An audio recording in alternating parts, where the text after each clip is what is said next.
Do you want to be a part of the CoCo community? Sure, we all do.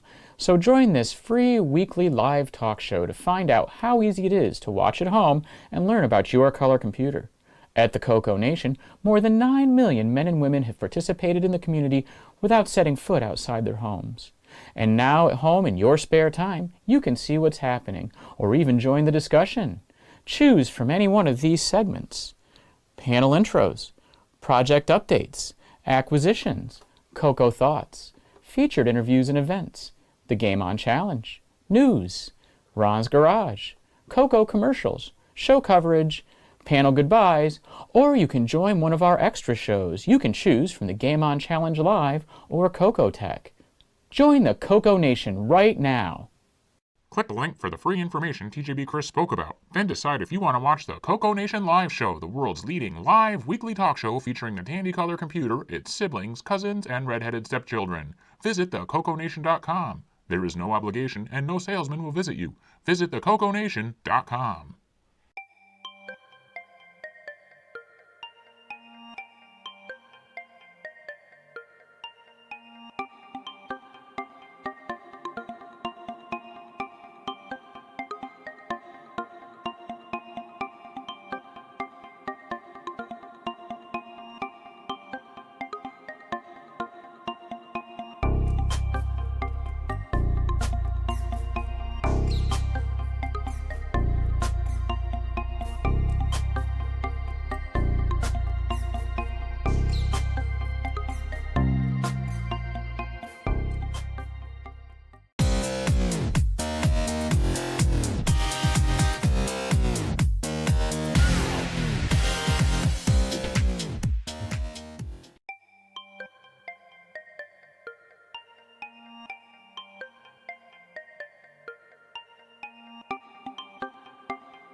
The CoCoNation show is an unscripted, live, and interactive broadcast. Anything can and will happen. The views and opinions expressed by members of the panel and the live audience are their own, and not necessarily those of the CoCoNation show, its sponsors, affiliates, or subsidiaries. Open minds are encouraged, and a sense of humor is recommended. Thank you for being a part of the CoCoNation.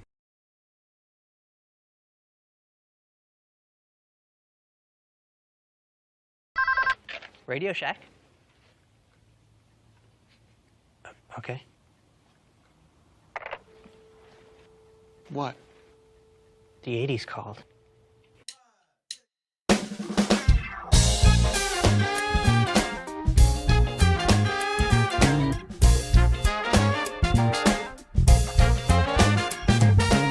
Welcome to the CoCoNation, the world's first live and interactive talk show featuring the Tandy color computer and its hardware cousins.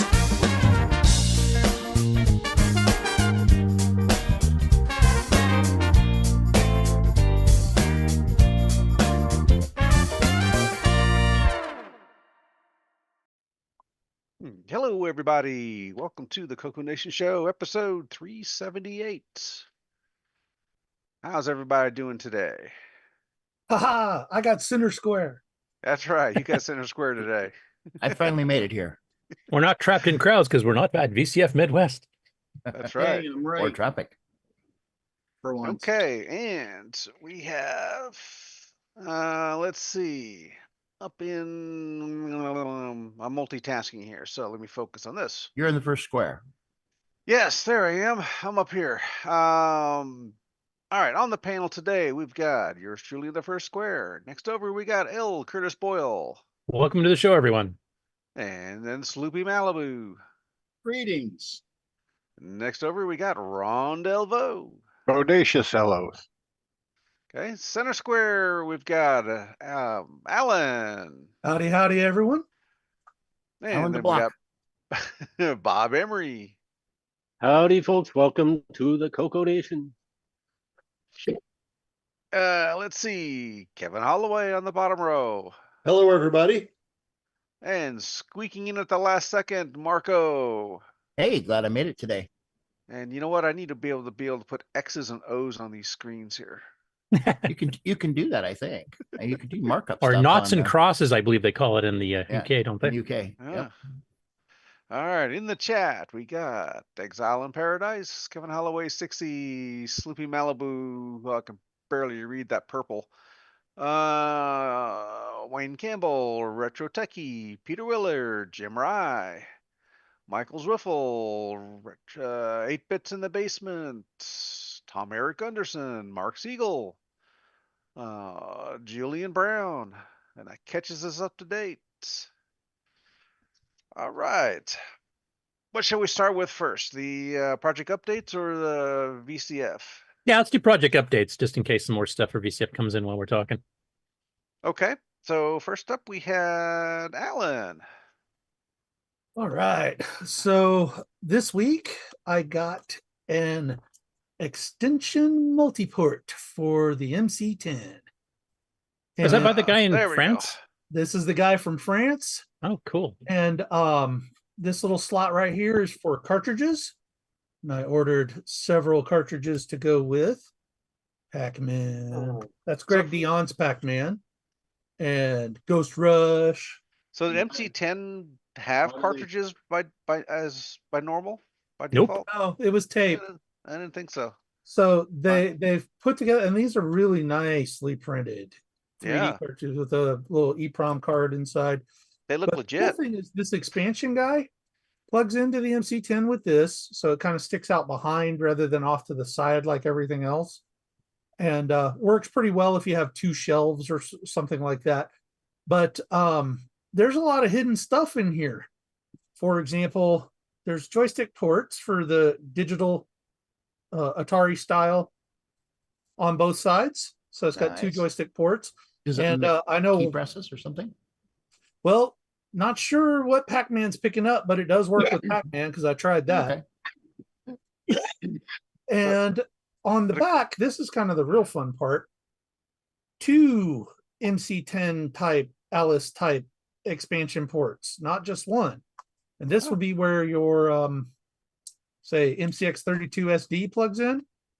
Or the it works MCX with this. 128 or Yeah. I don't think you can do both at the same time because Probably they not. share ROM space. Probably bus Yeah. conflict, yeah. But the other port was there's things like sound cards with AY3 chips and stuff that you can snap into here and also use at the same time. So How's basically- power when you use that? what? It doesn't take much power or Uh, anything. no idea, because that's like a hardware guy question, and I Mm. don't know how much power it sucks out. But do you have to plug a wall wart into it to power it up like our No. multi-pack? Also, it totally runs off the MC10s? Or yeah, and the MC10 power supply is a big variable one. So as long as you're not plugging too many things in, I think you won't brown yourself out there. The Most other modern thing that's- electronics are pretty low power, so probably Yeah. not too much impact. And just to there's a give you how little much, tiny dip switch there Yeah. for the built-in memory expansion, either 16K or 24K. Nice. So this acts as a Inside there. and a bus expander and joystick ports.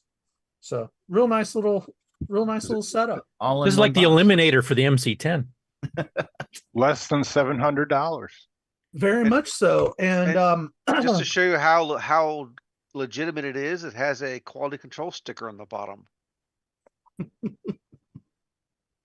and the QC passed, baby. But yeah, I got Ghost Rush. That's a lot of fun. And What's it say down below Ghost Rush? it The author says name? P. Shoemaker S. Jonason. Oh, Colin Simon. credit where credit's due. Yep. And Pac-Man. This one says Matra Data Systems instead of Greg Dion, which is interesting. And That's Lost probably World Pinball, also Matra Data Systems. That's, Which uh, it Matra was is- over That there. one they did sell, I believe, because that was the Tandy Yeah. one. So So yeah, I got Lost World because I wanted at least one MC10 launch title on the little cartridge format to kind of show it off.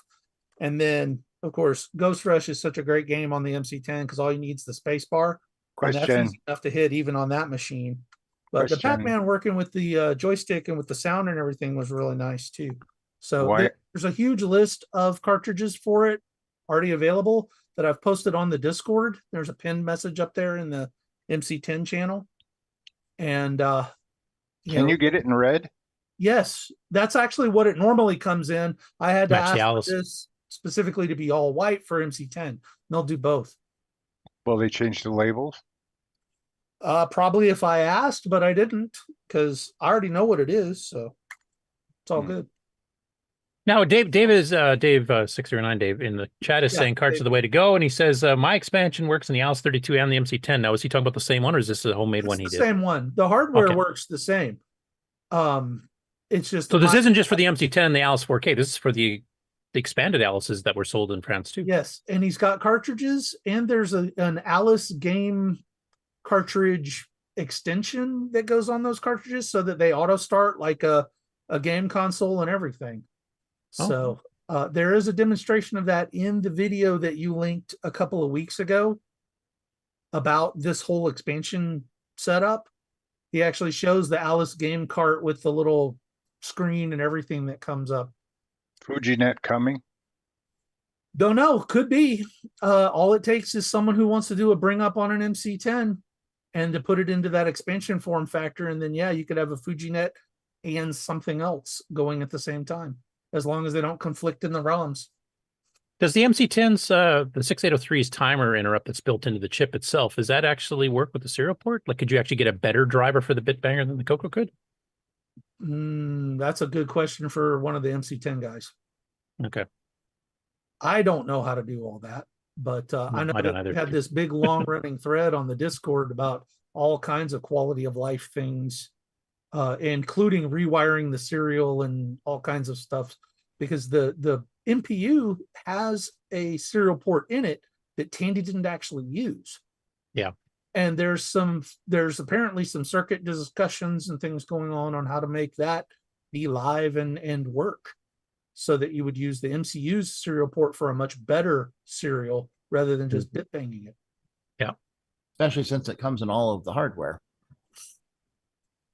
Yeah, they really crippled that machine, unfortunately. Yeah, but this kind of uncripples it.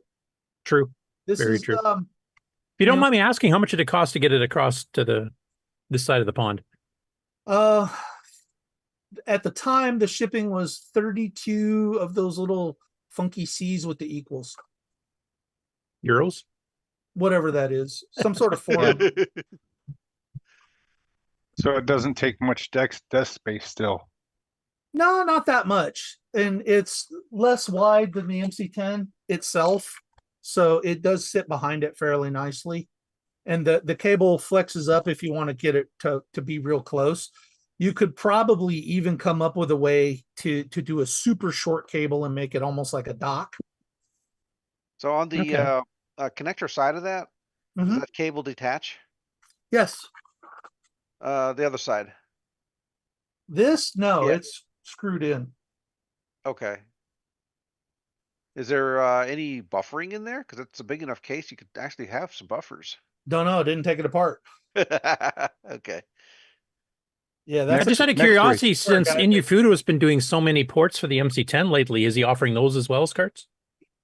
Those look like, I haven't got any yet, but they look like they're 4 Inufuto games to 1 cartridge. So there might be like a menu that you start. No, Kevin, no RTC. Yeah. We can't even get those on the CoCo. What are you talking about? If you need an RTC for the MC10, look in the hardware channel, go back in the pin messages on Discord. There is a serial RTC option that does work with the MC10 that Mark Siegel and Pedro came up with.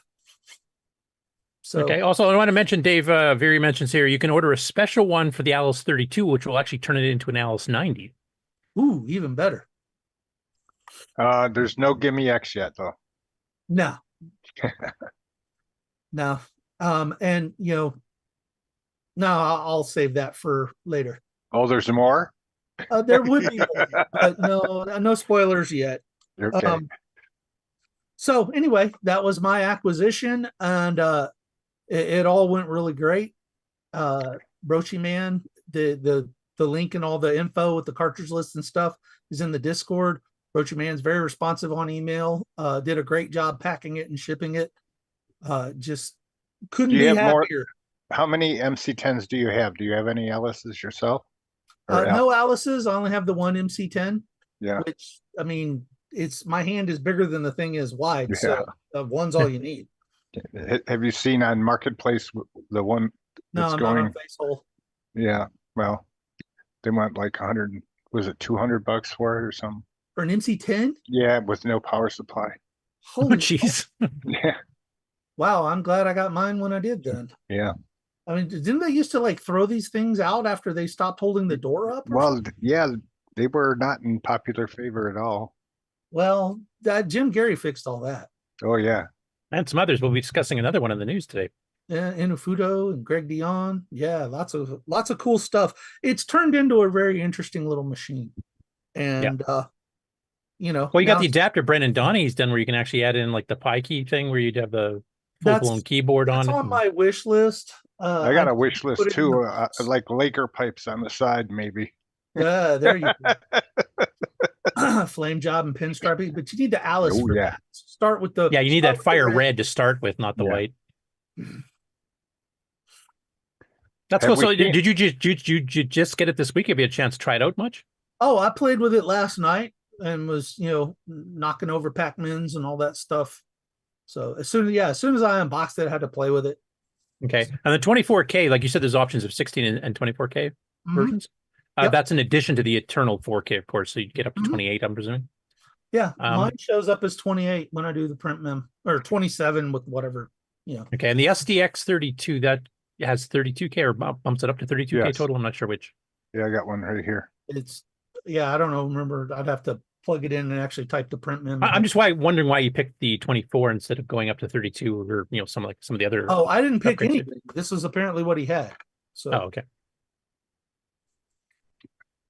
It's just got a switch. An orphan no more. I'm sorry, what? An orphan no more. Right. Yeah, it hasn't been for a while, actually. Yeah, it's been pretty. There's lots of hardware and software now. Yep. And the fact that Greg Dion wrote up MC10 Basic Compiler, which Jim's been using in quite a few of his games, so you can get your games in Basic, running 2 to 5 times faster is quite nice too. No, he gets the Atari joystick. Yeah, an MC10 joystick now. You don't. Isn't it true that the MC10 executes Basic faster than CoCo 2? CoCo 1 or 2, yes. Yeah, it does a little bit. Now, guess what? Everybody's going to go out and buy one, right? Not if they're $250 each. Yeah, really. Not that rate. Well, you don't know if you got deep pockets.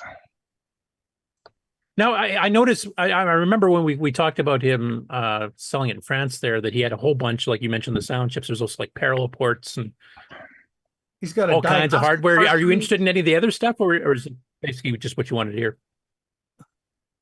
Well, I mean, as they keep adding more stuff, they've got plans. And he talks about that a little bit in the video from what I could piece out of the subtitling, is that, you know, there's already a hardware diagnostic cartridge. There was an AY3 sound chip there. You know, it's now that you've got an expansion bus where you can have more than one quality of life thing. They're just whatever comes up. If you have ideas for stuff you've always wanted to be plugged into the back of an MC10, now's the time to send it over to them. So, Too bad it couldn't wire in the VSync properly. So would you call that an extension interface like the Model 1? You know? It's literally extension multiport. Oh, there you go. Yeah. And they're numbered because you can see in the videos like number 17 and number 19. This one is numbered 62. So I'm hoping that, yeah, they've already sold 62 of these things. Wow. To folks. And I hope people get more. Did I see red inside there? Maybe. Yeah, the board itself is red inside. Oh, is it? Okay. Yeah. Yeah, keeping with the Alice theme. I don't know if that's coming through or not, but Yeah, I can kind of see it there with the Yeah. pins. yeah, the expansion ports are definitely, it's, you know, gold fingers on a red. Now I wonder if you can get a black one and that would set right next to Steggy's Oh, the Stop. Vader Coco, yeah. yeah.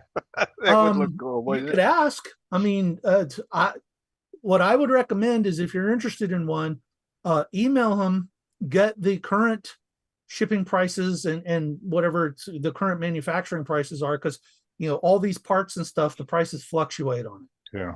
Yeah. You know, get a quote basically and get the list. And then the expansion itself, when you get it, there's one game cartridge that comes with it that you pick. And then after that, it's a couple of bucks for each of the extra cartridges. So how much is the main interface itself then in American dollars? Because obviously it's a bit No different when we idea. reported it back in euros. So It was some sort of number that I punched into PayPal and it did a bunch of translations and then sent the money and I got a thing. Okay. Yeah.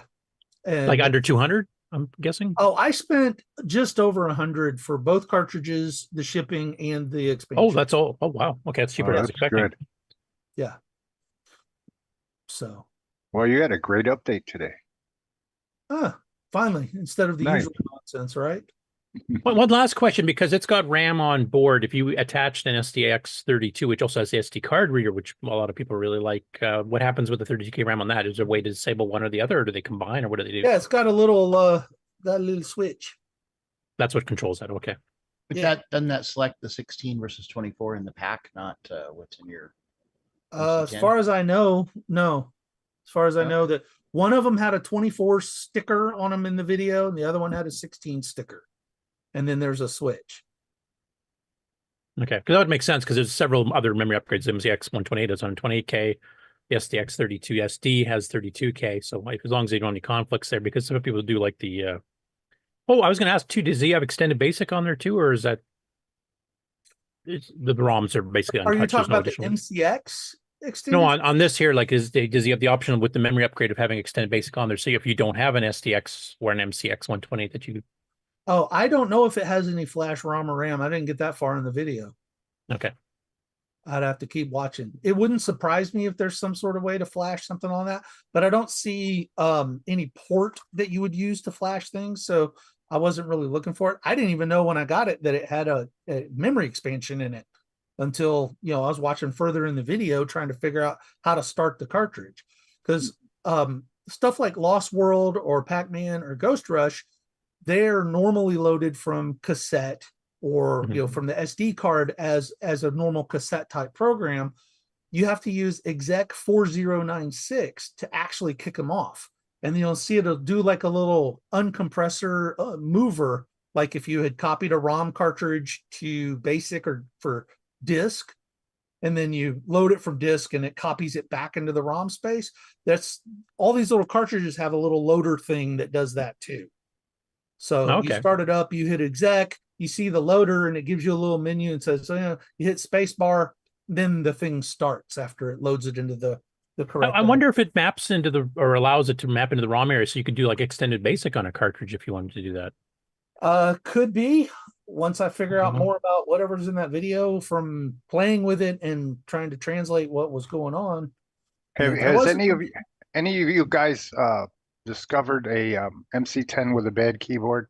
I don't think I've ever heard anybody talk about a bad keyboard. I mean, other than, sometimes you have to push a little harder or Well, something. the keyboard was bad when it was manufactured. Look how tiny that thing is. Yeah, but I mean, it's not function-wise, Oh no, it works. It's just not fun to use unless you're 8, which is I think what it was designed for. Yeah, better than one a time, ZX81. Or ZX80.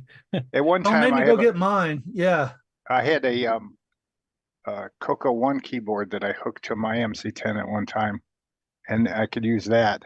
I don't know how it translated or how I did it because I can't remember. It's so long ago. But as long as it worked, right? Yeah, it worked. Yep. That's cool. Yeah, if you've discovered any new things about it, hidden gems that are hidden in it that you aren't aware of yet, let us know, because that definitely that that's very interesting. AY3, that AY3 card is coming home at some point too, so I want to play with that as well. And diagnostic cartridge. I mean, there's almost enough MC10 now to care. It's not holding a door open anymore. Yeah, Dave's saying his adapter costs less than $90 Canadian with shipping and 2 cards. So that's like $70 US. Yep. That's way cheaper than I was expecting. I was figuring with conversion and VAT and everything else they might throw at you that it would be like $150, $200, but that's cheap. Yeah, it's very cool. Very happy with it. I hope he sells a lot more. That whole computer and the extras could fit inside of a Model 1 CoCo. Right. Maybe I should talk to Frank at Retro Rewind. Like, I don't know if there's enough of a market for him to want to bring him in, but just to maybe if he bulks in like a bunch of MC10, what did they call it specifically? Multi-expansion or whatever it was? Extension multiports. Yeah, because maybe if he buys 10 in bulk and then you can just sell them, in North America directly from him, it might actually even be a bit cheaper yet. Could be. I just don't know how big the market is. Well, at least 62 apparently, but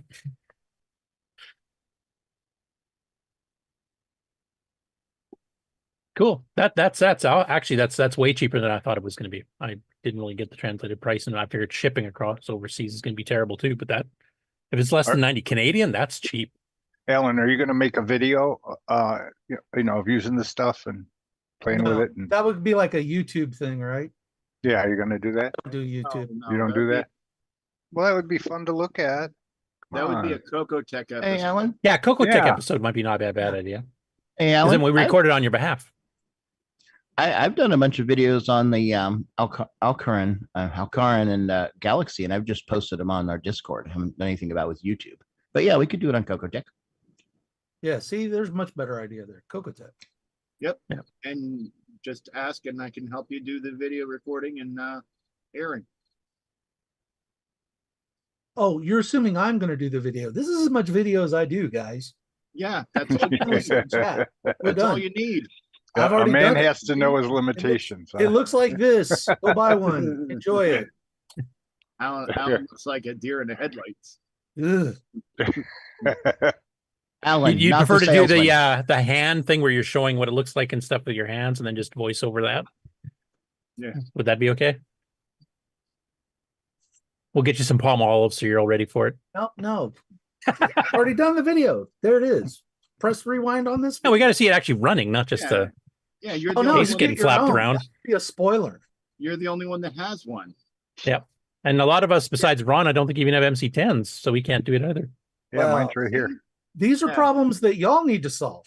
Yeah, we'll go with that. I don't have an MC10. Yeah, that's exercise left for the viewer. Everyone has an MC10 if you have emulators. Yeah, you can't plug that into the emulator. Yeah. Yeah, that's an actionable word there. Mr. Dave says the whole project is on GitHub. Yeah, I'll see what I can do about getting one and then adding it to my to-do list for the MC10 stuff. And Mark, I'm going to guess this involves soldering, so I'm out. Most likely. Ooh, soldering. I like burning my fingers. I'm with Ellen on that one. Hardware's dangerous. Don't touch it. Hot metal with other hot metal. There's electricity somewhere in here. Okay, we're on the outro. Yeah. Electricity, that's not safe. Alrighty. David Ladd just texted me. I Here got we to see go. what this is about. Yeah, not enough cell bandwidth here in the main center, he said. Darn. Surprise, surprise. Nothing like high tech, huh? Nothing like oversaturation. Of Yeah. cells. Yeah, we got some photos though, so. Oh, You, come you on, think all- in venues like this, they'd put a cell node? Oh, they need multiple ones here. There's a couple thousand people there, I'm gathering. And they're all techies, so you know that thing's just getting pounded. Yep. Yeah, but the thing is that they're all about old technology. Wi-Fi is not old technology. Well, Sloopy, you sell your own Wi-Fi thing, so don't give me that. Oh, Kevin, you found my girlfriend. The soldering wizard. Yeah. Oh, ouch. At least she's keeping the flesh smoke out of her eyes, so she's being safe. Yeah. That stings a bit. Don't ask me how I know. Oh, it doesn't let me, it doesn't let me doesn't let me blow this up. Yeah, this is the right way to hold a soldering iron. Yep. I couldn't even tell it was a soldering iron. Yeah, that's the proper way to hold a soldering iron. Yeah, like a Yep. fine tip pencil or pen. Right. That's right. That's why it's called a pencil tip, right? That's right. Yeah. Absolutely. And if you accidentally, solder your skin, you just turn around the other way and erase it. There's an eraser on there too, right? Yep. Right there. That'll be my next Okay. Coco Tech. I'll teach people how to solder my way. You call up Frank we and can send it to have, him. It'll be a short episode ending with me in the hospital. But anyway, Looks Curtis, just like the right before the barbershop. news or the outro. Yeah. We'll call it Curtis's Barbershop and Soldering. Curtis's barbecue would probably be more Yeah, it accurate. would be more accurate, yes. Without the sauce. I do it again, but there's s'mores, some small more to do. Anyway, anybody else have any project updates or acquisitions? Or another thing I'd ask, since we're currently in the month of September now, does anybody have any Septandy stuff? You don't have to give us full details if you don't want to, but has anybody got some stuff planned before the end of the month as part of Septandy? Not everybody wants. So Might do something down the road here. okay. Frantically editing video here. Okay, good. I will mention that the Coco Tech episode follow-up for Nick and me for the semi-graphic stuff, that is something we're going to be planning on doing. Nick's fervently typing in a whole whack load of levels here. I think he's up to level 15 last I talked to him for his hero game. And then we're going to go through and talk about some of the stuff we discovered since the original presentation. Some little tips and tricks and caveats and that kind of thing. So hopefully we'll be doing a Coco Tech episode on that before the end of the month. And Mark will keep you posted. But Nick's Soon as we know banging away. He's found a couple of bugs as he's gotten into further levels because he found that certain things didn't work properly in certain situations. So of course he's doing that. So it's going, but it's in it as soon as we can. You guys are working on this chip in our Cocos that does all this stuff. And is that the same chip that's in the MC10? And are BDG? are there modes in there that are? Those are not the modes that we're using. They're the semi-graphics higher modes. Require the SAM chip. The MC10 does not have a SAM. Okay. It can only do the pure modes. Can someone please put one in? No. That'd be redesigning the whole motherboard. So go ahead, Ron. Okay. You can start. Okay, sure. That'll be your video. That's your video you're going to talk about by the end of the month. You're going to install a SAM. Well, mine would be colorful smoke, I think. Be the MC Ron. Yeah. Whoops. And basically that would just make it a Coco One. A Coco One and an MC10 case with a bad keyboard. Yeah, with a 6803. That's so put a 6803 into a Coco One and you'd have it. You know how they have the cell phones that fold? Yeah, maybe we can fold up the Model 1's motherboard into a MC10 case. It's a little warm.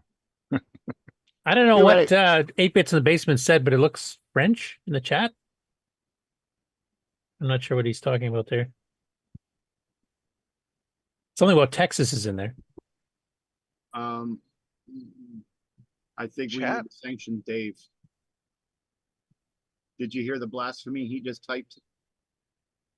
Oh, that he's been programming on a 6502? Yeah, it's to make him appreciate the 609 all that much more. That's what I did it for. On an Yeah. NES.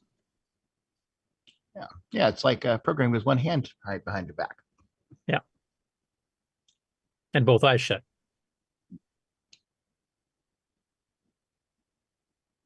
I mean, look forward to that. CoCo Tech. It sounds like a couple other people got some stuff going on, like Bob and Ron might have something here. Apparently, the new SAM-based MC10. You all heard it here first, folks.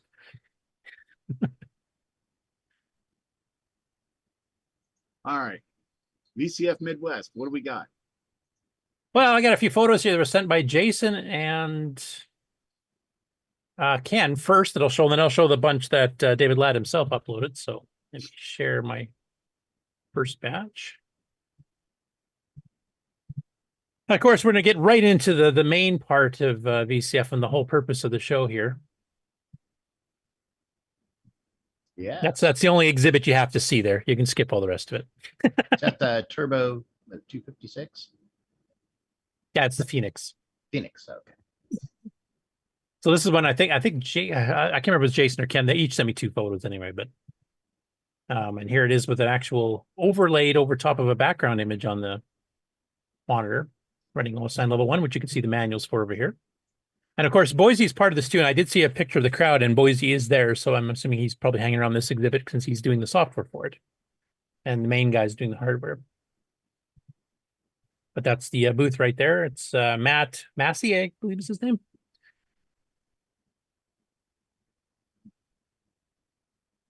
And they're even using the newer Basic 09 I did, and then they added in some of the graphics characters there to make the splash screen look a lot fancier. So that's Foenix, not Phoenix. No, it's I think it's pronounced Phoenix. It's Phoenix, not spelled in the normal way. Why is Phoenix? Isn't that the old Phoenix- English way? The Phoenix is the rising from the ashes, so that makes sense. It'd be Phoenix or something. Yeah, but I thought Old English or Middle English Yeah. spelled Phoenix that way, if I remember. Probably did. Before they got all fancy with the PA. That's really retro then. That's like 1200 AD retro. But they don't even have the word color on there with the OU. And make it really interesting then. Well, the Phoenix 256 Junior, I think, is a US project, so I don't think it would have the OUR. And here's a crowd shot that Dave sent. So I'm going to zoom it up here a bit, and you guys can see if you can recognize any faces in here. This one should be obvious. It's the neon yellow. Mr. Lowry. Yeah. Shinola anywhere. Yeah. And I know that one. And I know that one. Is that Mikey in the plaid shirt? Oh, yeah, could be. I didn't think Mike was going to this one, but maybe. I didn't so either. No, that's not Mikey. Okay. Could be. But there's Boise in the back here. Yeah. Is that Mark Marlette right next John? to Larry? Mark Marlette where? Next to John in the blue and red and yellow shirt. Maybe. Well, no, I don't think he's got a bald spot there, does he? Oh, I know I don't. I like their networking wires strung around. Yeah, they went over. Shoot, What? There's more. There's a Dave. There's a That's not network John wires. Mark. That's John Mark Mobley. Telephone. Yeah, telephone. Yeah. Yeah, well, they're setting. Somebody was setting up a PBX system, if I remember. Yeah.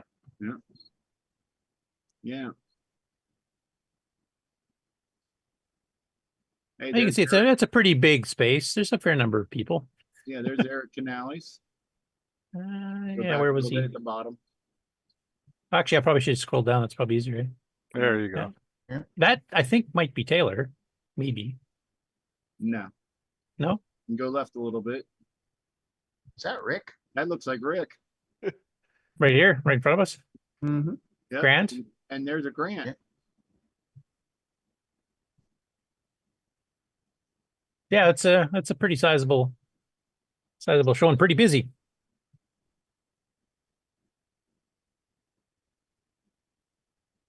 So that's nice the to see pictures I such a initially crowd. got from Ken and Jason, and now I'll switch over. I'll have to stop sharing and switch to a different app to load it, but I've got the ones that David sent this morning.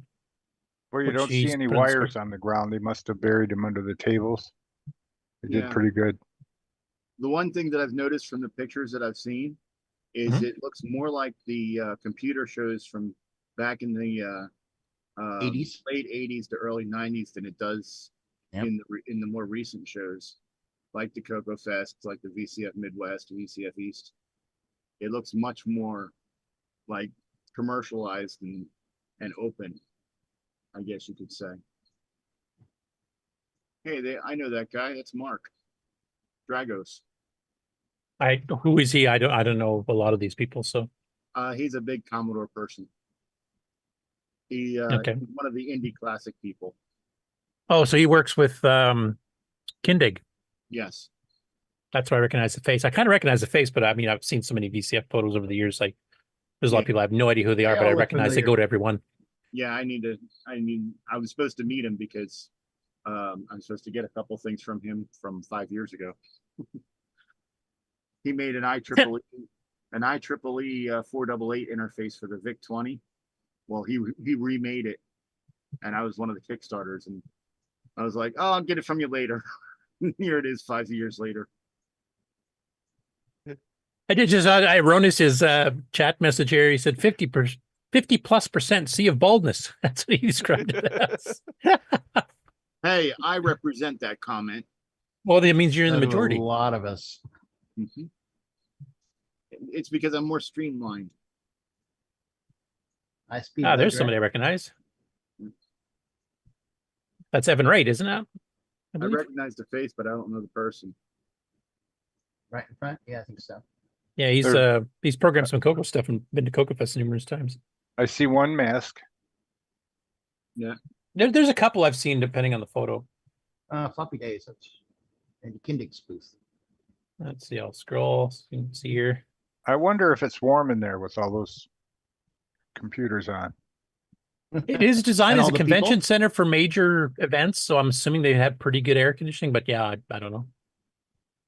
Yeah, that's Randy's booth there for floppy days, and then of course the Indie Vintage Computer Club, which he's one of the head Part of guys the of West. too. Now, normally they have these sectioned off by, when you have a Tandy group and you have, a C64 wing and all that stuff. Now that they got this new 50,000 square foot space, I'm wondering, has that kind of been broken up a bit and everybody's all in the same area, or do they still have these little side rooms? I know they had to change the venue twice during the last year already too. There's no signs on the walls, are there?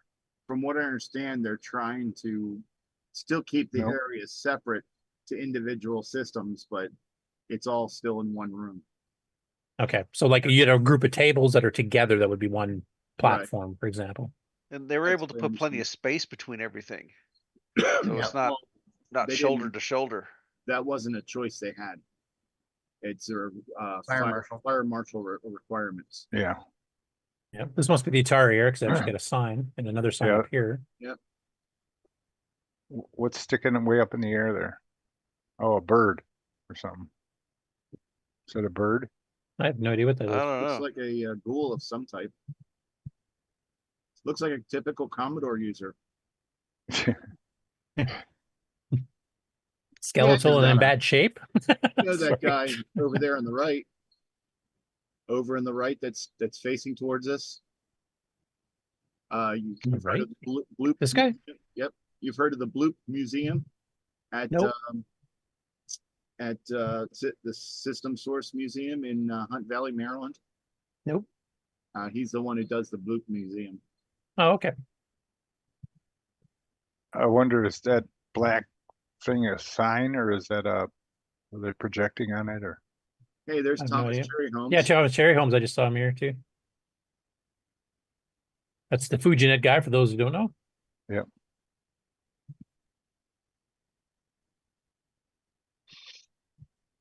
You see a lot of bald people and a lot of people with beards.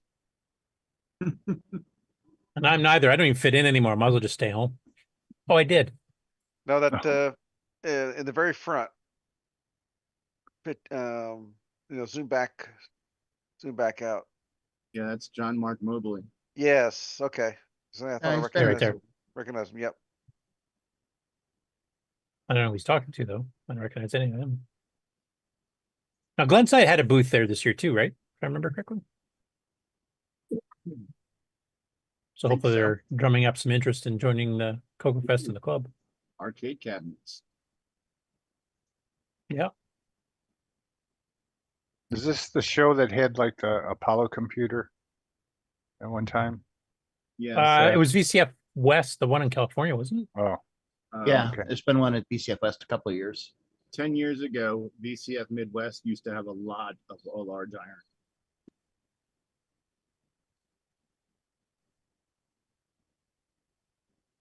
There's Eric. Yeah. There's Rick. Let's zoom it up. Rick's tall, you know that? And Yeah, 6'3" or Yes. 6'4". Hey, Ken, there's Yeah. Jim, Brain. Yep. Jim. Mhm. That's not Jim. Looks like Ken. This is Ken. That's Yeah. Ken. Isn't No, that? Oh no, the hair's too long. You're right. Too long a I hair. didn't notice a ponytail. and it's too large of a person. Jim's quite thin. Well, I thought it was just because he was like leaning over and the shirt comes out and makes it look heavier than.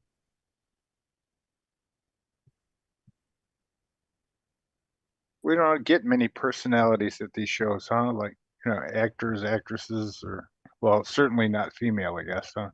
Only if they happen to walk in by accident. Yeah, I mean, it depends what you mean. Like, are you talking about somebody like the 8-bit guy that gets 1 million+ views on his videos every Well, time? or- not so much, there are some famous people that have old machines that, that they play around with, I'm sure. Has to be somebody. I mean, like Like, I know some people that work in like a Mel Hollywood that are. Gibson or something, that had him when he was a kid because he's our age or Yeah, they near our don't. age. Yeah, they don't probably draw much attention to themselves because they're. Yeah, I don't think they would even want to, because basically they would take the attention away from all the machines in one of the shows and be like, Yeah, What a shame they can't even do that, huh? I know. Are you familiar with Technology Connections? Mm. No. He has a very large YouTube channel. There's Rick. And, last year he was there, but he didn't let anyone know that he was there, and because he had grown his hair out long, not much of anyone recognized him. As a matter of fact, I didn't recognize him until I saw his next video with his long hair, because I actually talked to him for a minute. It's that thing you do.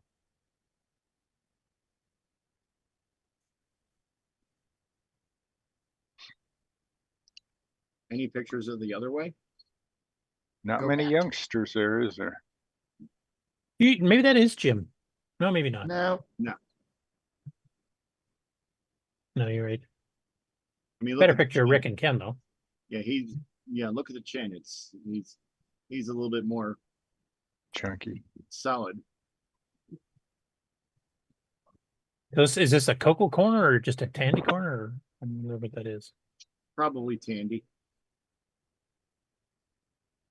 Or there, is that? Nope. Yeah. Hmm. They had a CoCo opened up at that table. I'll just zoom 50%. It gets a bit too much of the 100. There's a Magnavox or two. That almost looks like Steve Noskowitz, but I'm not sure if that is him or not. That's a guy who did the laser show at CoCo Fest a few times and actually did it for Motorola when he worked there.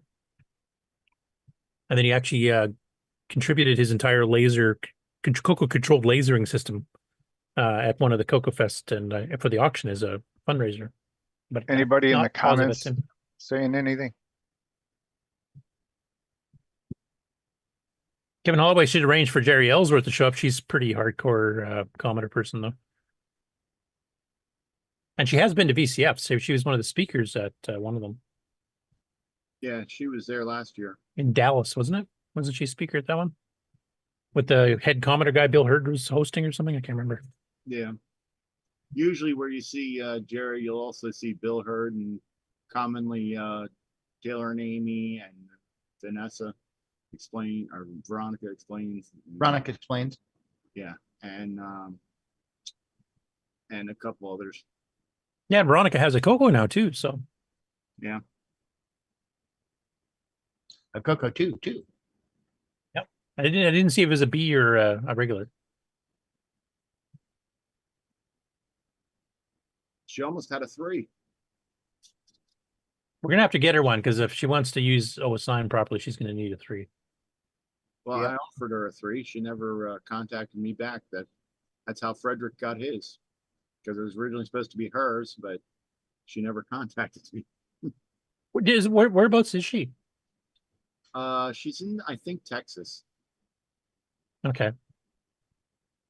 Well, if you do come across another one here, once I get my financial stuff straightened out over the next year or 2 year, maybe I'll drive it down because I do want to go to VCF in Texas to interview a bunch of the Tandy guys at some point. So Yeah. that is a trip I do have planned, just not sure when yet. The guy in the center there reminds me of Jay Leno a little bit. Mm-hmm. Let's burn mark. So, is that too soon? Sorry.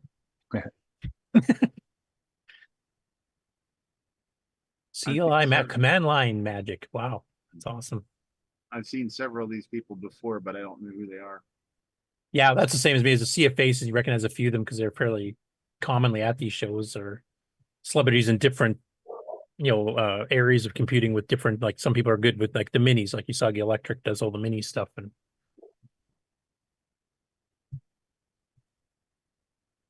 Jim Gary go to these things? I don't think Jim Gary leaves the Maritimes very often. I don't think he's been to any of these shows, has he? I'm aware of. Paul Fiscarelli in the chat is saying that was Jim Brain in the Tandy CoCo Corner.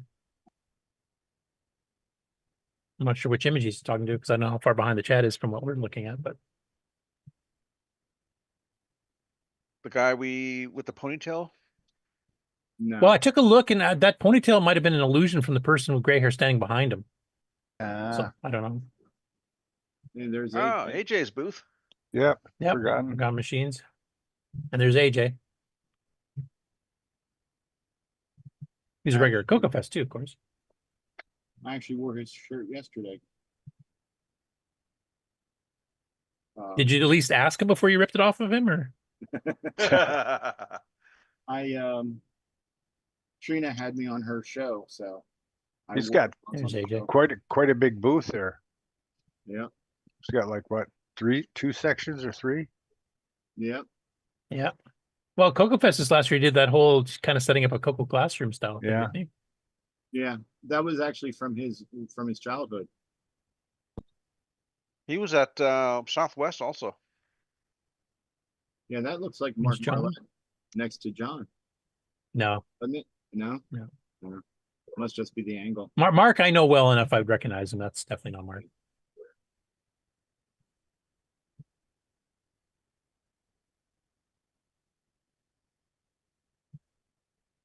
Nope, that's not Mikey.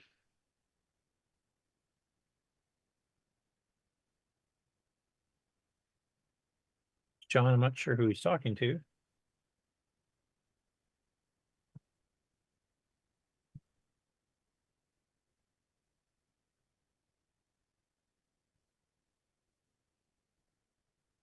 It likes to be a busy show, though.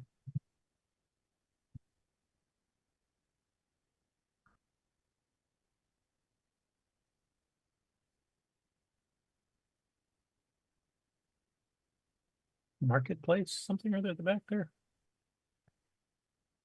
Do you think sometime our group here should run a special on if we spot somebody with maybe we make a shirt for that if they're seen at one of these big events that they can get something free or something. Wouldn't that be cool? What do you mean? During the year. Well, let's say you're scanning somebody and you see a CoCoNation shirt or something. If we came up with a shirt and prize, because they had it on during the show, you give them a little something. Hey, an STC or something, We can barely see David Ladd in here. Yeah. Oh, he's the most and normally he obvious. stands out. Is that John Strong? Previous picture of this one? Previous picture. Go right. right? Green shirt. It Oh, sure here. looks like him. Yeah, No. could be. And he's not too far Oh. from Chicago, so I can't tell for sure. That's too blurry.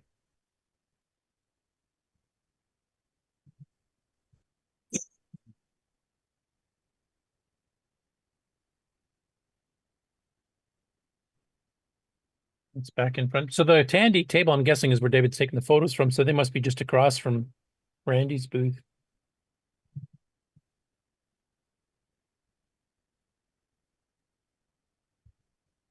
I know that guy. This one?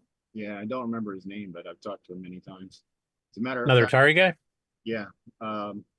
The 1050 disk drive that Ken got came from him. Oh, okay.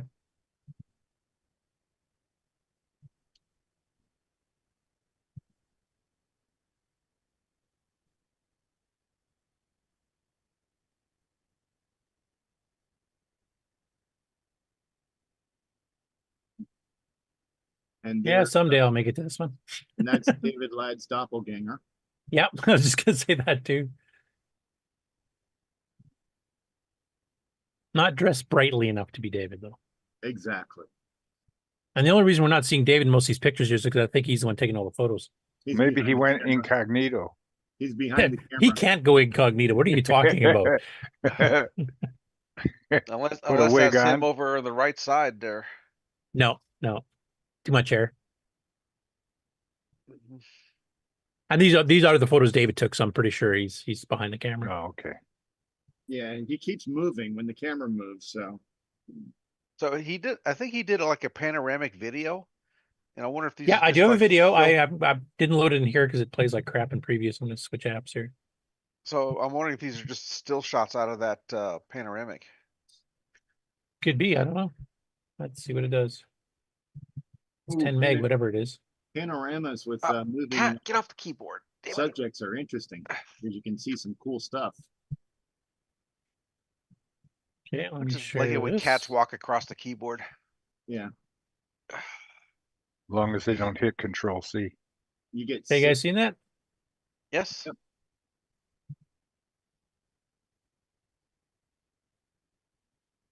There was audio on this. I saw What's a that? girl. There was Yeah, audio please. on this video. Oh, you're not getting it? Oh, I No. probably forgot to click share it. Just a sec here. It's just crowd noise, but I saw a girl. I saw Jason. is that what that was? Yeah, I think so. What's a Oh. girl? A Yeah, I lady. forgot to click share sound. Now you get all the background noise.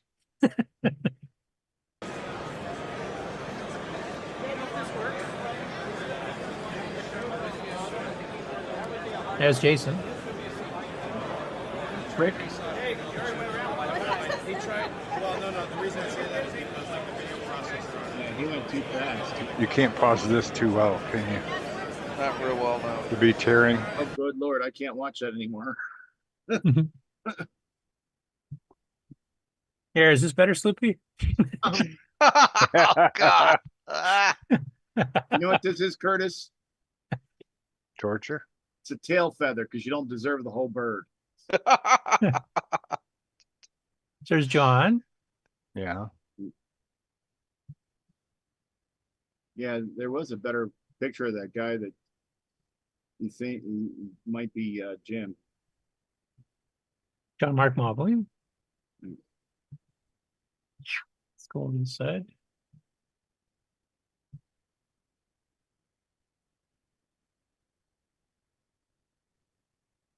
Jason Reichert. That was okay. Pretty sure anyway. Ken. That might be Jim. He looks a bit slimmer when he's standing all the way up. I'm still not positive on that one. I don't know. That's Yeah, not it's not- flowery enough for Ken. Yeah, it is. It's That's just Ken. kind of muted colors, but it's got flower prints and stuff on it. And Rick Ewan, of course.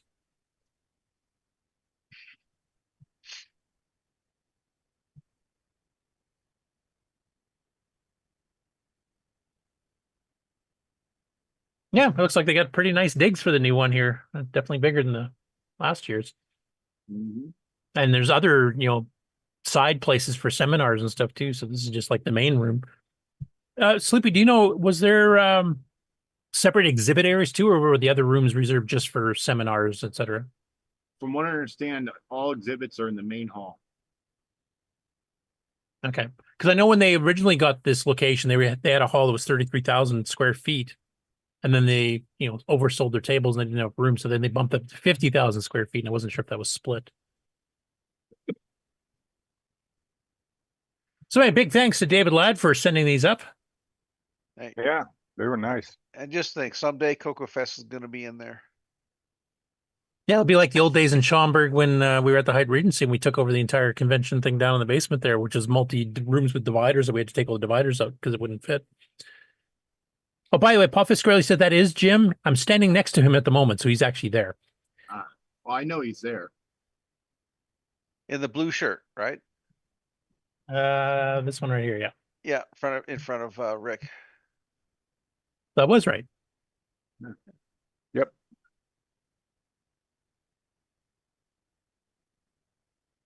All exhibits are in the main hall and separate room for presentations, is what Paul is saying. So you're correct, Slippy. And they had, I think, 220 or 250 exhibitors this year, or tables. I think is what they ended up with after the double expansion. Yeah. Yeah, because what I think they did to expand from the 30,000 to 50,000 was originally they were going to have some of the what's used in side rooms was going to be in the main hall with it just like cordoned off, and then they moved them into separate rooms like the presentation rooms and such, and then just expanded the main hall to the full area.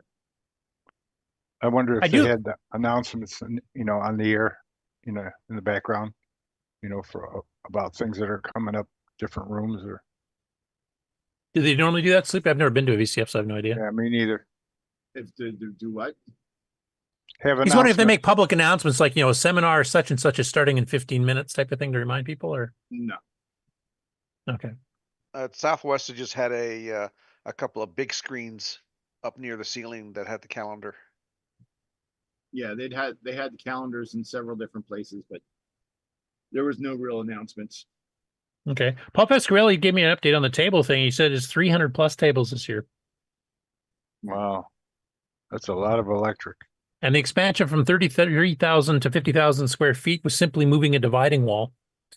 Yeah, because on the other side of the dividing wall was the presentation room. Yeah, and that's how the Schaumburg Rainbow Fest were too. They had a dividing wall, and later on when the show got smaller, they just used the one half. But when I went to the first few bigger ones, it was like the whole thing was the whole Coco stuff, which is basically how many tables did they have then? Do you think? How many what? How many tables did they have then, do you think? In Rainbow Fest? Well, you probably know better than I do. I think you were at a bigger one than I was. Yeah, I was at a big one, but I can't tell you how many tables there were, Yeah, it was well over 100, closer to 200, I would guess. Yeah. But some of the tables, like Tandy had quite a few tables there when they came across from the Woodfield Mall, and they brought all their inventory to sell. Yeah. And Computer Shack used to take multiple tables, and some of the other bigger hardware vendors. Yeah, Lonnie had a big area for the Rainbow. And Paul's saying they have room to expand. At this particular location, they said they can go up to 100,000 square feet, so twice as big as this still. Yeah. Gee. I wouldn't want to get in or out of there on a Saturday afternoon. Because I know last year you had to go like a half mile to a parking spot. This is like convention center, though. They've got convention centers all over the place. This is just one of the ones in the neighborhood, so I'm guessing they would have enough parking to handle like a huge show. So I would imagine the parking wouldn't be too bad. It'd be more like, what's that one down by the lake in Chicago? McCormick or Mick something? Can't really think of it. It's a really big one. I've been there for a print shop or printing industry one. Do they do raffles or anything, with used stuff? I mean, that's all there is there, right? That's probably considered too close to gambling, and it would be frowned on. And especially now that they're so big, they're being because they're supposed to be a nonprofit still, right? Yeah, they're probably being much more watched now that they've gotten to critical mass, so to speak. Because last I heard, and maybe you've had updates because you're actually more in contact directly with the people involved, Sleepy, but I heard they were expecting 1,500 to 2,000 people to attend throughout the weekend. they were at those numbers last year, so I think Oh. they're probably closer to 3,000 by now. Yeah, and I haven't seen that at a Rainbow Fest since, probably 88, 89. Yeah, because I mean, if you look at the videos from last year, I mean, the place is packed wall to wall, and that would have never flown in this venue because they're so much bigger, because you're only allowed to have so many people per square foot. Yeah, and they of course they had like hallways and little connection rooms and stuff, so it looked more crowded than if it had been a wide open space. But yeah, because that's part of the reason why there's so much room between the tables in the walkways, because they're required to have it. Yeah, I do like the fact that the restrooms are actually accessible from within the hall too, so you don't have to like wander down a hallway and go out somewhere else. It's just quickly pop. I'm just looking for where are the coffee machines. That's the one thing I like about our fest, and I don't see any here, so I don't know. I don't know if I want to go now. There's no coffee.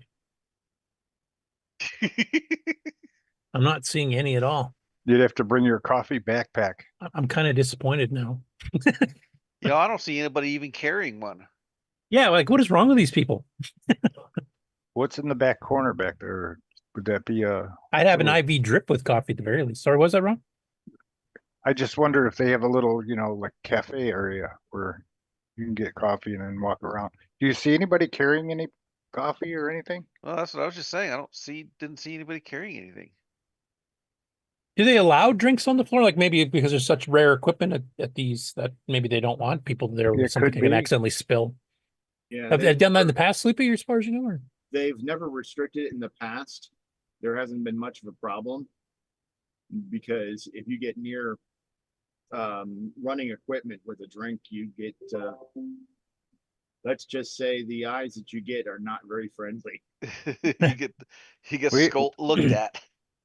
Paul Fiscarelli is saying the presentation room is not on the other side of the dividing wall. Presentation room is a completely different space. And he said this place is absolutely massive. Yeah, Paul, it's before they expanded it, from what I understand, presentation was on the other side of the dividing wall. Each person is 300 BTUs. Thankfully, I think this weekend, if I remember the forecast, Chicago actually wasn't that warm. I think we're warmer than them. Because we're supposed to be sitting between like 85 to 92 the next few days. I'm glad we've got a good CoCo contingent down there. Hopefully they can get some more people interested in CoCos, pick a few up, and maybe join us on the show or join us in the chat. And I don't know if it's going to happen or not, but there's a YouTuber's presentation that Taylor and Amy are on this afternoon. And after that is done, if we're still on the air, Henry Gernhardt was actually going to see if he could pop on and give us a quick review if he has enough bandwidth. And I know David's already mentioned that the bandwidth there is terrible because there's so many people hitting the Wi-Fi. So.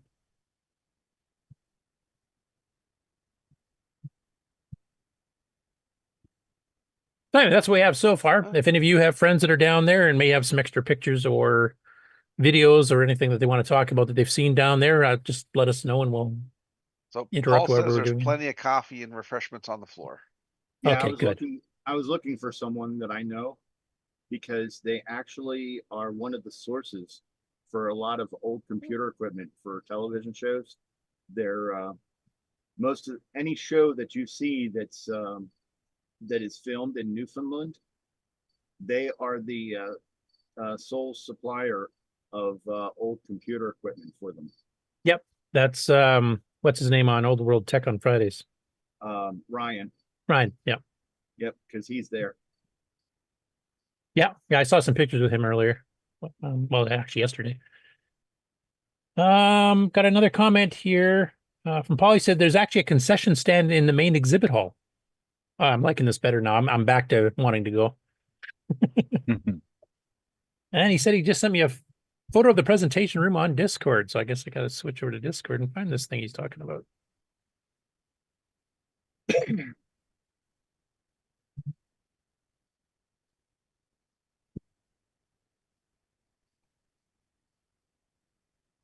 Okay, let's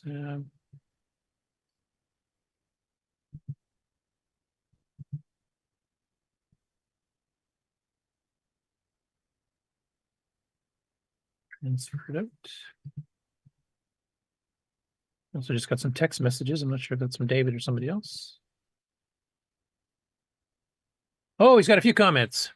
Not enough cell bandwidth here in the main center. Wi-Fi costs money. So they're charging you to hit Wi-Fi at the show. That's a bit of a surprise. That's been known for a while, that the Wi-Fi costs money. And it's not cheap. Okay, so the presentation hall is actually quite big too, by the looks of it here. So let me share that.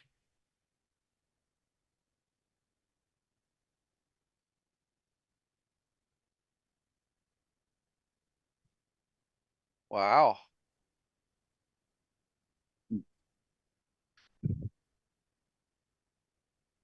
That looks like it might be the YouTubers panel. Is that Taylor Namey on the far side? I can zoom up enough.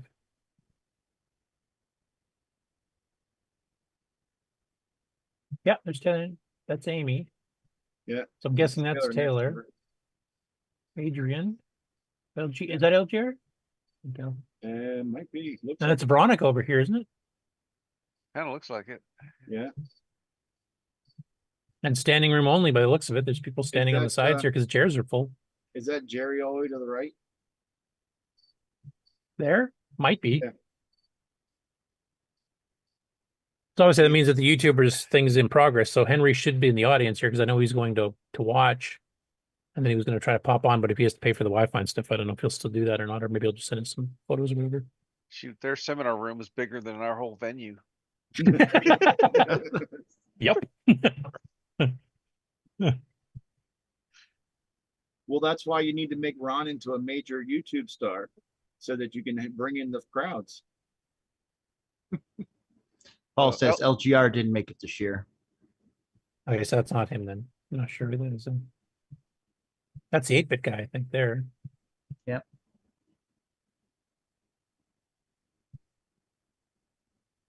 We'll just tell Paul, can you run up to the front, take a quick picture with a nice bright flash right in front of everybody, and then run back? That's Adrian Black right next to a Taylor Namey, I bet. Yeah. Yes. Yes, Yes. We were thinking the guy to the right of him. Okay. Yeah, we were wondering if that was LGR there.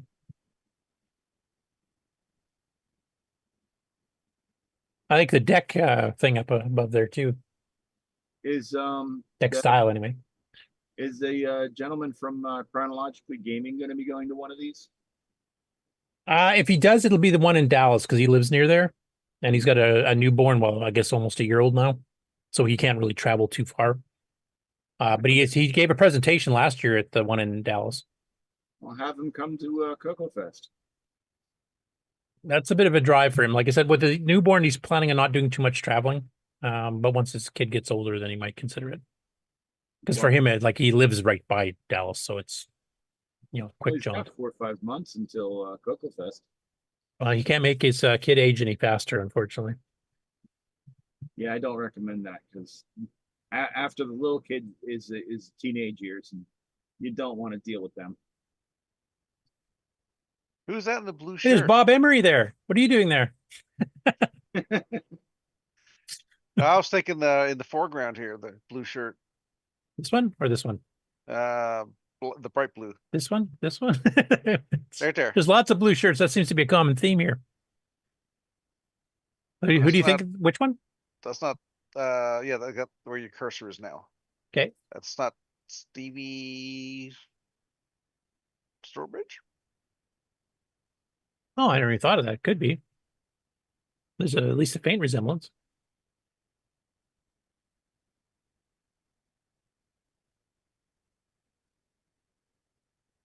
Yeah, I'm trying to see if I can see Henry in the crowd, but I haven't seen him yet. Definitely nice seeing a packed room.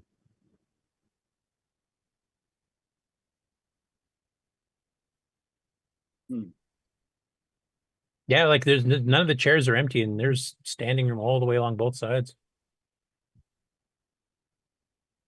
I mean, that room's got to hold what, 150, 200? Yeah, I would say so. What do we got here? 1, 2, 3, 4. So there's 5 seats across on the first aisle. I'm assuming the right aisle is the same. And how many rows do we got here? I see 6. Hey, Curtis. Am I counting wrong again? That's entirely possible. Paul says your panel shot a photo sent. Oh, yep. He ran up and did it. But with no flash, I bet.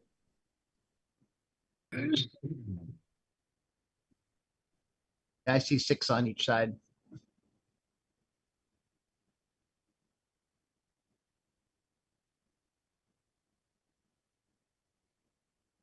There are 20 rows anyway. I'm counting at least 15. Oh, the times Mackie 12. girl. Mackie's even there. Look at that.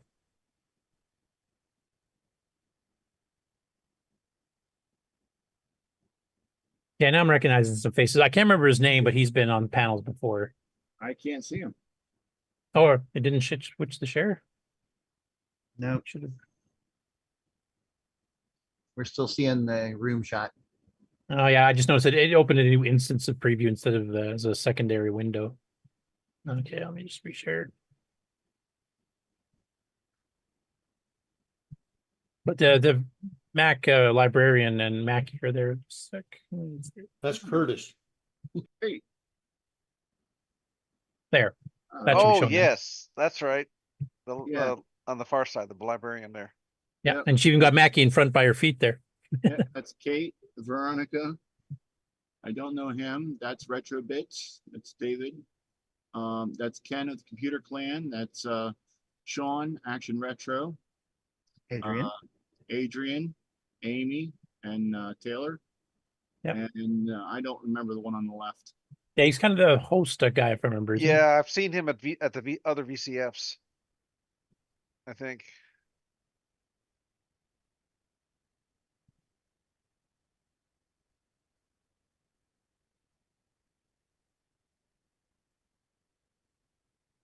Yeah, the guy in the blue shirt to the right of David. Yep. I've talked to him a couple times at VCF East. Very nice guy. Yeah, him I didn't recognize. I don't know him. And the guy beside him I don't know. Besides Dave, of course. Yeah, he doesn't have a really big YouTube channel. Oh, he's like us. Right. But, no, he's bigger because he has several thousand. We have a couple hundred. Actually, I think we're averaging about 300 to 400 views an episode Per right week. now, so that's not too bad. Yeah. On YouTube, I don't On know what YouTube. the. Yeah, I don't know what Twitch is. And we never did get Facebook working again, did we?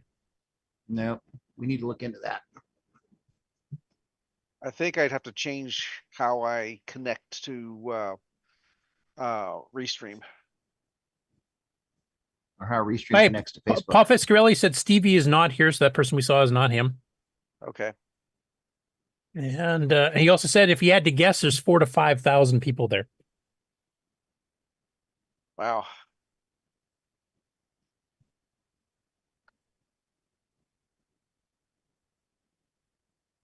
Now we just have to get Ron Delvaux famous enough so he'll be on the next panel for YouTubers. Exactly. Alan can matter? guest star. What's the matter with you? Of course, you'll go by your pseudonym Ron Deluxe for that one. That's right.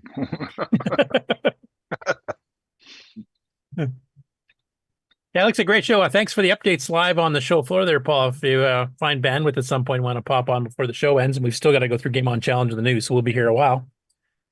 Feel free to do so. I know Henry Gerner was going to try to hit it too. But it looks like, yeah, packed show and fair number of people we recognize. A whole CoCo section by the looks of it. No, we ready for the What's that, worth Ron? more, a bandwidth or a rare computer grab from the show? well, the rare computer grab would last longer than the bandwidth. Yeah, but you can get to a lot of people, and If I mean, some of the rare computers there are worth thousands of dollars, so that should kind of tell you.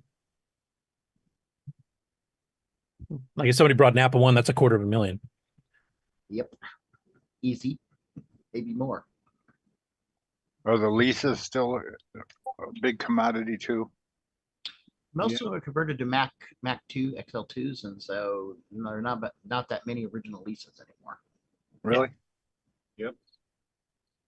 Yeah, most of them were converted to Mac XLs because the Lisa Kind of as dead a ended. plat- as a Twiggy platform drives. itself, yeah, as a platform itself, it didn't last very long.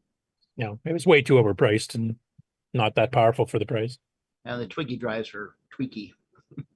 Yeah. Plus, it was only Not ran at reliable. 5 megahertz, and the regular Macs ran at 7 or 8, didn't they? 8, yes. Yeah, so they were like 30. They were like what, 68% the speed of a real Mac. Yep. And they cost 10 grand new. Mm-hmm. Ouch. But you could get one 2 years sooner. Hey, Nick joined us. Sorry. Did you get a chance to catch some of the photos? I just saw that last one. Okay.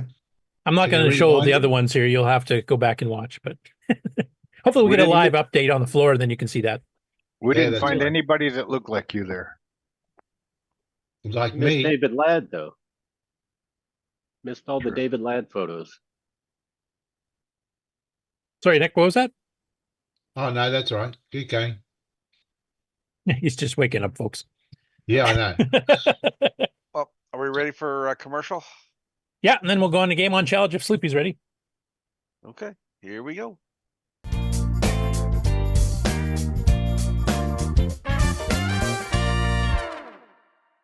Hey, Amy. Hey, Taylor. We're watching the CoCoNation show. Yeah, we are. Woo! You should too.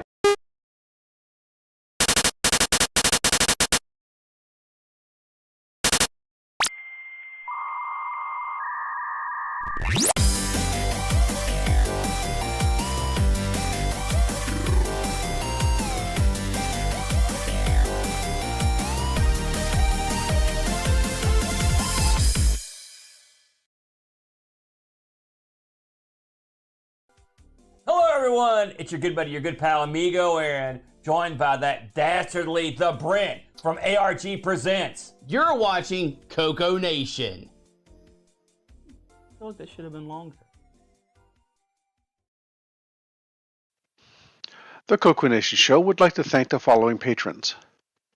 AC's 8-Bit Zone, Alex Gayer, Brandon Dunny, Brian Walsh, Brian Weasler, Karen Anscombe, Coconut Bob, Daddy Burrito, David Ladd, Derek Smithson, Diego BF109, Don Barber, Eric Canales, Glenn Hewlett, Graham Wabke, Grant Leedy, Henry Strickland, Jason Warrens, Justin Larson, Ken Reichard, Kevin Holloway, Paul Fiscarelli, R. Allen Murphy, Retro Tech Time, Rob Inman, Rocky Hill, Steve Batson, The Break Key, TJB Chris, Tom C., Tom Gunderson, Tom S., and William A. Thing.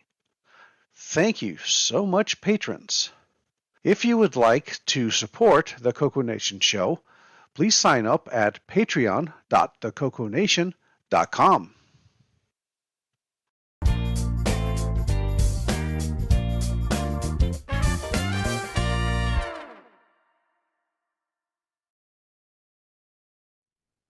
Okay, I got to do this manually here, so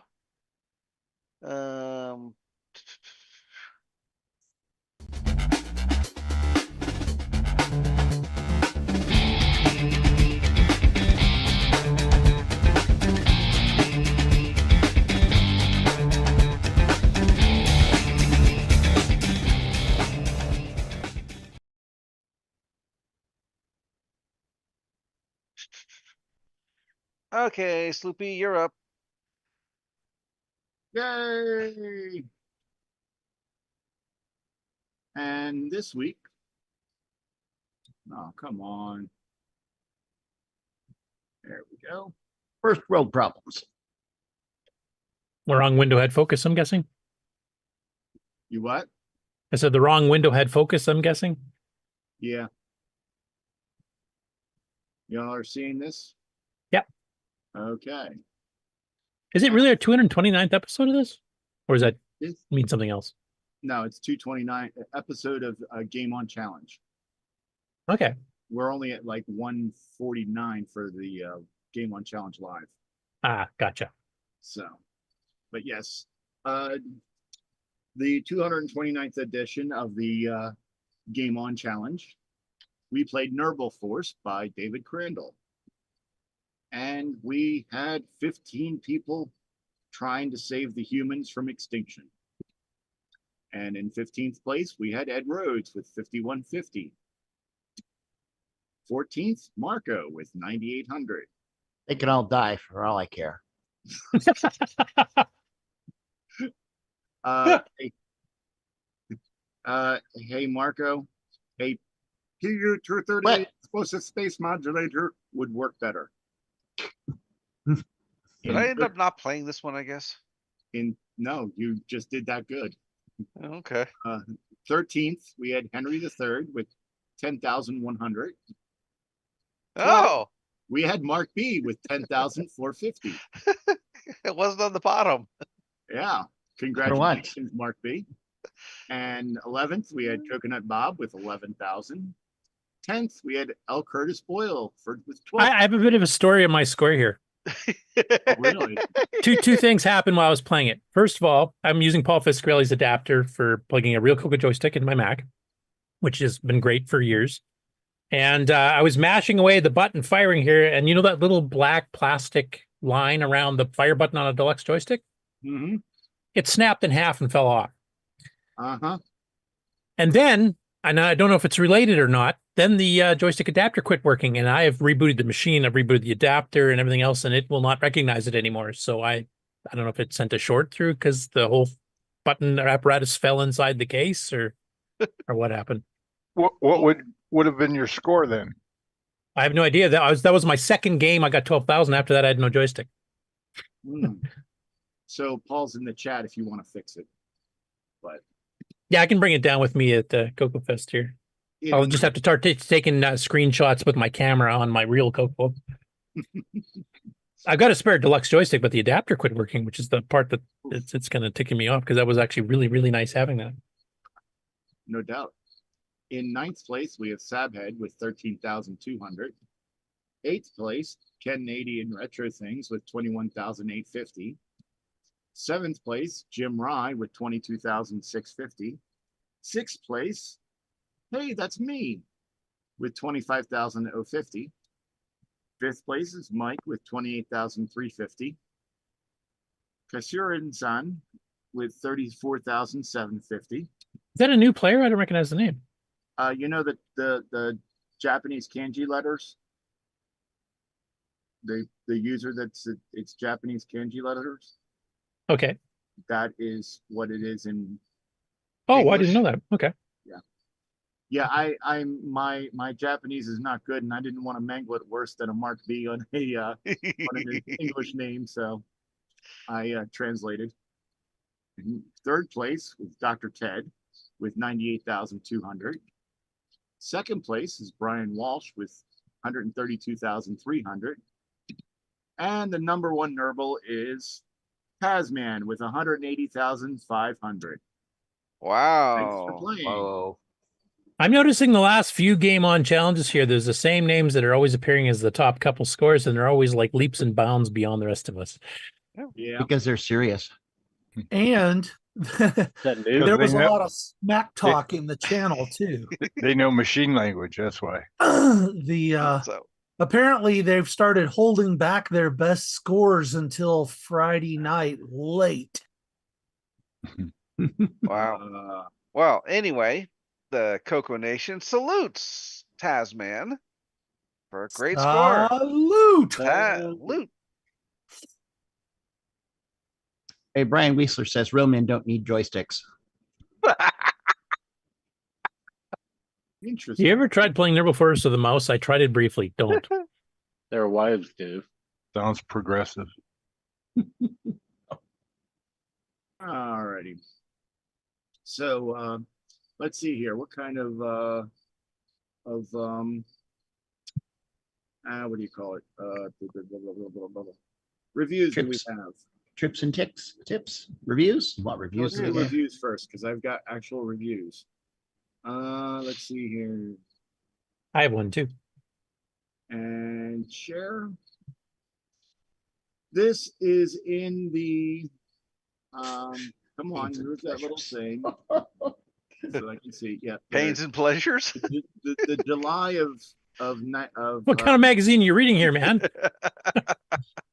Hey, Curtis, don't start because you're the one who gave this to me. So it's going right back at you, buddy. You set him up. I think I accidentally forwarded one of Trina's magazines to you. Sorry about that. So there was a mention of Nerble Force in the Dragon User in July of '84, and let's see here. Let's just get to the chase. It's two paragraphs. Sometimes I wonder who thinks And a up the picture. themes of computer games. My favorite silly name this month is Nerble Force from Dragon Data. You are one of the last human survivors on the planet Nerble, begins the blurb. Your task is to prevent the Nerble Force from kidnapping the few humans on the planet's surface and rescuing any that are left stranded. As play begins, you realize that this is simply another game of Defender in a different guise. Fresh waves of aliens swoop in from left and right, giving you warning other than a few blips on a radar display at the bottom of the screen. You control your craft's horizontal and vertical movement with a joystick and use the fire button to zap the Nerbles. Or a mouse. Wait a minute here. Poorly. The Nerbles are the ones that are invading, but you're also on planet Nerble. So how does that What? work? Yeah. Because up here it says you're on the planet Nerble. Maybe we're invading their planet and they're attacking back. Yeah, I think basically you've taken over their planet. They want it back. Okay, so we are the buttholes. Yeah. So we're just trying to save ourselves. I guess they ruined Earth so bad that they tried to find another planet. The other planet's like, no, we don't need an infestation of humans. So they call it an exterminator. All right. You control your craft horizontally and use the fire button to zap the Nerbles. If you're lucky, you can offer timely assistance to your fellow humans, but this is by no means an easy task. Using joystick means that there are no smart bombs, however, and all the collisions seem to wipe everything out on the screen. And Yeah, I did notice there was no smart bombs that I could see. I was trying to hit spacebar and stuff, and I didn't see anything trigger one. Yeah. If you don't have a copy of Defender, you may enjoy this game, but there are better versions on the market. One point in its favor is its price, as this game is only £7.95. Yeah. Yeah, £7.95. Several other Dragon Data titles are more expensive, such as Junior's Revenge at $10.95 and worth every shilling. But at least that follows the complexities of the arcade version. Nerble Force is rather a basic copy of Defender, and a higher price could not have been justified. So that's from Dragon User Magazine, July 1984. Just anybody wants to look it up? Yeah, I agree with them that it's a passable functioning Defender clone, and for a low price, it is worth the few pounds. But for anything more than that, then no. Because I mean, yeah, it's not the worst clone I've seen in the CoCo, but it's not the best. Yeah, because I mean, £7.95, that would be back then that would have been like $10-12, which is no, because back then the pound was, I think it took $2.20 or $2.10 US to make 1 pound. So it'd been $20. No, because I know they're like they're like, what is it? 1 pound to $1.50, I think it is, or $1.40. Yeah, it used to be higher. No, they were way higher in the 80s. Yeah. So, but yeah, it's definitely, yeah, I would say 10 to 12 US dollars back in the day would have been a reasonable amount for what it is, decent. Yeah, and 12 would have been close to what this was. So yeah, might have been a bit higher. We also stop that, and where's the rainbow? I should mention too, I forgot there's another place to look for reviews, and I actually have two I'll add on to yours once you're done the rainbow one. And this is the rainbow from August of '83. See the prices there? $24.95 on tape, $29.95 on disc. Yep. I guess it was overpriced. Now, this is a full year earlier, too, because the Dragon version didn't get ported across for about a year after it got released here. Yeah. So, but yeah, it's, let's see here. Should I read this whole thing? Nah, just pick out a couple of things that stuck out to you. Absolutely nothing stuck out to me because I didn't. All right. Yeah, to really enjoy Nerble Force, you need to psych yourself into imagining that you're one of the last human survivors on the planet Nerble. It's it's one of those tiny stars in the Milky Way. Yeah, all your comrades on the service. So I gather having a six-pack helps. Yeah, At least you don't care. I'm noticing from checking the review here, it does look like the reviewer Charles Springer here has never played Defender because he thinks it's like Planet Raiders from Aardvark, which is another Defender's clone. Yeah. Yeah, it describes there's like 6 types of enemies and their point values. What else is there? Anything good? Yeah, there are 8 waves per level. And you can freeze the game with a T. U allows you to continue. And he says, I found the graphics to be the redeeming feature of the game. And the use of long-range scanning device was fascinating. You could and we did manage to play using only the radar. It's a game for active youngsters, really, and they will play for hours. Oh, that's why we only played for 2 hours, because we're not active youngsters. So that's the other review. And the third review, Curtis has. Yep, third and fourth. So first of all, this is from Color Computer News, August of '83 as well. Same month that the Rainbow review was. And this is one of the ones that's not on the archive. And I'm like I mentioned before in the pre-show, I don't want to tear up my magazine to scan it, though it sounds like Mark Bosley might have an alternative. So this one just has a 1-paragraph review, and it basically just describes the game, puts you in control of a spaceship, defending the last few human survivors on the planet from such things as grabbers. Shooting grabbers is only first step. You have to catch the falling human, put them safely back on the ground. Some other beasties fly around. The joystick controls height from the ground, direction of travel, speed of travel, and phaser firing. The bottom quarter gives you your long-range view in the scanner. That's pretty well. So basically just describes a game. It's not really a review. So that's a little bit disappointing. And then another one that I know Ken occasionally does too is icepeople.net put a bunch of reviews up years and years ago. And he's got one. So I'll share the screen here because he actually has a screenshot and everything for this one as well. So let me switch. Okay, you guys seeing that? It's kind of small and on the left-hand side, but. So he gives Nerble Force a C+. He said a Defender given in some strange ways is more than the sum of its parts, but still something of a mediocre effort nonetheless. What an excellent way to start a review. Graphics are large and blocky, and they're basically in P mode 1 with artifacting. And I think that was to keep the speed of the scrolling terrain going at full throttle. He said the flicker is terrible, easily on par with the Atari 2600 version of Defender. I don't remember it flickering that bad. The brief gameplay I had. I had a few issues with flickering, especially when the one enemy that you shoot that turns into the 4 different ships. That one was quite a bit flickery and difficult to see what you were doing. Okay. So then he kind of mentions, the flicker and some other things that aren't that good. And then he said, yeah, for some reason, it doesn't feel like an all-out terrible game when I played it. And he said, mostly it's for little things. The graphics and scale of things, blocky as they are closer to the arcade than a lot of the other versions. The landers and other enemies, even if overly pixelated, similarly look more like the real thing than elsewhere. You also get animated explosions of the arcade. And the controls are simple as they ought to be on a home version.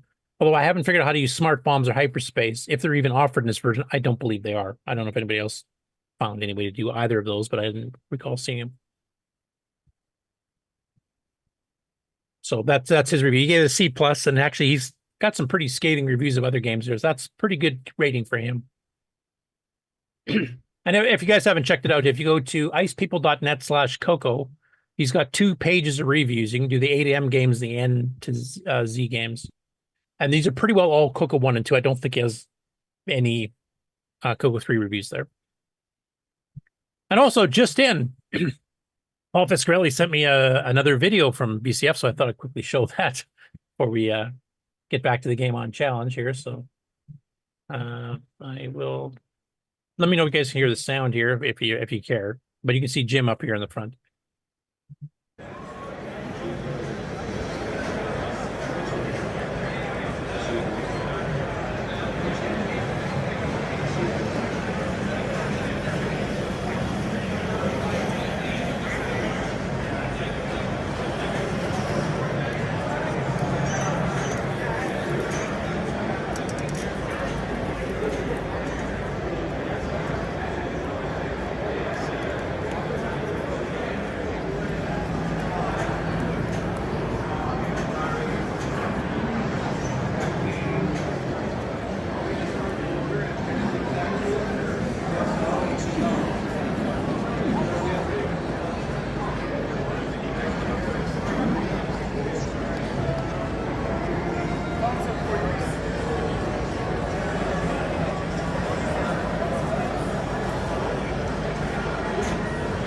There you go, Curtis. That's oh, for that you. just scares me. Why do they have a torture room at VCF?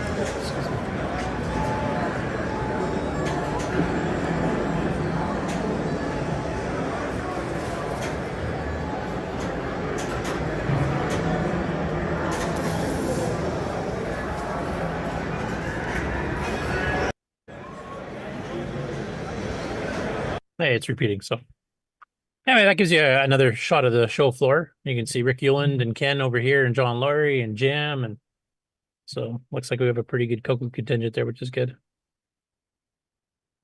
You know, that's a good marketing idea. You pick the booth that's near the bathroom, you're going to get a lot more foot traffic. Yep. Anyway, sorry, I just wanted to throw that in before I forgot and got too far away from our VCF coverage. So back to you, Sloopy. Okay, I completely forgot what I was talking about. Well, we just finished the reviews. Yeah. Yes. So I think you're going to bring up some of the live footage. Either that or talk about tips and tricks. From my very, very brief gameplay, the one tip is when you shoot the I don't know what they call it in Nerble Force, but the pods that break into swarmers. Mm-hmm. The swarmers tend to be in 2 rows across. So if you do one shot, it actually takes care of a whole row at once, as opposed to having to pick them off individually. Now, if you're too far away because your shot doesn't go all the way across the screen, depending on where on the screen you are, you won't be able to get them all. But that's one way to take them fairly quick. If you can line up vertically, you can take them out in 2 shots, all 6 of them. That's the only trick I got to do before my joystick adapter died and my button broke. Any other tips and tricks? You could always do what Bob Emery's doing and play the real transcode.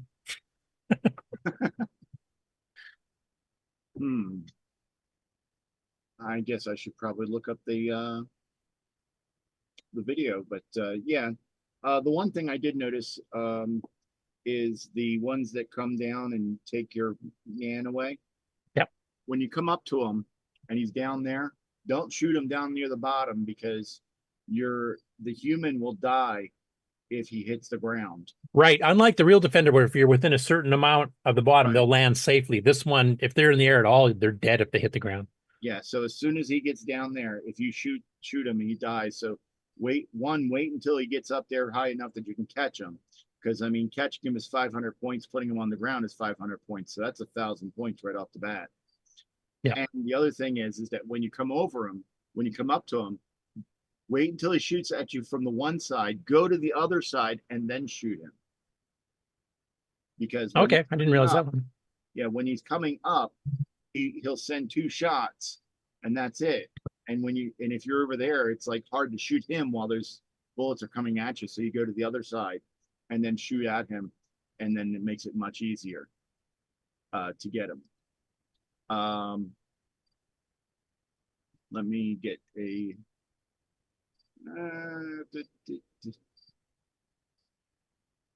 And as for the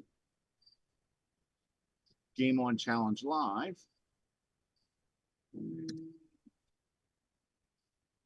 Somebody has a cricket. yeah, I know. He's well prepared, folks.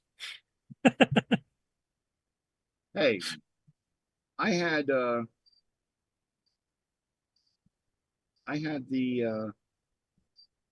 one review already found, and that's the first time I've done a review. No, I wasn't saying you were slow. I mean, I actually hear a cricket somewhere. Yeah, that's behind me. Oh, okay. Yep. With the Just weather like- getting colder. Just like Buddy Holly. Yeah. With the weather getting colder, they usually come in. So, all right, let's see here. Share. And not that one. Now, we should mention the Game On Challenge is every Thursday at 8 p.m. Eastern. Feel free to join in on our Discord, and you can join in the fun. You can actually just come in and lambaste the rest of us for playing so poorly as well. Yes. And I can lambaste some people for not showing up. I ain't going to name names, but his initials are L Curtis Boyle. And once again, if it's work related, that is always going to take precedence. Otherwise, I wouldn't be able to afford to even go to CoCo Fest. That work is going to be there Friday morning. Yeah. I had to have it in before. It's not going anywhere. No, when you got people running midnight shifts, you don't have a choice. I don't have employees anymore either. Back in the old days, I would just let my employee handle it because he was on nights, but I'm a solo show now. So here's a question. How long before the deadline did you get it done? I think I finished about 2 a.m. Okay, and it wasn't due until 6? Yeah. So that's 4 hours.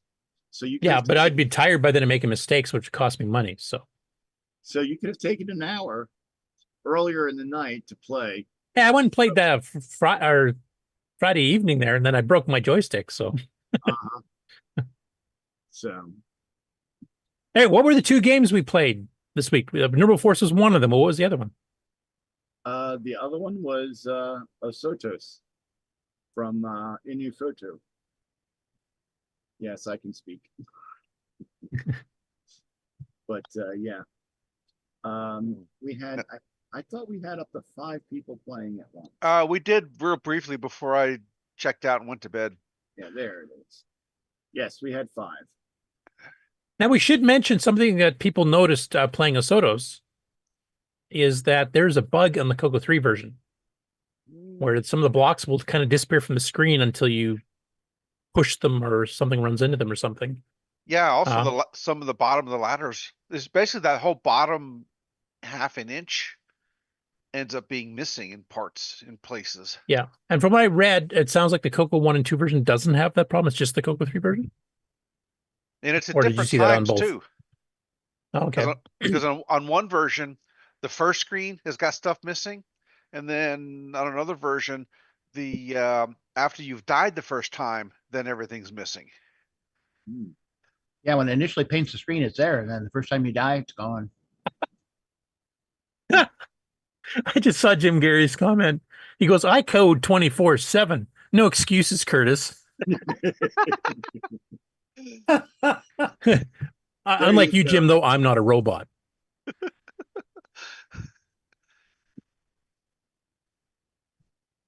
All right. Yes, we had the 5 people playing, and it seemed that Nerble Force was quite popular as Osotos. Except maybe with Mark Arco. Yeah. Then, I was gonna say, then we had that person that felt it was necessary to play other things. So as you can see, but we will give him credit because it was CoCo related. Yeah, it's CoCo 3 graphic scrolling demo by Mr. Dave in the chat. Yep. In basic, One yeah. me this time. Did you do it in 6502 basic, Dave? No, just plain extended. That's just plain extended basic. I think I listed the code there. You just preload everything, then you start using the horizontal offset registers and the vertical position of the start of the screen. You just you move just it around. basically slide the viewport of the screen through window. Exactly. Through memory. So, but yeah, you might think Jim Gary is kidding when he sees the code's 24/7, but when you see the number of MC10 games he puts out, he'd have to. By the way, 60 said that checks out, and then Jim Gary went beep beep.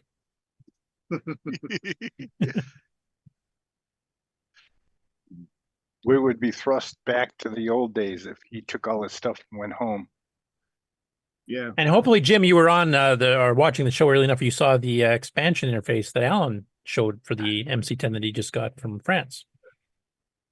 Yeah, Jim Gary is programmed more in the last 48 hours than I've done in the last 48 years. So.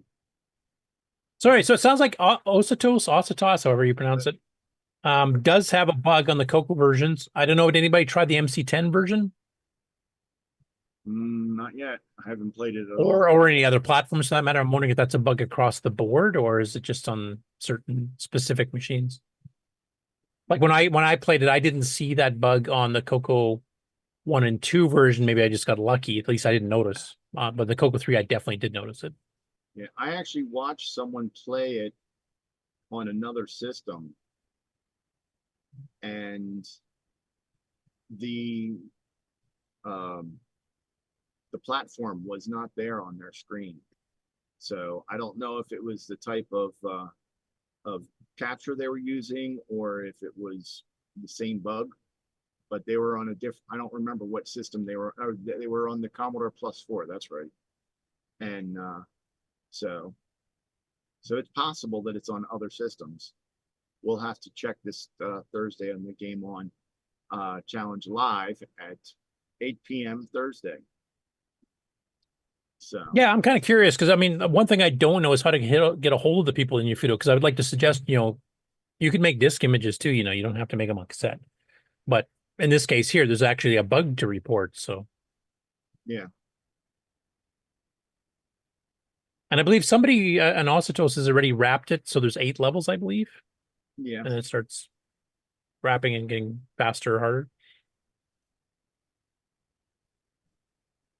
Yeah, it would be interesting to see how far you can go on it, and if there's differences in the other systems too. Now, this Thursday, if I'm not busy with work again, I could play that one because it's keyboard. I don't need a joystick adapter for that one. Excuses. I have to work. My joystick doesn't work. Oh, cheese and crackers. So, but yeah. And this is the first time you've been on the regular show since when, Sloopy? I'm sorry that I have to deal with other things. Excuses. I'll try not to die next time. If I die, can I use that as an excuse for not being on the show? No, it just means you play slightly worse. Slightly. Okay. All right. Gauntlet thrown. All right. All right. So Ositos or whatever you want to call it for one more week. You can play the MC10 version, the CoCo 1, 2 version, the CoCo 3 version. Be aware of the little glitch there where some of the stuff disappears in the bottom. And we talked about how to play the game and what the purpose of the game is as far as gameplay goes last week, if you need to check that out. Keyboard, don't even need a joystick. It just needs 16K of RAM or maybe 32K on disk for the CoCo 3 version, or 128K, I should say. But other than that, I believe Sloopy has a game already picked for next week, or did Ken pick this for you? I got the pick. Oh, awesome.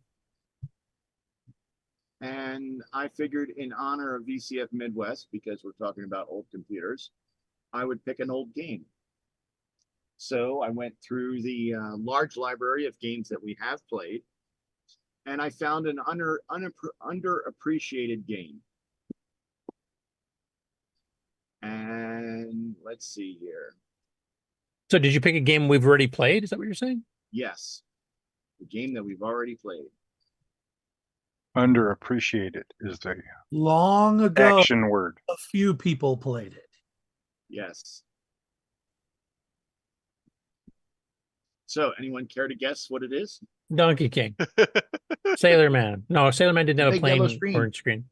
There's a lot of games that started this way, so it's hard to pick. That Squeeze game the is called orange. Press Reset. Unappreciated. That's a Neutroid. Exactly. No, that's underwhelming. It's a little bit different, Nick. Grand Prix? Ah, Jungle Queen.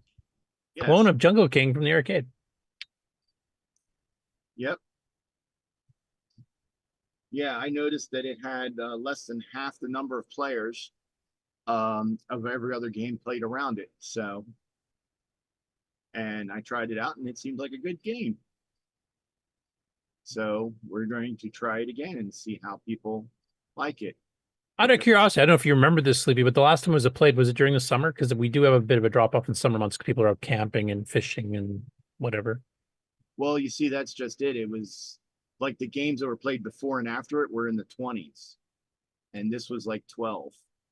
Oh. Let me see here. Was it around Coco Fest?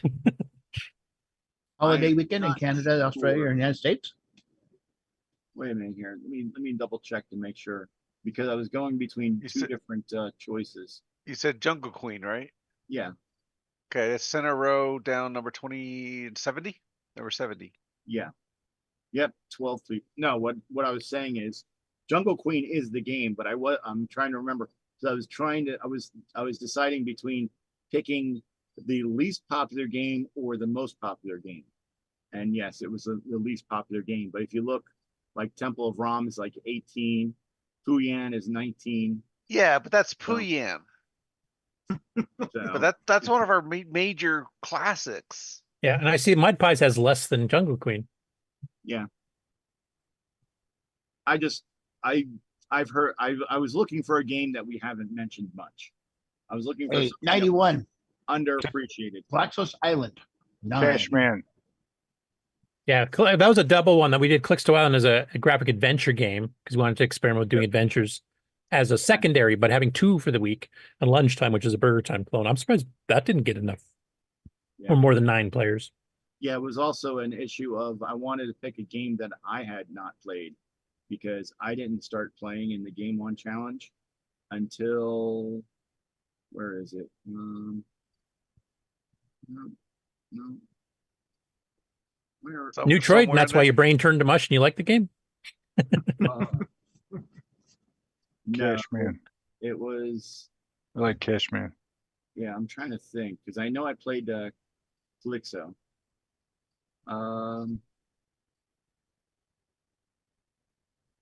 Yeah, I don't remember exactly. I'd have to go back and look, but yeah. But yes, Jungle Queen seemed to be a good choice. As those of you that know, it's a similar to Jungle Hunt from the arcade. It's a quite fun game. I tried playing it a couple games, and it seems pretty good. So, yeah. So that's a CoCo 1 and 2 game. It'll play on the CoCo 3 as well. I believe it requires 32K. You can get in the archive, of course, and you can play that. And join us next Thursday, where Sloopy will be hosting. Yep, and you can get it on the archive, but you cannot get it on the big list of games from L Curtis Boyle.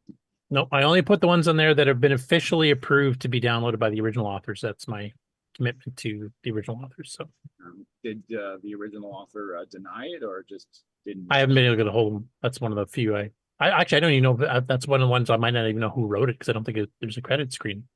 Like ours is a hack copy, so any regular credits are gone. And I just see that Mr. David Ladd snuck in, and he's at the show, so maybe we'll get a bit of a live thing here if the bandwidth is good enough. Well, he said he doesn't get any signal. Because he did briefly flash video, I noticed. So yeah, as soon as I enter the convention center, yeah, my data goes bye-bye. So yeah. Well, you can kind of give us a rundown of what you guys are doing, how big the CoCo contingent is, what you guys are showing off, that kind of thing. That's because they have blockers and they want you to get their Wi-Fi. Yeah, which they want to charge for. So as far Jason is doing his standard booth, he's got a CoCo set up. Then Ken's got a CoCo set up, and Jim's got his normal Commodore and CoCo stuff set up as his table. Paul Fiscarelli's just joined us, and he's at the show too. So welcome, Paul. Boise showed up, so he's here. Rick Euland, we saw. Jim Brain, you mentioned Jim, but John Laurie, we saw in your pictures that you had earlier. Yep. Yeah, otherwise, the Ron from I can't think of the YouTube channel, but he's normally on Trina's Technobabble, but that Ron is here. The break key guy's here. Henry Break Key is here. Yeah, he was going to try to pop in after the YouTubers panel was done. And then, of course, Joe from Joe's Computer Museum, JCM-1 is here. I didn't know he was there. We saw Adrian on the YouTube panel. Yeah, it's hey, Paul.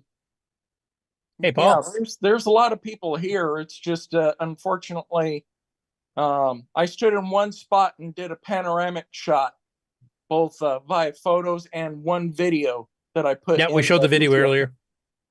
But yeah, I had to actually come to the room to upload those because Discord kept giving errors that it couldn't upload until I got out of the convention center.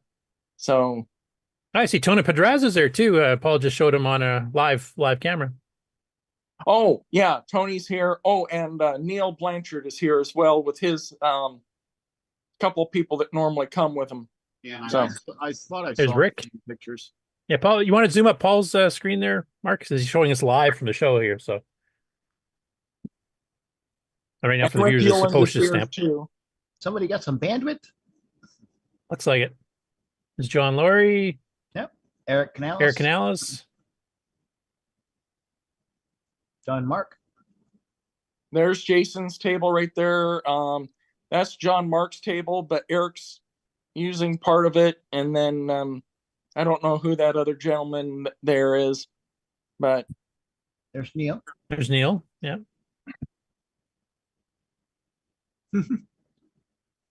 I know Boise's there too. I saw him in the background.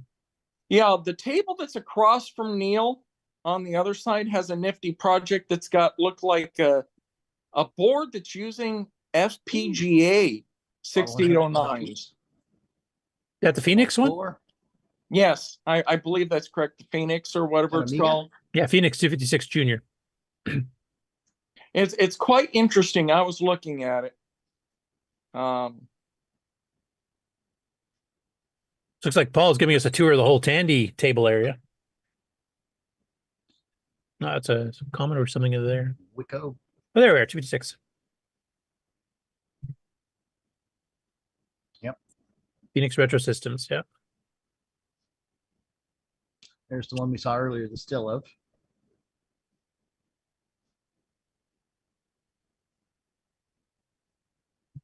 But otherwise, yeah. BBC. I think Boise was right there to the left. Yep, there he is. But yeah, if Paul can zoom in on the Foenix down there, you'll.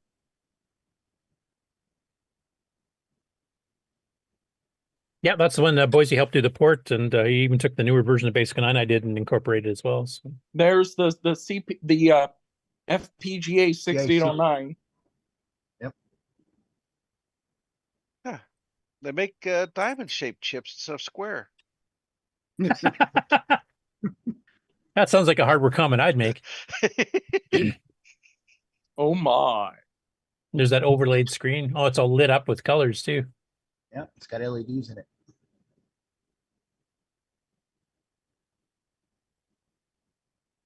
Curtis, when are you going to come here? You need to get here. Oh, is Grant there? I'm never coming there. Well, I'm in my room with Grant, so there's AJ and Eric. Yeah, and Eric. Yeah, using some old terminals. He's waving. Are they terminals? That one's got floppies on it. Or is that? Oh yeah, you may be right. The one on the left, anyway. The one on the right almost Yeah. looks like a. AJ's got all kinds of old, forgotten machines. Those terminals with a blue screen. Probably. He just a blue should use filter. that to his advantage, like maybe title his booth or something. Oh, Eric Canales. Geez, I wonder where I got that comment from. That Mr. Brain? But yeah, there's a lot of interesting stuff here. I know Paul was estimating earlier that he's thinking there might be 4,000 to 5,000 people there this year. Oh, easy. Yeah, I tried recording a video to record some of the content, and it was getting too hard for me to even record the tables because there's too many people. And from the looks of the shots that Paul took at the YouTubers panel, that room was like all the seating was filled and there was lineups on both sides, standing room only. Yep. No, that was the bathroom. That too. But yeah, it's something that this is definitely big. It's definitely worth the visit. Yeah, it is in my plans. It's in my long-term plans. I'm definitely saving towards it. So it's just right now it's such a crappy time of the year for me to actually get time off work. So I'm gonna have to wait for the retirement.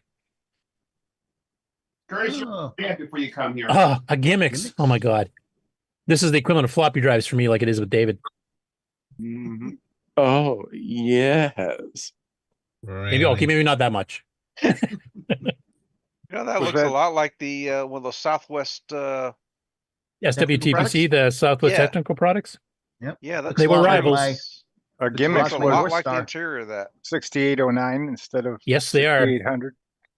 Well, I think the original gimmicks were 6800, but the big ones were 6809s. Yeah. And they had like buffered I/O cards for serial ports, so it could comfortably run 8 terminals, no problem at all.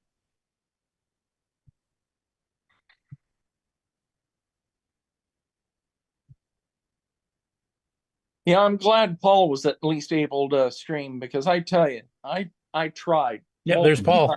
Yeah. Now, does Glenside officially have a booth there themselves? I don't think so. They should have. The two people that had tables was, like I said, John Mark Mobley and Jim. But then again, Jim always has a table at this event. So yeah, but that's for Retro Innovations, right? Yeah. So what was John's, like Mark Mobley's for? He's got a serial printer with Apple III. keyboard. Sitting there, he's got it hooked up, printing out stuff. Fax machine too. Oh, that's a fax machine too? Yeah. Wow. Because I thought Glenside was going to have a booth. Yeah, that's what I thought too. I thought it was actually discussed in one of the meetings when I was watching one of the replays because they want to try to promote, since they're in the same neighborhood, it'd be a good place to hit people up to come try Coco Fest out. Wow, disc backs, like IBM type. Hey, doesn't AJ have one of those discs hanging on his wall? It's a I platter know post. Usagi has a bunch of stuff like that.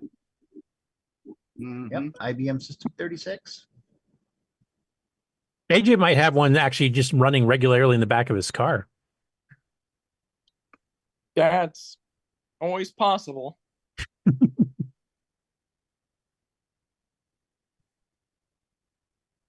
AJ has a lot of very interesting stuff. And I'm not talking about what he brings with him. He's got a lot of stuff. It's kind of like going through the VCF warehouse.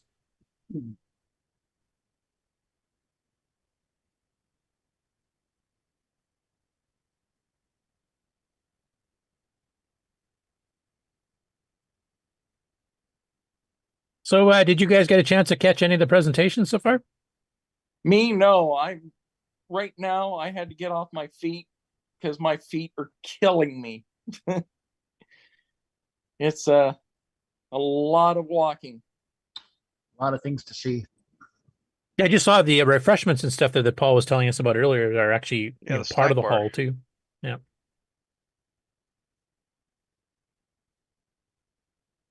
I wonder if they see a lot of SDC like devices for sale for other machines. Oh Is there yeah, a lot, there's lot of tons that of it. around? Shack. That'd be Joe.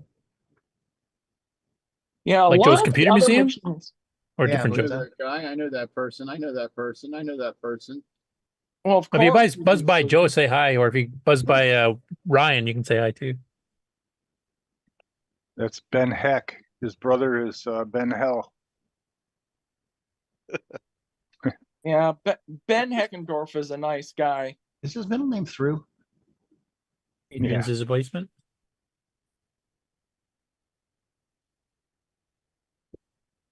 Heavily modded Commodore. Yeah, that's his. Oh, that's Ziff- Adrian's. his Yeah. Ziff Nick, I believe. It says, sorry, I'll be back later. Please take everything. Oh, no, it doesn't say that. And that Stock famous taking. towel. Stock taking, take what you like. Oh, yeah, I wonder if anybody's got a super pet running OS9 there.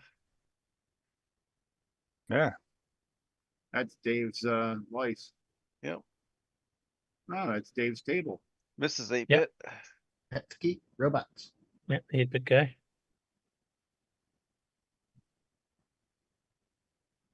He was a guest on our show several years ago.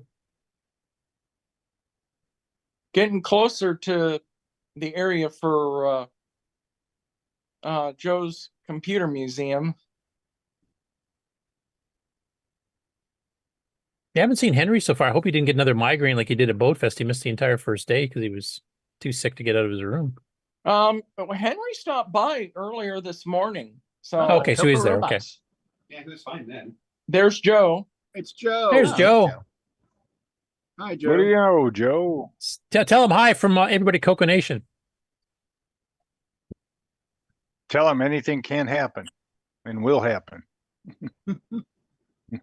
He's one of the manufacturers of the Blue Scuzzy, amongst many other things.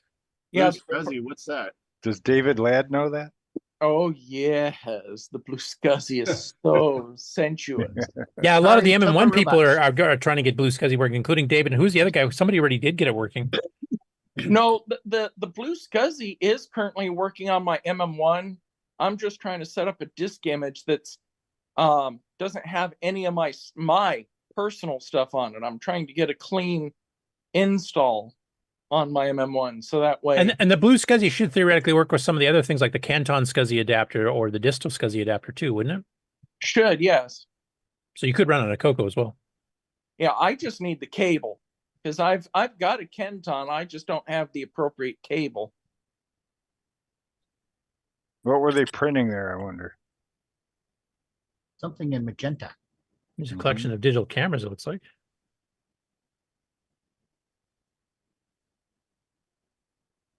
There you go. Yeah, it looks like magenta.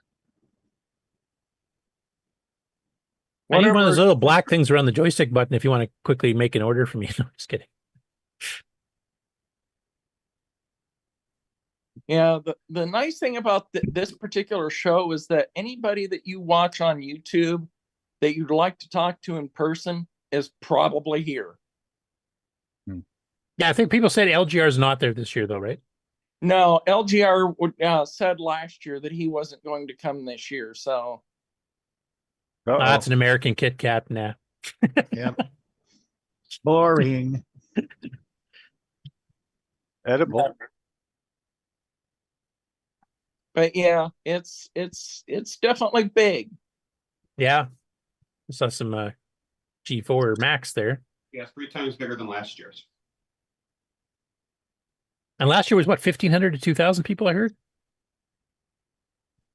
So Man, that I 4,000 to don't know. 5,000 sounds probably accurate for this year, maybe even higher. Empty table space. Now, other than this main room, there's also the presentation. Is there more than one presentation room or just one? There's 2. There's 2? Somebody ought to make Tandy monitor doors. There's Fujinet.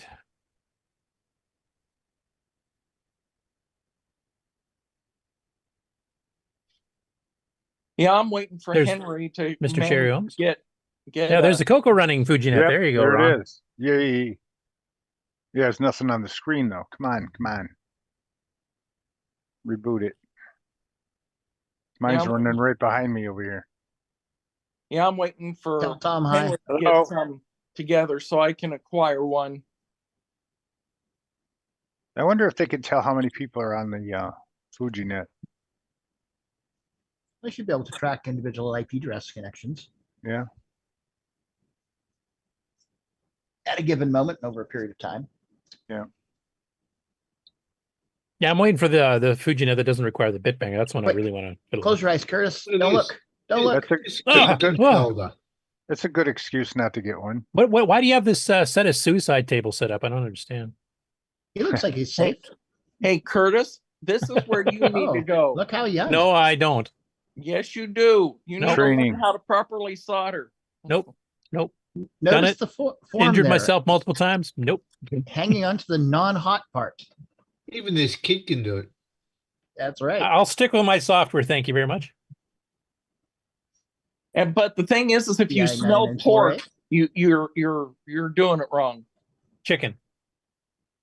That too. Well, that's what that thing up top was. We were trying to figure that out earlier. What? On top of that. What was Display it? stand. Jacket.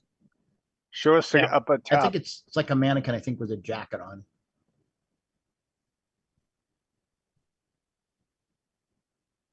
There's Ben Heckendorf.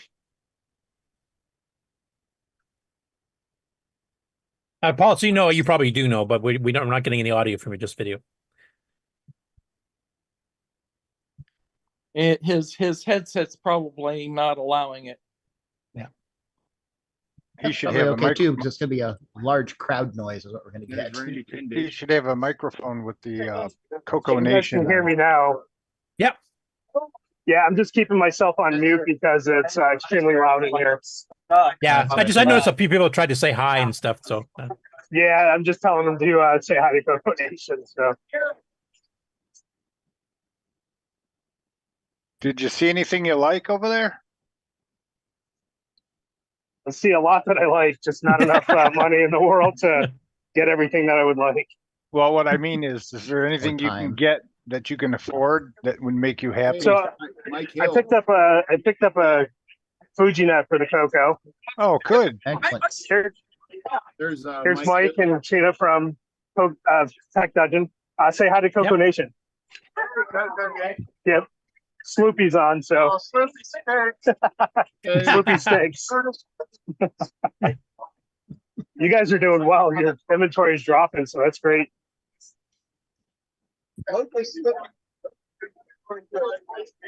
They have a new analog version of their Tandy joystick. Yeah, don't push it'll it. probably work on the Apple II then as well, right? Don't push Yeah, it. no. You're working on an Apple II version of the analog, right? Yep. Yeah, no problem. Very cool. Thank you. You guys will be at Tandy Assembly next month, right? Or the end of this month, I should say. It's only a few weeks away. All right, sounds good. And Coco Fest again? Great.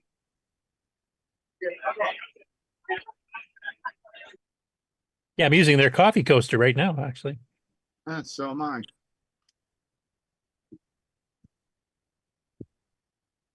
Of course, they were guests on the show right before Coco Fest too, where we kind of convinced them on air to come out to the show because they weren't planning on it originally. Yep. Is there a free table somewhere? Did you notice? Yeah, it's probably They not. usually do. Not going to be able to get much. Yeah, it's Yeah, in the back Ron, wall. there's a free table. It's been pretty well picked over. Yeah. Is the free table in the main hall or is that in a separate room somewhere? It's in the main hall. I'll go over there in a sec. This is a giant C64. Yep. You guys recognize this guy, right? Oh yeah. Say hi to CoCoNation, the CoCo guys. It's Eric. Eric. So is that C64 Yeah. any John faster? No. It's just bigger.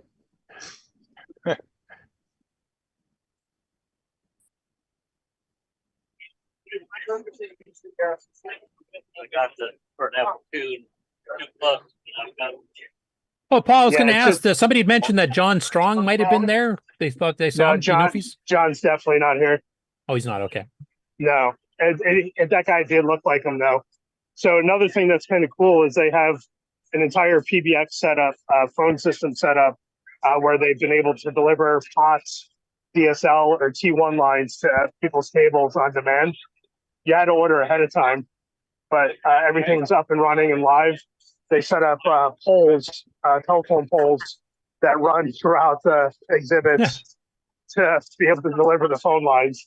So these guys were working pretty late Thursday night to pull that together. So what are you using? For what, Ron? For this broadcast. I'm just using my mobile network right now. I've got Google Feed, and Okay. just I've got decent bandwidth at the moment. Yeah, it's actually holding up pretty good here, especially considering you're Doing wandering well. around. Yeah. Yep. So who's your Headed over carrier? to the Google Feed. Batteries. So headed over to the free stuff. Big screen TV, 800 pounds. That's free. Yeah. Everything's been pretty well picked through. Actually, that's fairly late TV, so it's probably not too heavy, strangely enough. Now, does those tables get added to as the show goes on, or is it basically people will everything's drop- placed? No, people will drop stuff off and take stuff, and so it's kind of dynamic throughout the show. Need a chassis? We've got more than a dozen. Lots and lots of Holy cow. P2 and Hey, there's mine right there. Not a cart. That looks familiar. Look at that Coco box. Two. With a Is that Coco on in the it. free table? no, this isn't on the free table. I was gonna Well, say. it just said free in there. Yeah. I don't know how much they're asking for that. There's no price on it. Oh, if you have to ask, you can't afford it. Probably. Make me an offer. Yeah, I got one of those Dells. You see any of those? Oh, the Pico Gus. I saw that. Yeah, Pico does. Joe's Computer Museum actually showing some of those. Was there old playing think pads with the button on the keyboard? Oh, Wisconsin Computer Club. I heard they were going to be there. I wonder if the Michigan one, there's the one that Adam, what the heck's his name? Commodore Chronicle guy, Adam, can't remember his last name. He's at BoFest, but he's a member of one of the Michigan clubs. Irish Carney, this is live from VCF Midwest in the Schaumburg, Illinois. Yep, Tandy. I got a case like that one. OS2. Software. OS2 Warp. Software. OS2, yeah. Bring it on. Another preemptive multitasking operating system. Oh, yes. My very first books on multi-threading and stuff are for OS2. You know what? Like, I didn't track. Nobody plays ball, right? But if you do it, you get a big suitcase.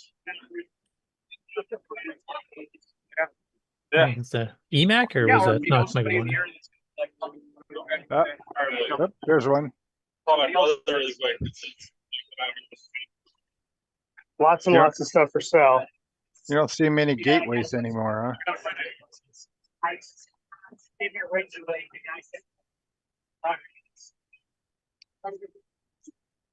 Packard Bells are all probably on the giveaway table. Oh, there you go, price list. Netbooks for $50. I just posted a picture of my e-machine.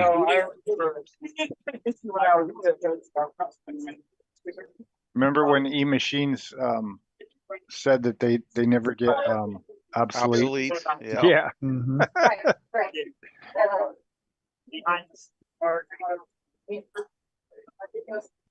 Well, they're still usable today, so I guess it's holding. Yeah. Oh, CoCos are still usable today, so.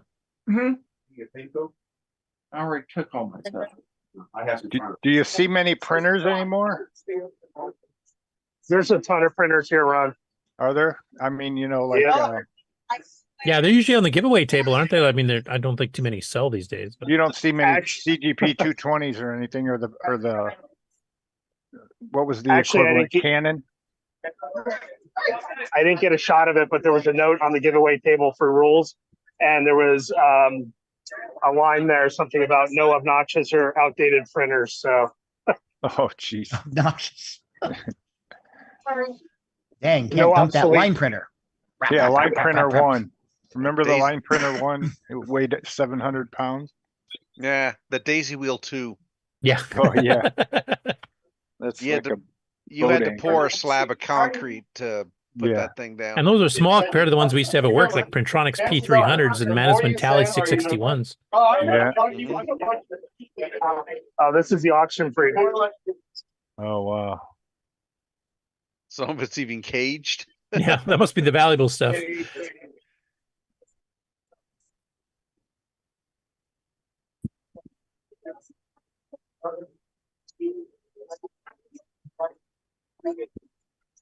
Remember the HPs that were square looking?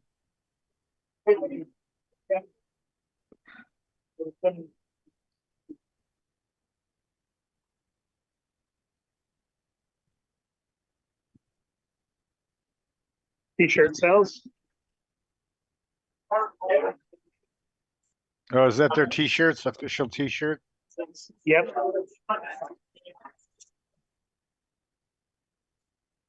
Yeah, they may not be selling.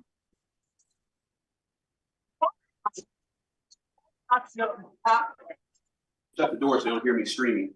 Yeah, Grant, I don't Osborne's. think we want to hear you streaming again. One Coco mistake. alert. And he pays for it forever. Coco alert. Hey, Jim. It's Mr. Say Brady. hi to the CoCoNation. Hey there, my stuff online. You should be here. It should be here. That's right. I wish I was there. Yeah, there's Yeah, a few well- people that are planning on going that weren't able to make it, so yeah, it's guess So that that- happens. Hey, That empty is that a table Lear with Ziegler Sloopy's? ADM3A terminal I just saw? Yep. Yeah, it's actually an ADM5, Curtis. Oh yeah, okay, Keyboard- yeah, Keyboard slightly different. yeah. I just saw the keyboard's different. Still got the potentiometer for changing the color or the brightness of the screen though. Is That's that right. a Z80? We had ADM3As in our work system as well as ADM22s. What's in there? Doesn't say. It's a discrete run. I-281 CPU is what it, All right. I see. Okay. Right at the top. Yeah. yeah.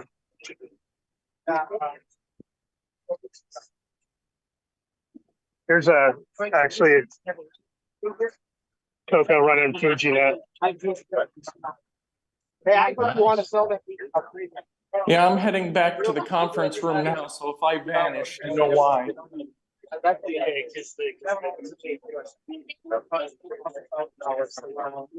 Oh, mother multi-back interface PCB.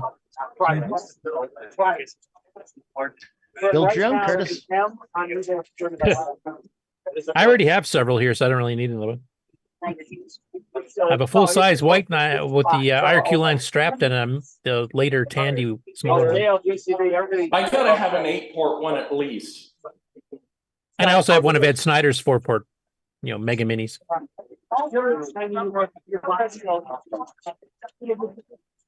That's a good price. Yeah, that's good. In case of anything. There's a Mega Mini right there. That almost looks like. No, that's actually this custom one here, Curtis. Oh yeah, because there's lights Gentlemen- and stuff. That's not on Ed's. Yeah. That's right. This is a gentleman named Chris Terstig, and it's open source. So he said, I bought one earlier. There's a bill of materials online, and you can download the plans and print the case and everything. I wonder if he'd be willing to partner with one of the manufacturers for the people, to make boards and complete systems like that for people that don't solder. Possibly. I mean, since it's open source, I think anybody that wants to can go online and grab them and sell them if they wanted to. Yeah, because Frank's offered to do that at Retro Rewind for a few projects, and he does offer, even if it is an open source project, he'll actually give the people that originated the project a little bit of money from each sale. There's Jason. Yeah, we're on We're live on the air, everybody. Good afternoon, everybody. Hello. VCF Midwest. Woo! Yeehaw. There's John. He sounds There's those thrilled. guys. These guys. There's guys. And there's that thing. Wouldn't know anything about that, Paul, would you? You couldn't buy Oh, a I door recognize there that. yet, huh? Ghostbusters. Yeah.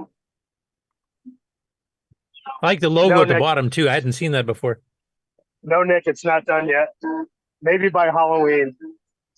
What year? Well, you see, Paul, if you'd stay home and work on it rather than going to Say these what shows, year, no, I'm just that's the kidding. important part. That's Where's right. your MC? Where's your MC10? There's Ken. Up. By the way, tell Ken I don't see any Nitrous 9 running. Go there every day. Because he doesn't have to rotate it. Yeah. Thing where he just makes a deal one day, sells them, deal another. So one day they'll pop up, and if you don't get them right on that day, you're all what? Yeah, so Ken, Curtis just said he doesn't see any Nitrous 9 running. That's because I got food. Give me their names, I'll kill them all. Oh, jeez. Since he wants names, he'll kill them all. Yeah, so that's pretty much. Well, I think I skipped a bunch of areas, guys, but you guys get the gist of it. Oh yeah, it's a huge show. It's Yeah, really this is good. Jim's table. So Jim is actually we're CoCo Tandy Corners right in prime real estate area. Oh, good. Right across from right when you first walk in. So I'll walk out here. Hang on one sec. It's really loud. Not to cut you off, Taylor and Amy just said hi to the CoCoNation. Oh, tell them hi back. Hi. Oh, Hello. look at who's coming at me. I haven't entered the convention part yet, so therefore I still have data. Hello there. I'm gonna take a quick walk over to the presentation hall. Okay. Oh, we're not going to the bathroom right now. No, that's I grand. do have to go, but I'm gonna hold off on that one. I'm not gonna pull a Grant Leedy. That's good. Uh-huh. Great leaky, isn't it? Yeah.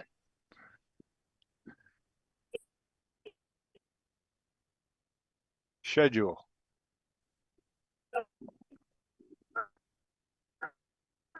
Nice. So I wonder how much they paid to get theirs in red. So yeah, the presentation hall is probably about maybe a little bit smaller than a CoCo Fest menu, but pretty big. Yeah. Fill it right up.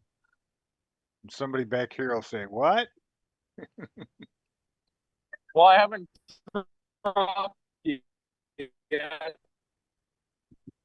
And David has no bandwidth. Yep, he's breaking up. But that's pretty much it, guys. I'll let you guys get back to the regularly scheduled show. But I just Yeah, wanted we'll to let you give a get back to quick the show run through that. itself. For sure. Thanks for sharing this. Yeah, Yeah, absolutely, guys. Alrighty. For a guy Take that care. doesn't broadcast anything, he did great. Thanks, guys. See you, Paul. There he is.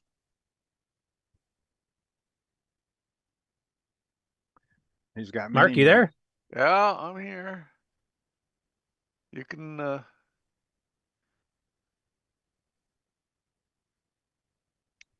just got lots of buttons to click.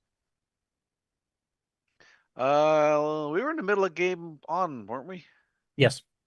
Well, actually, we're near the end of it, I think. We were just about the end of it. So we announced next week's game. Yep.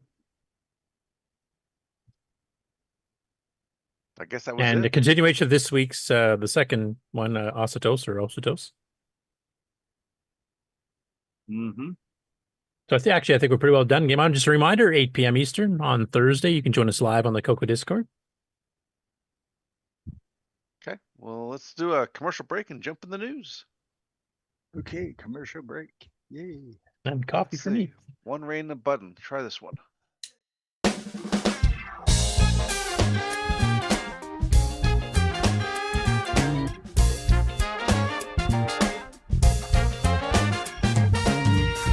Hi, this is Rick Adams, author of Temple of Rom and Shanghai, and I, like you, am a citizen of the CoCo Nation.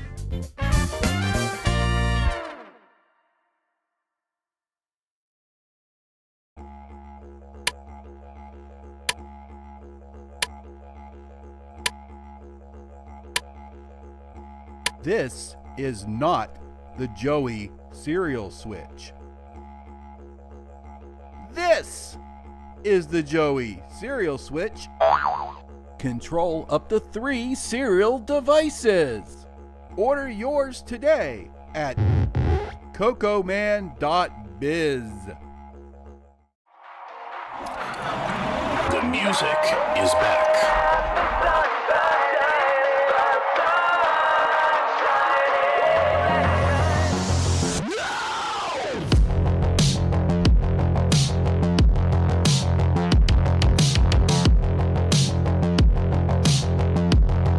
Maestro available now, only from Retro Innovations.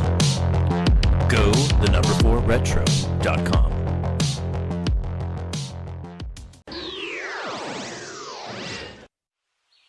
For many a year, peace has reigned throughout the realm.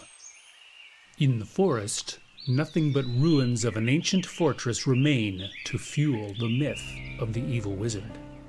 Tales of your ancestors' quest are met with laughter. Mockery follows your warnings. But you know what awaits.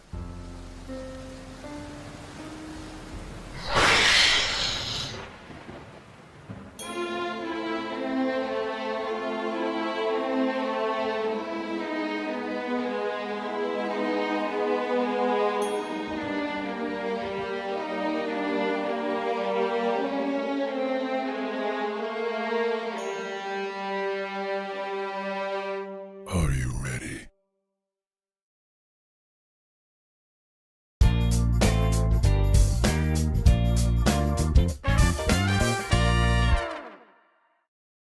When you want the latest in TRS-80, Tandy, Dragon, MC10, and all of their hardware cousins, no matter what it takes, or where news breaks, from around the world to your nation, the CoCoNation News with L Curtis Boyle.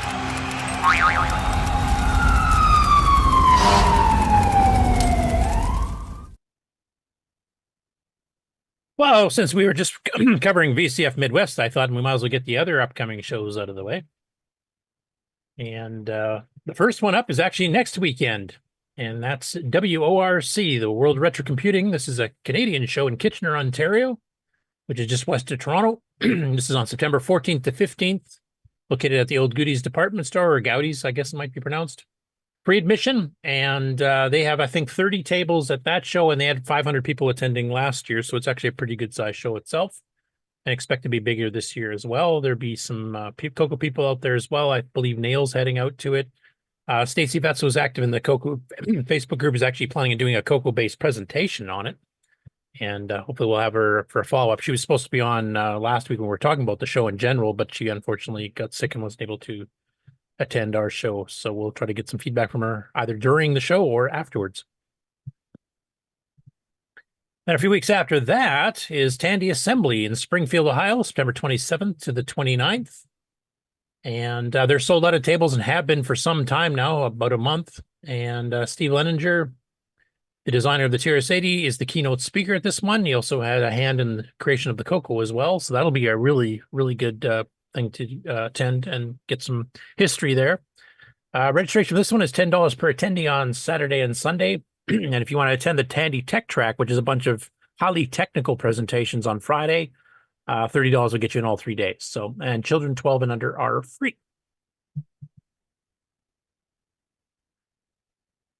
After that, as the International Computer Club that the Amigos put on, and this is usually a couple times a year. This next one will be 4 p.m. Eastern on September the 28th, so the same weekend as Tandy Assembly. So if you can't make Tandy Assembly, this is a virtual event you get to watch live.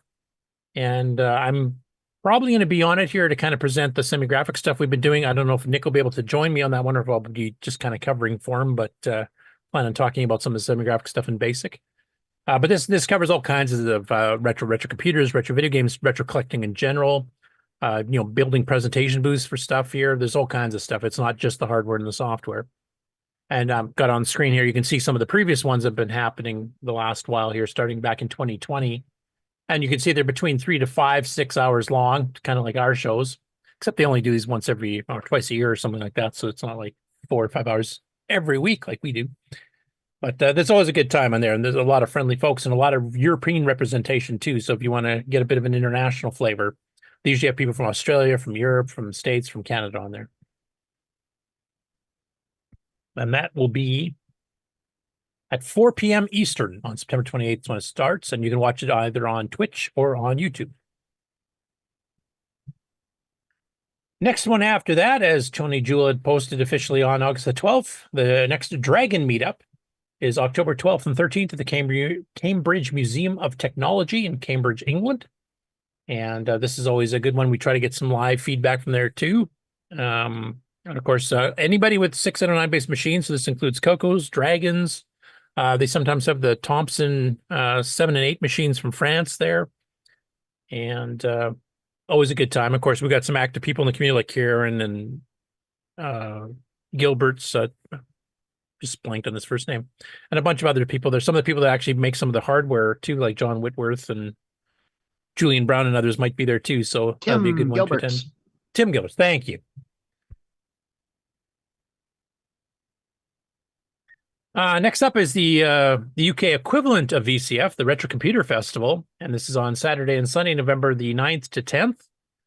And this particular one is being held at the Center for Computing History in Cambridge, England, which is a couple blocks from where the Dragon one is. And there's 2 actual museums in that area. One is on technology in general, one's on computers, and they're within blocks of each other. So you actually, if you attend one of these shows, you get to get the museums kind of, at the same time if you want to, which is really, really cool. And this covers all retro machines, retro video game systems, retro computers, home computers. You can order tickets for individual days, or for both days, you do get a bit of a discount if you get the a multi-day pass. And there's some details that you can click on these links. And of course, all the links for all of these shows will be in the show notes on our Discord. Oh, it just went and reversed itself. See what it looks this time. So this is Retro SC. This is the Retro Show in Brazil. We've actually covered that the last couple of years, and Erico Monteiro and a few of the others have actually given us some, photos and live bits from there as well. And this is on November the 16th. And they always have a strong CoCo CP400, Codemax, some of the CoCo clones that Brazil is quite famous for having. And this is happening at 1670. I don't know, I'm probably going to butcher pronunciation here. My apologies. Roldo Soares Glavin Road in Cacupe, Florianopolis, Santa Catarina, so in the southern part of Brazil. You'll notice it's in November when it might be getting cold for some of us, especially up here in Canada, and it'll actually be kind of tropical at the time. So if you want a vacation to a nice, warm, sunny climate, there are beaches quite near to the venue here. So if you want to make a vacation out of it and convince your other half to go, this might be a good one to try. And there's a few people down there that speak pretty good English too. So even if you're talking to some of the native Brazilians who don't know English, you'll definitely have some people who can help you translate. And they always have a good section of stuff there. And then one I don't have an actual screenshot for, but VCF East, as we mentioned, I think about a month ago, had a date change from the original plan later in April of 2025. Now it's April 4th to 6th at the Info Age Science Museum in Wall, New Jersey. I don't believe they've updated their webpage with any details beyond that at this point, unless Sloopy, if you know anything.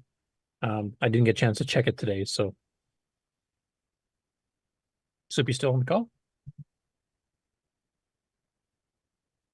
No, he's muted. Maybe he's just stepped away for a bit. All right, those are some of the upcoming shows. A lot of cool stuff and in different parts of the world, which is really good. Of course, just a mention here for anybody who's in Germany, the VCF Europa is actually happening right now too, for the weekend in Munich, I believe. Probably a bit late for people to try to get out there now at this point, but if you're there. And they did mention, as we mentioned last week, a lot of the presentations are actually in German, though there is some English stuff there as well, but you probably should know some German to attend them. And that's it for the upcoming shows. So now we'll switch over to actual news. You guys want game news first or regular news first? Game, get it out of the way. Yes, game. Such enthusiasm from Ron Deluxe. Yeah, exactly. Okay, so since Jim Gary's been, hanging out in the chat here so nicely, I figure we'll cover his stuff first. As soon as I figure out what window I'm trying to point to here. You got to come on, Jimmy. Be fun That's to talk not to. it.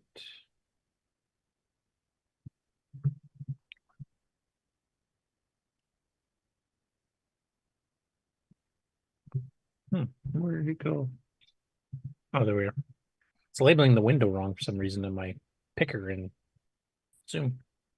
I think this is the right one. Okay, you guys should be seeing a green screen listing. Yep. Okay, this is the right one. Good. So this is one of Jim Gary's, and this is Mad Monkeys, which actually we've covered a bit before, but he's been doing some modifications to it. And this is one that's not a port. It's one he actually has made himself. This is the third installment where the player can now continue after clearing a screen. And I'll play a little bit of that, but I believe this is still a game in progress, Jim. Is that correct? And it's still got more to go, or some on-screen directions. It's for the actual gameplay.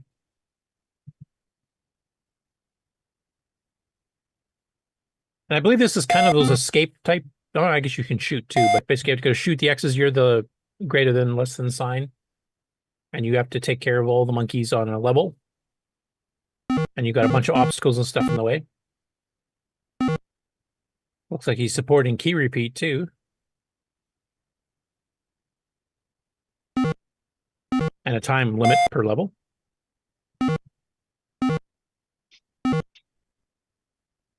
Julian Brown just confirmed he's booked in for Saturday at the Dragon Meetup, so he will be there if you want to meet him in person. Of course, he's been doing a ton of excellent hardware projects for the Dragons.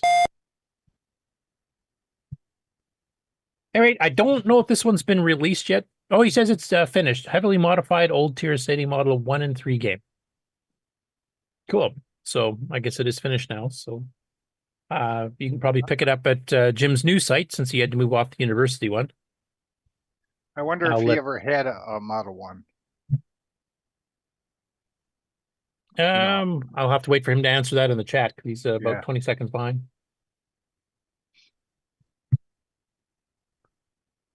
And the next one he did here, and I'm probably going to butcher the pronunciation as well, Bakuden Otoko, originally written by Shinichi Nakamoto and Sejeki Fujiwara in 1980. Excellent. Now, this one has a bit of historical significance. I'm sure if some of you are familiar with the NES game Bomberman, which has been ported to everything from an iPod to whatever else.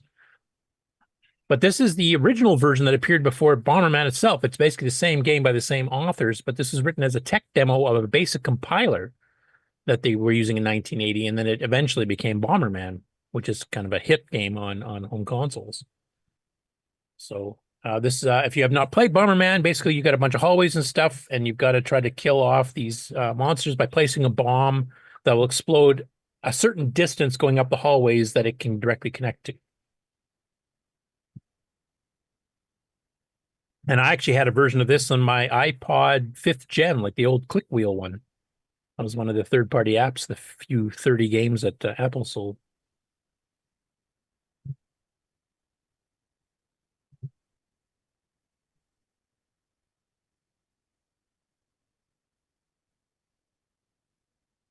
So the X is you, then you got these living balloons, they're called. And you drop the bomb. There, just blew up and took care of one of the opponents. And I believe you can kill yourself, too, if you hover around the bomb for too long, which you should get used to if you're going to play Nick's upcoming game.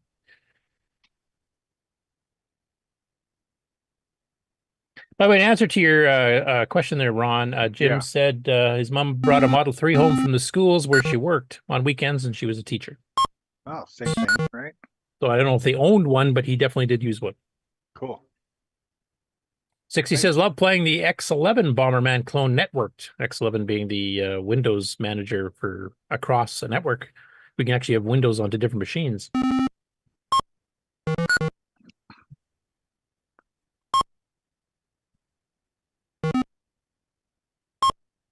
Hey, if you want a game that's of a historical significance plus just plain old fun, this is a good one to grab. Not bad. Next up, Chronologically Gaming is continuing on with October 1982 releases for the Dragon and the CoCo. And he covered 3 this past week. So the first one is Le Mans by Spectral Associates. This is a game that actually was a bargain one that Spectral sold for cheap. And they actually didn't advertise it that much at all. Like the game was written in 82. I believe it came out around October 82 from what I can tell. But it never got the prominent ads with, the illustrations or screenshots during the Christmas blitz when they took out a 2-page full-color pictures, screenshots of stuff like Lunar Rover Patrol and Whirlybird Run, Miss Gobbler, etc. This one never really got much love. And I don't know why, except I had heard somebody decades ago when I was contacting people that had worked for Spectral Associates, they'd mentioned that at almost the same time Le Mans came out, Space Race, which is a clone of a Mega Race, came out, and they didn't want to try to promote 2 quote-unquote racing games, even though Space Race isn't really a racing game at all. This one's a 1 or 2 player head-to-head racing around 3 different tracks you get to pick from with obstacles that you hit, etc. But this one has the skill level. It goes from 0 to 15, but unlike most of the Spectral games where that just made the game harder or faster, depending on the skill level, this actually changed the amount of turning precision you have on your car. So on level 0, you can turn 180 degrees instantly. On 15, you start doing skidding wide tracks, and that is so much fun with 2 players zipping around the track, trying to, outmaneuver each other, dodge the cat that runs across, collect the jerry cans that you get bonus laps for because you have to make a 20-lap race. This game was a lot of fun. But it never really got promoted by Spectral except in their catalog, which unfortunately I can't find anybody who has one anymore. Let's check it out. This one only has a few screenshots, so not too much information here. I do have the inside sleeve or information that you... I'll skip it to actual gameplay so anybody who doesn't know what I'm talking about will know. Is that the cat? That's the cat. It's a mass of, I think, 4 or 5 pixels. It's awesome. All right, so you hold down the only button you have on your analog. And you can see here he's turning like on a dime because he picked a low skill level. Wait a second. This control fast forward until he tries one of the classic top-down fixed racing game. This one is yeah, here you can see he's starting to skid around a bit as he's going around the corner, so you have to like kind of start turning early, especially if you're going at top speed. This is so cool. But this is a really fun one to play 2 players. If Ken was here, this would be a suggestion for a multiplayer game to play at CoCoFest as part of the challenges at CoCoFest itself. And if you focus on this, you can get really top speed. Look at that. Drive. I don't think we covered this one in the challenge. I mean, there is a single player version, but it's not quite as fun as having 2 players. But next after that was a couple of adventure games for the Dragon. The first one is Madness in the Minotaur, which is one that Spectra put out themselves all the way back in 81. And then Tandy got the rights to it and created new artwork for it that actually had a full color, fairly large size manual, kind of the, if you guys have seen Sands of Egypt or Keys of the Wizard or the full size Bedlam and Racketoo, those type of manuals, like not a little tiny cartridge style one, but a full size. I don't know, can't remember what size it is, if it's 8.5 by 11 or even slightly larger. But anyway, with the Dragon, of course, they put even better art on it. Let's check it out together. It's a text adventure, so I won't play in the actual gameplay, but I wanted to show you now, this. We usually play... Like, that's awesome artwork. And I mean, the Tandy one was no slouch. They had full color. They had a picture of the Minotaur in the background, kind of hovering over top this maze and stuff. It looked pretty cool. It was nothing compared to this. This just looks incredible. I really wish we'd had a bit more money thrown at packaging here in North America.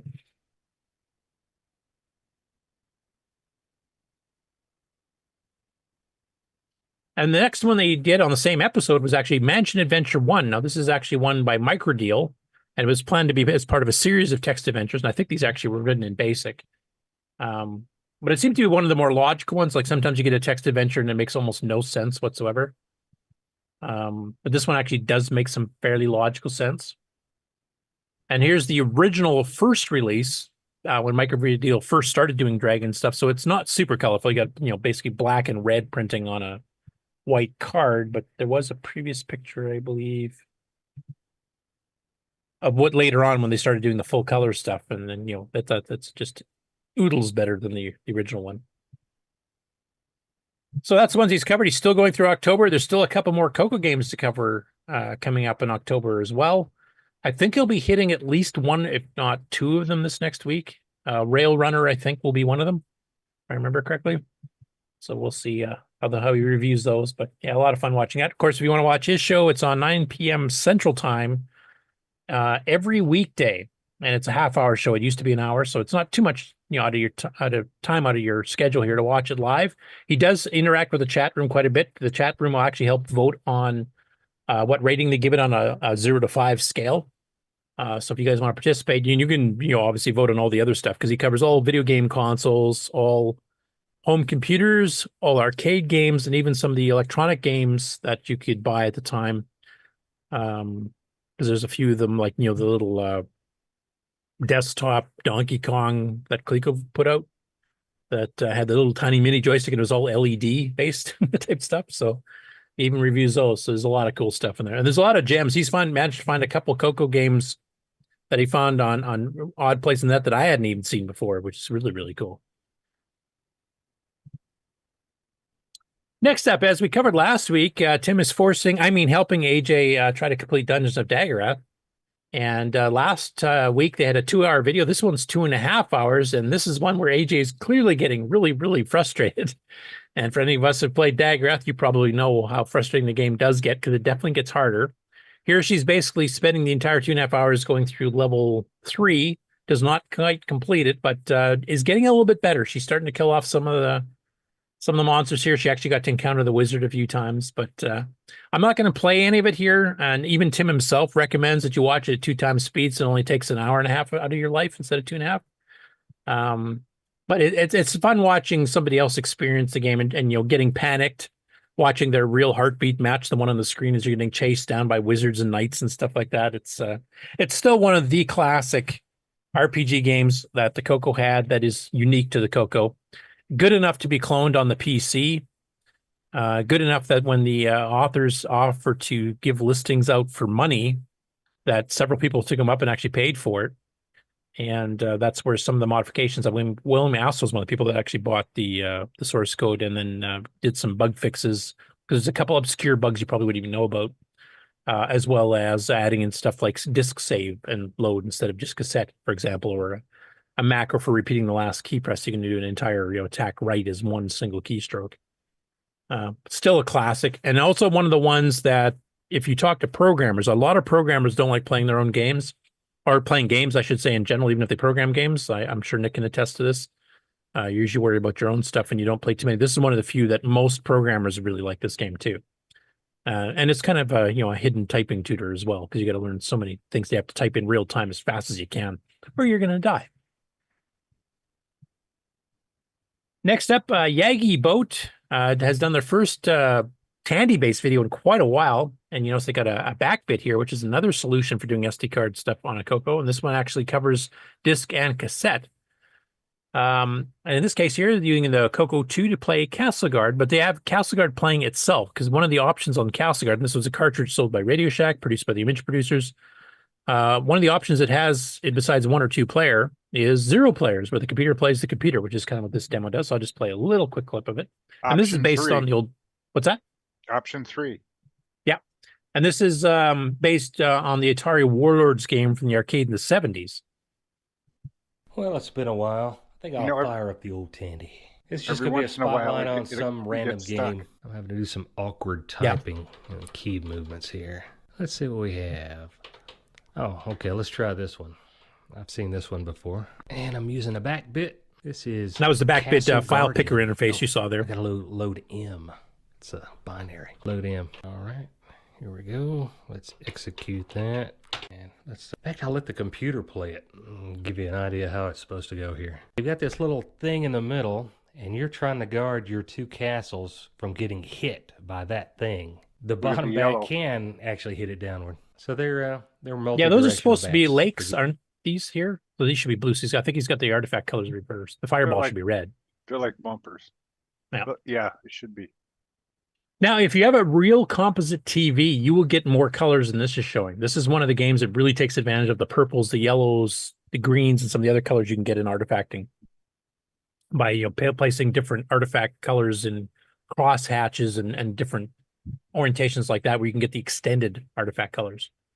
Most of the time, that mode was kind of used more for adventure games because it's kind of hard to keep those colors under full control when you're moving stuff around. But this is one of the games that did do it, and actually it did a pretty good job. It was a really good one for showing people color on a CoCo 1 or 2. And it never really does the same thing. It's the random is good. Yeah. Next up, TJ Ferrero. Now, we haven't seen him in quite a while. He's got an MC10, and he's done some MC10 videos before, showing some of the hardware, showing some of the third-party software for the MC10. Obviously, he's probably played a few Jim Gary games over the years. But this is a brand new game, world premiere, and he's just doing an unboxing. He hasn't done a review yet, and I went on the guy's itch.io site that makes the game, and it's not there yet either, so I don't think this has been officially released. But this is one of the very few, if only, third-party MC10 game that's fully professionally packaged. It's got a complete box and a full-color manual and all kinds of stuff. So sold on an SD card. I'll play a little bit of the intro in case you're not familiar with his style. And then I'll fast forward a bit here so you can actually see what the packaging stuff looks like. And he is planning on doing another video to follow up with an actual review of the gameplay itself, because he actually doesn't even turn the game on here. Howdy, folks. TJ here. I don't know if the thumbnail that you just saw on the video shows what's in this package. I don't know yet, but I'm a little... I had to go all night long because the box came yesterday. It's from Jay Mundy. He has sent me a number of things over the years. One was a video game for the Aquarius called Dungeon Quest, which completely caught me off guard. I've been ribbing him for ever since I started making my Invasion of the Cloud People, the Next Door physical edition. I was sending him little trinkets of, hey, what do you think of this? Look at this, all the stuff that I was creating. And then I kind of said, hey, are you working on it? Hey, if you remember him from previous, he's usually pretty exuberant. He's never bored. But let's go up to the unboxing here. Now, the first part here is actually a piece of hardware. And this is one I have not heard of before. And we were discussing some of this stuff, like you can get joysticks now for the MC10. Well, this is a different way of doing it. And it's a way that I've not heard of before. So see what you guys think. Do you have one? Okay, I'm a little confused. Nothing new. So let me put that there. Okay, inside the box was this package... Cable creation. How do you open this thing? I'm going to open it up. Open this first. There's a box in here, too. There's a cable, apparently. This looks like a DIN-style cable end. I'll take my face out. Maybe you'll see it. Then now it's a 4-pin. Up, down, left, right. What the hell's going on here? Up, down, left, right. I don't know what's going on, but there's something going on. And then there's, this looks like maybe a joystick type of adapter. So there's this cable conglomeration. And I'm leaning off camera, so maybe it focuses in a little on this. Now, is there anything in this package? Okay, there's a piece of paper. Radio Shack serial joystick interface for the TRS-80 MC10. Okay, this is not Aquarius. Serial joystick. This serial joystick interface allows you to connect a regular single-button Atari-style joystick to the serial I/O port of the TRS-80 MC10 microcontroller computer. Note that only 2 of the 4 stick directions, up, down, left, or right, plus the fire button, may be used at a time. This option is selected using the switch. Okay, that's all foreign to me. I've never heard of that. So there's apparently, this is like a little manual that's come with it. Sorry, it plugs into the serial port. So we've got other ones like Brendan Donnie's got the one with the actual, insert that you put in the middle between the top and bottom of the case, which actually has full joystick ports. But this uses a stock MC10 or a stock ALS 4K. and it plugs into the serial bit banger port and basically gives you the equivalent of a paddle. And you can take in a joystick and you can switch it between using left and right or up and down. And the fire button, of course, works. But he's actually written this game to use this. And that's kind of an odd interface. I don't think I've ever heard of that one before. Has anybody else here heard of a serial-based one that just does the up or down or left, right, plus the button? No, but all the MC10s come with it, so it's 100%. I just you wouldn't need special software. Obviously, there is no joystick ports in MC10 to begin with, so any software is going to be custom written for this serial I/O device. How does the serial port work on an MC10? I think that's pretty well the same as the CoCo. It's a 4-pin DIN, send, receive, ground, and what's the other one? Carrier detector. Digital, because there's no DAC or anything in the MC10. So no, and that's why it uses Atari style, switch joysticks, I believe, because it just basically triggers left, right, or up, down. PIA. Yeah. They're right. Well, yeah, that would be possible. Digital. Yeah. And now to show the game that actually uses this, and this is why it's bundled with this for him to review. What the hell's going on? Is this a world premiere? I've never heard of this. Not that maybe I'm just so stuck behind the times. And remember, this is an MC10 game with full color boxing and packaging. Spriteworks Studios. I'm reading the back of this. The front of it says Radio Shack TRS-80 model MC10 them T.H.E.M. What the hell's that stand for? The Halloween Experiment Monster? But big box. What's in it? Next level entertainment. So this is a box. You'll see shortly. Look at the back of this box. It's got some one SD card. He said probes, and there's an alien ship on here. The side of the box says them. When's the last time? I don't think I've ever seen to date a printed box new homebrew for the MC10. Is this a first? Maybe, again, I'm stuck behind the times. I know you could download games, and there's people that interest. I'm spitting all over this box. Anyway, I've never heard of one for the MC10 coming out with this kind of fancy packaging. Like Tandy didn't sell them this good back in the day. Yeah, that's why I'm curious to see what's inside it. They were in a blister pack.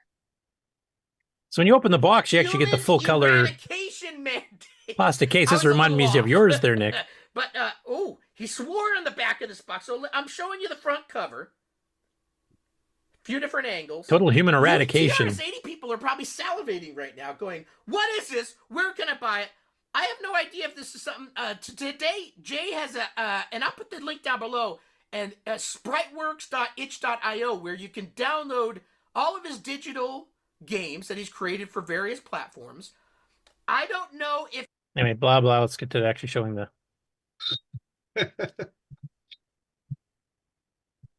So he's even got the color spine and stuff here. Kind of like your games, Nick. You may be getting some glare. And let me show you the back, and then I'll read it, because I have no idea what this says. This is a $39 But apparently game. he's made a game for the MC10. I don't know. Like I said, the guy's itch.io site does not have this game listed yet, so I don't think it's officially available yet. This is a preview release, I think. Their directive, simple. Complete annihilation of the human species. Yep. So, sorry, what was that, Nick? That CD was inside the big box, was it? There's no CD inside the box. Oh, well, that CD case that he's got there, because that's that was inside the box. So he had double packaging. He had a color that's on money, rendition box, and then the CD jewel case inside of that with full color, like all out. That sort of adds a bit of cost to it, doesn't it? Well, that's what I was thinking. Yeah, it's going to be a collectible. I mean, obviously he's going for that route. Let's open up said box, and you're greeted to inside artwork as well. Yeah. And it's got an SD card. Also the color. Kind of hover off base here. Yeah. This may not, but it's got them on there. Them. And then there is a manual. This video is all about an unboxing. I'm not going to play this yet, but here's the full outlay of what this inside looks like. Again, people that own a TRS-80 right now are probably salivating, going, "Oh, I want one of these." Depends on the price, but the manual the story and how to play. We'll read this when I actually do another video, apparently. I'm going to have to go find my MC10 and spark it up. Multi-page manual. Okay, here's it looks like the middle cover sheet has some big imagery and explanations. So you can see some of the graphics from this. So it looks like it's a Missile Command style game, kind of. Or at least something somewhat similar. But until he does the actual full review. I'm not going to play the rest of it if you guys want to check out the rest of it, where he actually goes into a bit more detail, the manuals and stuff. I don't want to yank views away from his site, but I've never seen this level of professionalism even on the CoCo that much. I mean, honestly, he's even outdone you, Nick, on yours, and you do a pretty damn good job. Yeah, he's gone all out, that one. And you know, and hardware included, which, as Jim Gary mentioned, I guess that is an open source project, and that's how the joypad works. Yeah, that Jim has demonstrated, where it basically kind of fakes button presses there. That wouldn't be cheap, that whole thing. Yeah, because you got a color, basically black box that surrounds the jewel case, which then has a full color double-sided manual, fold out, and an SD card holder and the whole bit. Like, it's well done. The joystick hardware and all, you know, it's going to be a $50 game. The back page has financing information. Yeah, that's right. If you qualify. Yeah. I mean, obviously, if you already have the open source version, like Jim said, that this adapter that is being used for the joystick apparently is something that's been out in public that you can make yourself. Well, back in the day, someone would bring this to the Color Computer Club, and then we'd copy it. Yeah, but if somebody's putting this much effort, I wouldn't want to pirate this. I mean, he's making a full-blown collectible here. You want to support that, not. I would hope that this is a really bloody good game. Well, if this is any indication, the shot we're seeing here, kind of laying out the screen here, I'm guessing this is not a low res. I'm guessing it's a machine language, P mode 1 game at least. It probably has sharp edges. And which means it would be bloody. Jim mentions, he said, yep, serial port, that's the joypad he's talking about. He said, but people also soldered cables directly to the inside so they could use the port too. So you can actually modify the MC10 so that the port's still available for serial, whether you want to use printer or modem. And you had the joystick kind of coming out from the inside of the case, tapped into the same connector. What does now, Mark, I noticed you just posted the SpriteWorks itch.io, which I did check earlier this week, and I didn't see any mention of the game Them on there yet. Did you happen to see if there's anything updated? Marco? What does Them stand for? Oh, that was earlier on. It was I was asleep then. Human Eradication Mandate. I can't remember what the T stands for. But anyway, yeah, this looks really promising, and like I said, I've never seen this level of professionalism on doing an MC10 game, and honestly, not too often on the CoCo. The only thing I could think that even comes close to be like the original, Adventure International games, and the reason they got away with it is because they made a single jewel case with full color for all the machines they sold for, and they'd add a little sticker saying it's a CoCo or an Apple II or a Commodore 64 or whatever, and they could share the cost of manufacturing manuals, etc. But yeah, this was quite a surprise to see this level of sophistication coming up for an MC10 game. So I'm looking forward to seeing TJ's review of the game itself, see what the game actually looks like. I'm kind of wish I had an MC10 now, because this would be one I want to try or at least take a look at. But if any of you guys out there, and I mean, we obviously had Alan at the beginning of the show showing some MC10 hardware he got. This might be something he might be interested in too, as a real collectible for the MC10. And as Nick said, hopefully the game's good too. Well, I know. Yeah, Jim says, I don't see anything on SpriteWorks yet. I hope it's not vaporware. I don't think he would have spent all this. I mean, you could do a full color with a decent color laser printer. You could do the full color manual and stuff here, but making the jewel case and boxes and stuff, that's a bit more. Yeah, that seems like really gone over the top. So if it's a really good game, that'd be okay. But yeah, I'm really looking forward to seeing his review of it, and then also see another thing I'm really wondering about, what is the price of this going to be? Yeah, that's I'm curious too. So, and is he at VCF? Maybe he can show it off. Sorry, what was that? So, Chris, I don't know if you realize it. I just woke up from the nap here, and we can see part of your desktop. What's that? We can see part of your desktop. Oh, it didn't share the window. It shared the whole darn screen. I Yeah. must have clicked the wrong thing here. I'll just stop and switch it back. You can see my desktop's obviously crowded with way too much crap. Yeah, it's got a whole lot of Neutroid high scores. Yeah, it's You've so been playing bad. Neutroid. Yeah, they're all 0. Well, I fancy that. It was so bad we were questioning your sanity. I have none, so there's nothing to question. There you go. Now it's bigger. Anyway, yeah, looking forward to seeing this.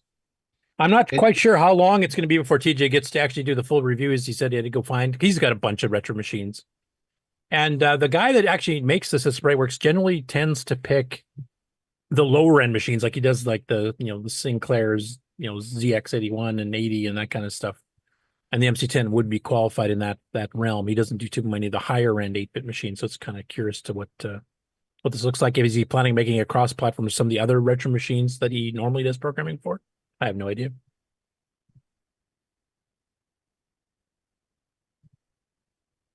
Next up, this is a podcast I've never heard of before called The Collector's Quest, and it basically is for people collecting stuff, I guess.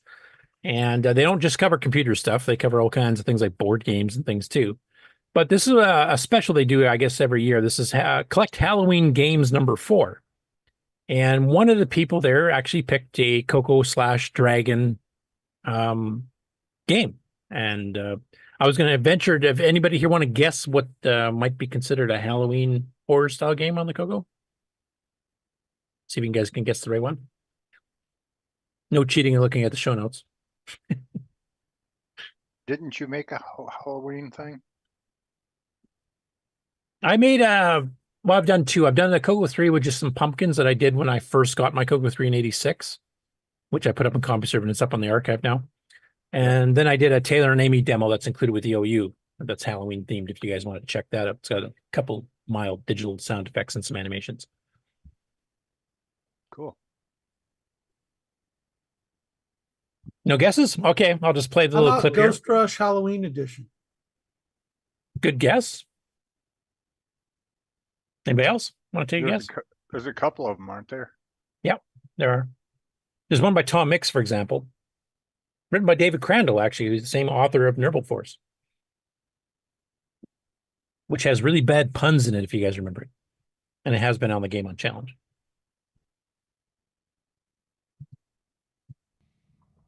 This is my coolest game. All my games are computer games, by the way, Johnny. This is the coolest one, though. I think. Phantom Slayer for the TRS-80, also ported to the Dragon 32/64. Hold on. Phantom Slayer? What the hell is this? Phantom Slayer. So it's a 3D maze game by Med Systems, who was a company that, as far as I could tell, just iterated on 3D maze games for a few years and then disappeared off the face of the earth. That is wildly inaccurate, but he's probably not a regular CoCo guy. Anyway, yeah, it was very interesting that he picked his favorite out of the entire episode as being Phantom Slayer, which is, of course, one of my favorite games. Med Systems did do other stuff. They did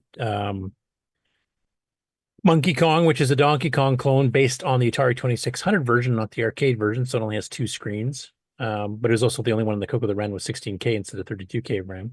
They did Invaders Revenge, which is an arcade-style game which kind of flips the Space Invaders on the head because you're the saucer trying to shoot the things on the bottom. They also briefly, I think, sold Danger Ranger. Then Med Systems kind of disappeared and it was taken over by Screenplay, who resold all the old games plus Danger Ranger. They also did some other ones that were not Ken Kalish games. They did Asylum by Jim Pearson. He's rather famous for doing some Tier City adventure games. And he did some for Adventure International, actually, as well. So anyway, I thought it was kind of cool. They talk a bit more about the game, and they talk a bit more about some CoCo stuff they saw that Med Systems did. And other than the game stuff, a lot of it's inaccurate, just to warn you. But it was still kind of cool that, somebody that doesn't normally use a CoCo or a Dragon decided to pick one of those as their favorite for the Halloween game episode #4. And lastly, on the Game On, Retronaut on YouTube goes through the very first issue of the UK magazine Computer and Video Games from November of 1981. And this is not a magazine I was familiar with because, of course, I didn't grow up in the UK. But it covers all the various machines. It's kind of like the Your Computer and some of the other ones that were around the time that covered basically every platform you could get in the UK at the time. So this covers like the VIC-20, it covers the Atari 8-bits, Oryx, TRS-80 color computer, obviously. And one of the pages he showed actually is a review of a game by Robert Kilgus. You might remember, called Dino Wars. So I thought I'd play a little bit of that, and it actually shows a little bit of how the magazine was kind of stylized as far as doing their own artwork and stuff. Sort of work out if you would actually like to get it or not. But yeah, the artwork is interesting. It's obviously been done with markers, pretty amateur looking. The same thing for the the Towering Inferno up there as well. But yeah, let's have a look at this one here. Battle of the Prehistoric Giants. Beam back to prehistoric times when the land was covered in swamps and terrifying dinosaurs, who fought bloody battles to the death. Maybe not. Maybe sometimes they just hugged. With their little arms, they just had a little hug and said, "See you later." But anyway, apparently they always had to battle to the death. But yeah, I think sometimes they just, shook claws and just walked off, Anyway, it says that is the setting for one of the games available for Tandy's latest machine, the TRS-80 color computer. The CoCo, which is a sort of stepbrother of the Dragon 32, which I'm sure we'll see in an upcoming chapter. So interesting, yeah. Called Dino Wars, the 3D game is for 2 players. So yeah, as you can see, it's kind of descriptive, just kind of describes what the game is. And I just found that a bit unsatisfying. It takes a while for this magazine to really get... I think he's more referring to the artwork here, because it does have a kind of a homemade look somewhat. I mean, it's not horrible. I've seen worse. But this is the very first issue when they launched, and this is fairly early on in the home computer revolution from 81. I mean, the CoCo itself had only been on sale for a year in North America, and I don't think it came out in the UK until a few months after that. So. But it's a magazine I've never really read before, and I didn't know they covered CoCo stuff, and I don't know how long they covered CoCo stuff. So definitely we'll be checking a few of those a little bit later on. And then I'll get to see if there was, like, until the Dragon came out, I don't know if there was an independent UK games writing group of people there, or was everything just Tandy? And I do know Tandy did sell some third-party stuff, like they didn't have to sell a Atomic's game. They would sell directly at the Tandy stores, their equivalent of the Radio Shacks. So I'm kind of curious, was there a CoCo scene? I know the CoCo was quite expensive compared to some of the other machines in the UK at the time in 81, but was there any programmers actually working on the CoCo before the Dragon came out? And did they release anything before August 82? So I'm kind of curious in that. So I might have to check this magazine out. Hopefully it's all on the Internet Archive. Anyway, that's it for the game news. So now I will switch to the regular news. This is where everybody can gather their pillows and get ready to have a nap.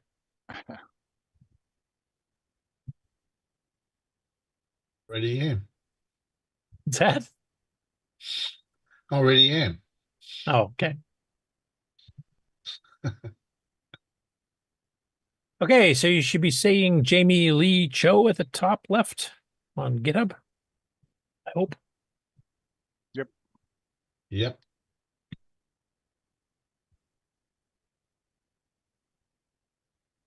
Whoops. Jamie has released a new utility written in Python, and this helps translate Microsoft Basic from the CoCo to Basic 09.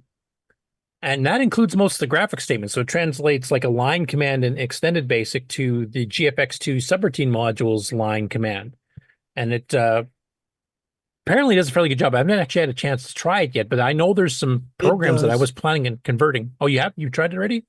Yeah, I have a old maze generator that I use as a screensaver running under RSB. And I'm like, oh yeah, I got to try this thing on the maze generator. Yep, it chews right through it and turns it into Basic 09. Now, did it work good enough that you didn't have to do any changes, or did you have to do a couple tweaks? I'm still trying to figure out how to get it to run. There's a weird error message that's coming up. I don't know if it's because of the translation or just the way that there's so much stuff going on with this program. So, okay. And I'll just be invoking Basic 09 quite right. Okay, because I know Jim Gary had sent me the source code for his MC10 version of a Caliban, and that was one I wanted to convert over to OS 9 because I was actually going to make it a sizable window. Yeah, I want to make it a sizable window so you can play it right next to Rogue on the same screen. And maybe a clock so you don't, you know it's 3 Well, a.m. and you this should will actually go get to bed. you more than 90% there, just from my skim through what how it translated. Okay. Maybe I'll send you the code, the basic source code. Does it work with binary basic, or does it need the ASCII text version? I'm I assuming just it's ASCII read text. ASCII. I haven't looked to see if it does binary. Okay. Maybe I'll send you that and just have you just send me the stuff back that it produces, and I'll maybe take a look at it and maybe do a follow-up video. Anyway, he's actually got a README file here that kind of goes into it, explaining what it does. The program will run a lot faster in most cases. I'm assuming that he's got the thing smart enough to know for certain things like a line command that you probably just need integers, not reals.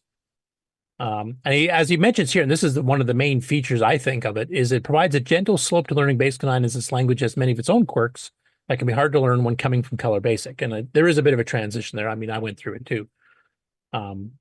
Once you get used to those, it's like going back to Extended Basic is like, sticking your head in a pile of mud. But you can see it's like supported constructs here, and it's actually got a fair bit of stuff, including some CoCo 3 things too. Even supporting play, stuff like, poke and peek, which he does warn you, obviously that's going to be a bit different between the two. So maybe those you might want to double check. Unsupported, most of it's cassette stuff. Like you're not going to be doing cassette stuff in OS 9. There's a few there you probably could do like line input.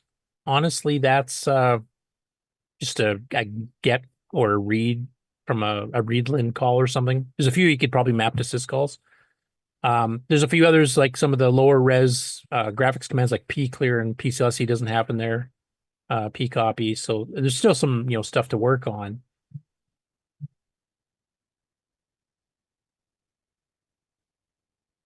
There's some disk statements that don't work because they're done quite differently. But as far as reading sequential files, it should be pretty well fine on those. And then he's got some explanations of some very specific stuff here of some little things you might have to change. But yeah, if it does like 90% of the translation, that might save me a hell of a lot of time, because I did get a start on it, I don't know, 8 months ago or something, and I got busy with other stuff. So if something could do most of the work for me, that'd be awesome. I might even get Wayne Campbell to help. Actually, I should mention Wayne Campbell has been actually helping me, because I've been trying to get onto one of the other manuals besides the technical reference and the Windows part of the OS 9 Level 2 manual, with all the additions and changes that have been done in Nitrous 9 over the years. And it's such a monstrous task. The other two sections, the main ones, are the command section, which has so many changes, so many additions. I take a look at it and I go, and then I wander off and do something else. And then Basic 09, which actually has a couple chunks of good-sized changes and additions, but most of the manual would be the same.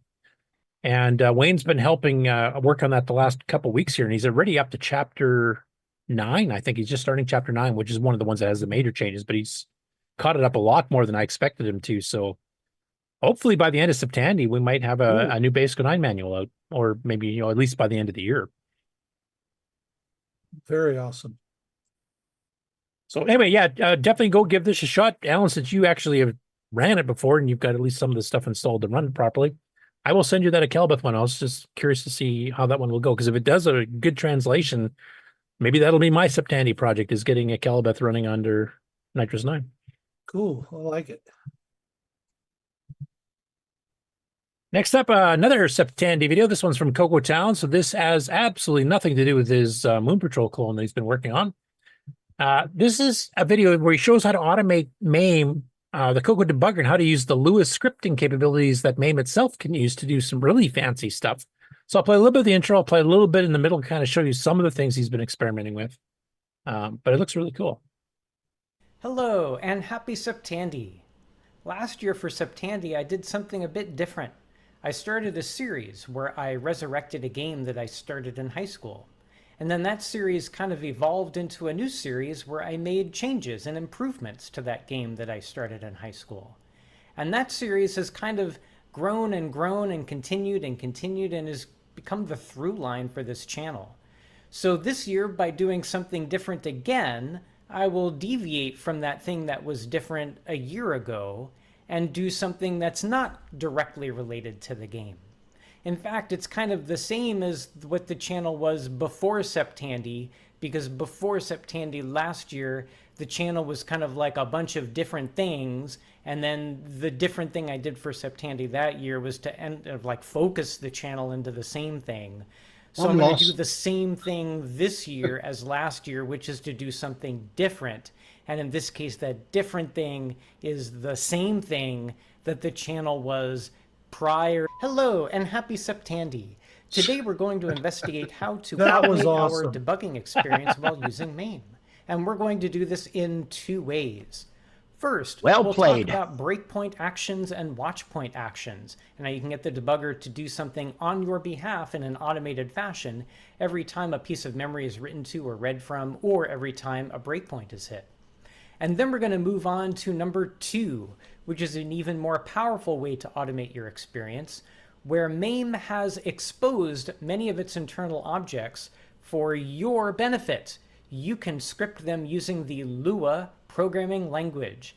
And we're going to introduce how to do that and write a little script to do some fun things while debugging. All of the code that I'm showing you is available for download, so check the link in the description and you can play around with it yourself. And also a big thanks to Matt Greer's blog. Matt Greer has a blog where he talks about... Yeah, fast forward to show you at least a little bit here. It goes into Lua scripting in general, and a bit into overlays. Message inside. This message will write the word stack, and then using the hex format, the value of the S register.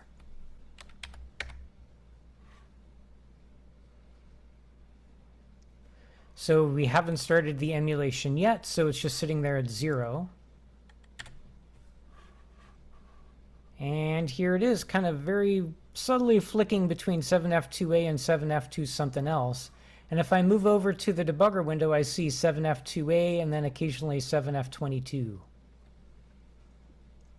So in theory, these should both basically be in sync. So that's really cool. Let's pick one random little bit here again.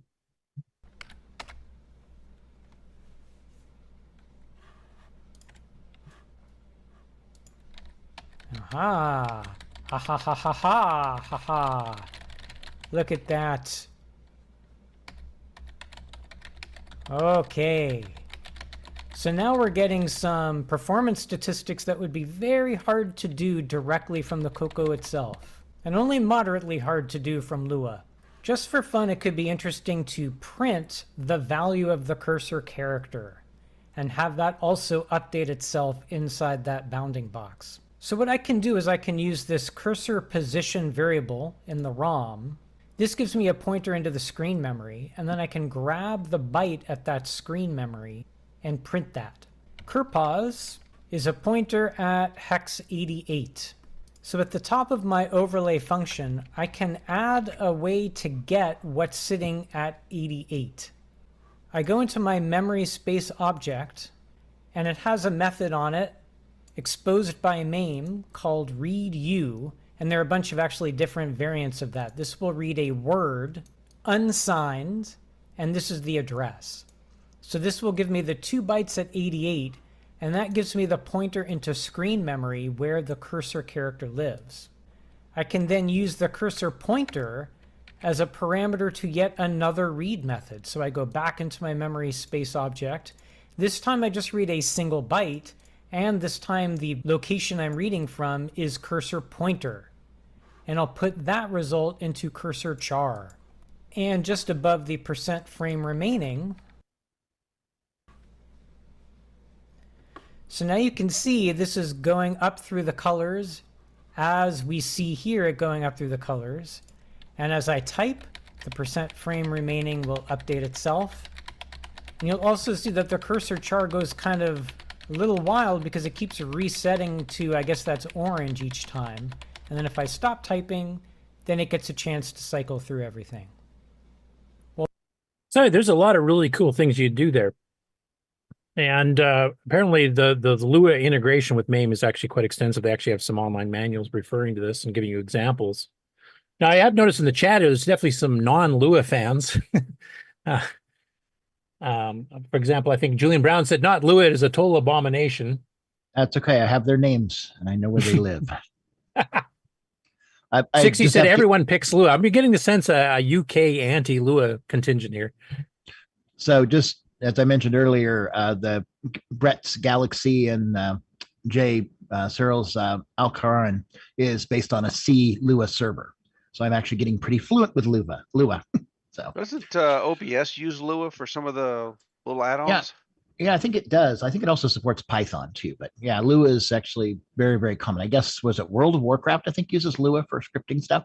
So it's been around for a while and it's very popular, even for some people who don't like it.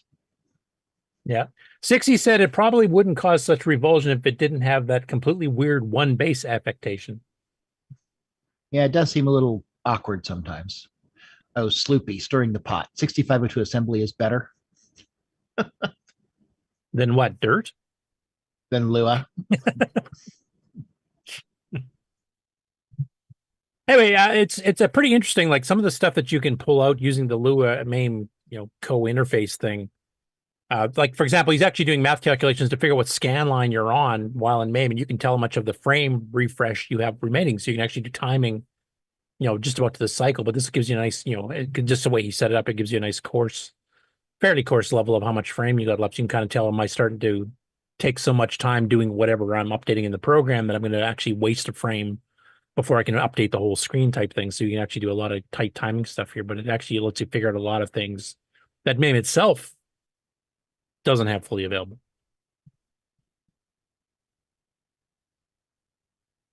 Next up, TRS-80 Retro Programming. I put up, this is kind of his own version of what Alan Huffman did some months ago, where he actually takes ChatGPT and tells it to write an extended basic program. And I know when Alan tried it, it was really off. It was giving you like C64 code or Apple II code. It's starting to get a bit better. Like here, he asked it to make a short program in graphics and color basic. And it does a screen 1,0, which is actually accurate for doing that. Doesn't actually set the P mode. It's kind of missing that. It seems to know the width of the text screen graphics, like the SG4s, the 063. But then it does P set, which is a high-res graphics mode. And then it has the color outside of the parentheses, which is wrong. And so it's still quite a bit off, but it has learned a little bit of CoCo lingo. So I guess enough people have been querying ChatGPT with CoCo specific questions and issuing the corrections to help fix it up. So it's starting to learn it. We're way behind, some of the more common platforms that, people have actually done 8-bit code generation with the ChatGPT, but it looks like the CoCo is starting to catch up. I don't know if anybody here is interested in, constantly peppering it with things and doing all the corrections necessary so it eventually learns properly how to write code, but at least it's recognizable as being at least towards the CoCo, whereas before it'd be running like hplot or something like that from the Apple. So there's a quick little 10-minute video there if you want to check it out and see the results he's gotten from a couple queries that he did. Next up, XWar 1.6 has been released, and 60, the author of XWar, is actually in the chat as we speak here, so if I get some things wrong, he can obviously correct me. So there's a combination of things that have been done here. He's got some bug fixes for 609 emulation. You can actually see his post here on the World of Dragon forums, which you should definitely join. It fixes some 609 div D and div Q. This is the 16:8 sign division and 32:16-bit sign division. Much better CoCo 3 gimme timings and behavior. I don't know if that means it runs all of Sockmaster's demos absolutely 100% accurate or not, but he can let us know in the chat. GTK +3 UI under Linux, more dialog boxes under Windows, more keyboard joystick profiles by default. Physical joysticks automatically end up in menus. Now, there has been some issues. I've seen Nick and I both have had some issues with, as well as the TRS-80 Retro Programming guy, with XWare with certain joysticks and stuff plugged in, which I can no longer test because my adapter died. But this actually, I guess there's a couple ways you can query for different types of controllers that would be considered a joystick, and these kind of automatically kind of figure out which ones are, reportedly present on the machine. And he's actually, this is my favorite part, he's actually added support now for both the Dragon Professional and the Tandy Deluxe color computers. So now we've got two emulators that support the Deluxe, and we've got one that supports the Dragon Professional. And the Dragon Professional and the Deluxe both have AY sound chip emulation preliminary at this point, but that's adding in. And that's also the one I believe is in the MC10 hardware that Alan was showing at the beginning. So if you can learn how to program that, you can program in these too. He does say the GTK3 UI seems to work, but the menu bar flickers weirdly every now and then on one of his machines. Might be a local AMD video thing. And he obviously wants some testers here to try stuff out. He has made some Mac OS 10 and Windows builds as well, though he doesn't actually run that too much himself, so you need some people to test that. I was going to offer to do the OS 10 one until my adapter died, so I'll see if I can figure out if I can get it running again. And yeah, definitely go check it out. And if you want to grab it, you can go to his actual site, www.6809.org.uk/Explorer. And there you can get the current source code for 1.62, which actually looks like he just updated since that original post. So he's probably done some fixes already. And Karen, let us know what changed since the original announcement. And because his notes here is just showing 1.6. I'm not sure he changed. Oh, here we are. 1.61 reinstated ROM image header mapping and added missing menus to Windows Mac OS 10 UI. So definitely have to try that out. So yeah, just go grab that and do some testing and report back. There's actually an Explore channel under the emulation section on our Discord. So you can actually send some feedback directly to the author and he'll try to integrate any fixes he can. Then getting into compiled basic, we've got UG basic or micro games basic. This is included several updates done in the past week, both on the main branch and on the beta branch. Unsigned power of 2 division under the 6809 has been fixed. And this is on the main branch we're looking at the moment. And there's some stuff for the Z80. And then earlier in the week, refactorized disk generation for the CoCo, and that came from the beta. So he's obviously, after some testing on the beta side, he brings in the good fixes onto the main branch as well. Fix sound, use audio chipset timer under a whole bunch of machines. Seeing what else is 6809 CoCo related. There's some general stuff for all of the machines too. So that's the main branch. The more interesting stuff is probably in the beta branch here. Once again, I'll talk about the unsigned division 6809. Fixed byte and multi-byte on CoCo and CoCo 3. I'm not quite sure what that means. Retrocompatible hack for CoCon 1163. Now, CoCon is the name of the game that Erico Monteiro wrote. So I'm guessing there's something that had to be fixed that fixes that game specifically. Better loader for CoCo disk images. No, there's a lot of changes in this one. Holy crap. Anyway, lots of bug fixes and changes and additions, etc. And it's a constantly updating project. So yep, this is a hot project and keeps getting updated. That's good. Yep. Lots of love. Oh, so 60 said it does okay with sock stuff. No weird bottom line in Boink, at least. I know that's one of the tests for an emulator. If it can run socks, wacky demos from the late 80s there, then it's doing pretty good. Because he really pushed the hardware to the limit. And Nick, I think you had some games that some emulators really didn't handle too well until later on too, right? Popstar Pilot had a bit of a problem. Remember with the screen shaking. Right. Now, was that still an issue with XROR lately? Or I don't think so. I think XROR fixed it. So yeah, I don't think it was a problem afterwards. Okay. As far as I know, all the other things work.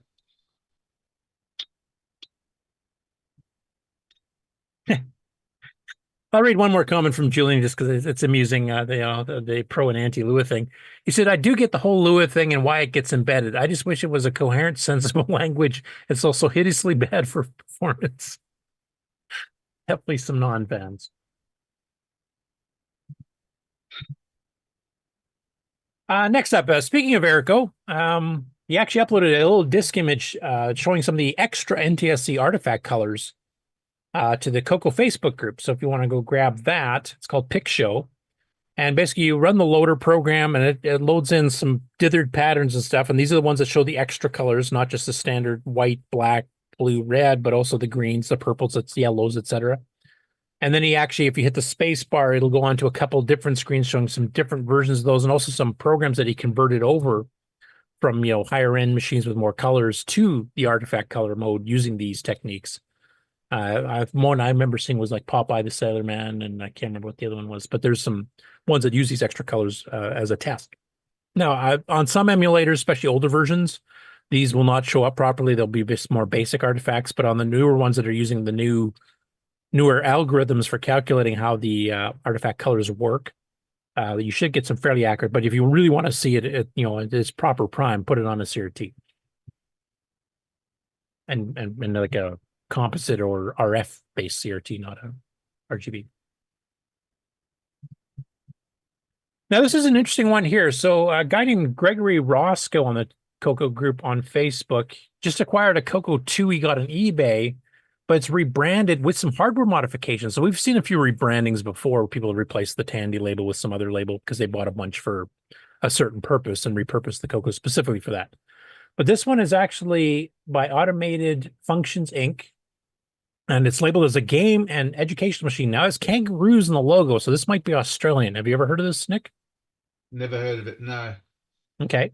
So one of the modifications they did is they actually put a speaker inside the case, and if you look on the top picture, which I'll zoom up here, it's got a little knob in the back for adjusting the volume. So this doesn't need speakers on a monitor or anything. You can just put it on a cheap, you know, monitor with no speakers at all. Have a look at the badge, the picture of the badge on the bottom. There? No, keep going. I thought there was another pic there. What does that say? Oh, Arlington, Virginia. Yeah, well, that's American. Why would they put a kangaroo on it? Yeah, I know. Well, all of Jason's products have an Australian. I was just going to say, maybe this was Jason way back when he hasn't owned up to it yet. Should have asked him when we had people at the fest or at VCF. Although, and that's a later CoCo 2. Like a 2B? It is a 2B. 3127. B. Oh, yeah, the B. Yeah, I just saw that right over here. I love That's that. a true Automated lowercase functions. So what do you think Automated Functions did? I have no idea. I've never heard of the company before. But here you can see where they added in the knob to control the volume of the internal speaker, and you can see the screws here that hold the speaker in it. It might be for like motion control or something. There was a lot of Apple IIs that were used for, had special interfaces for like lighting control for theater. And I've also seen them used for planetarium shows, controlling the projector. Yeah, there was a bunch of CoCos. Frank Swigert brought them down to CoCo Fest back in the 90s that were being used for phone systems that the CoCo was directly hooked up to too. Cool. So I've seen that type of project before, but this is not one I'm aware of. And those other ones usually had a card you plugged in for extra hardware that it linked up to. Yeah. They didn't modify the actual original like they did here with an internal speaker. Got two screws in the top there. I wonder what that's holding. The speaker, internal speaker, I would guess. Oh, the speaker itself. Yeah. Wonder if they put an amp in there too. So yeah, maybe. That's a amplifier and speaker. Yeah. That's a good question. Can I open it up? Now, he does mention here, he said, otherwise it appears to be a normal 3127B, though despite the Tandy badge that would have originally, it does not have lowercase.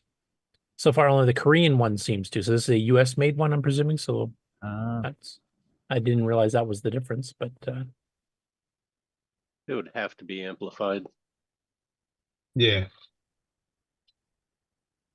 Anyway, that's an interesting piece of history. I've never heard of the company. I've never heard of that particular machine. I've never heard of it being modded with an internal speaker like that. So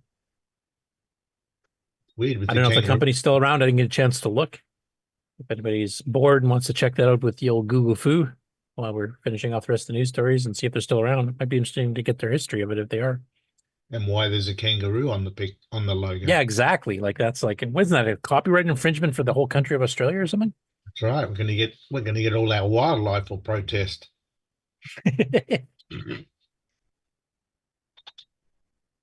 Oh, I don't know if you saw that, Nick, but Sixie had a message to you about the new XRR in the chat. Oh, okay, yeah. And he says, "Oh, hey Nick, there's a dash RAM dash init option in XRAR now that can init to clear set a pattern or completely random like SRAM." Okay, cool. Next up, now Tandy Assembly's been doing these little spotlights of some of the people that are going to be presenting at the show at the end of the month here. And we already covered Neil Blanchard with some of the joysticks, the big professional wood grain ones that he does. And this is the second CoCo related one. They have some other ones that are related to the other Tandys and stuff too, but you can go watch Trash Talkers for that. But Elizabeth Hayes, who was actually at CoCo Fest this year, and we've actually showed this computer off before when she first made it, but has her own exhibit this year called Pretty in Pink, where she shows her artistry and attention to detail painting computers.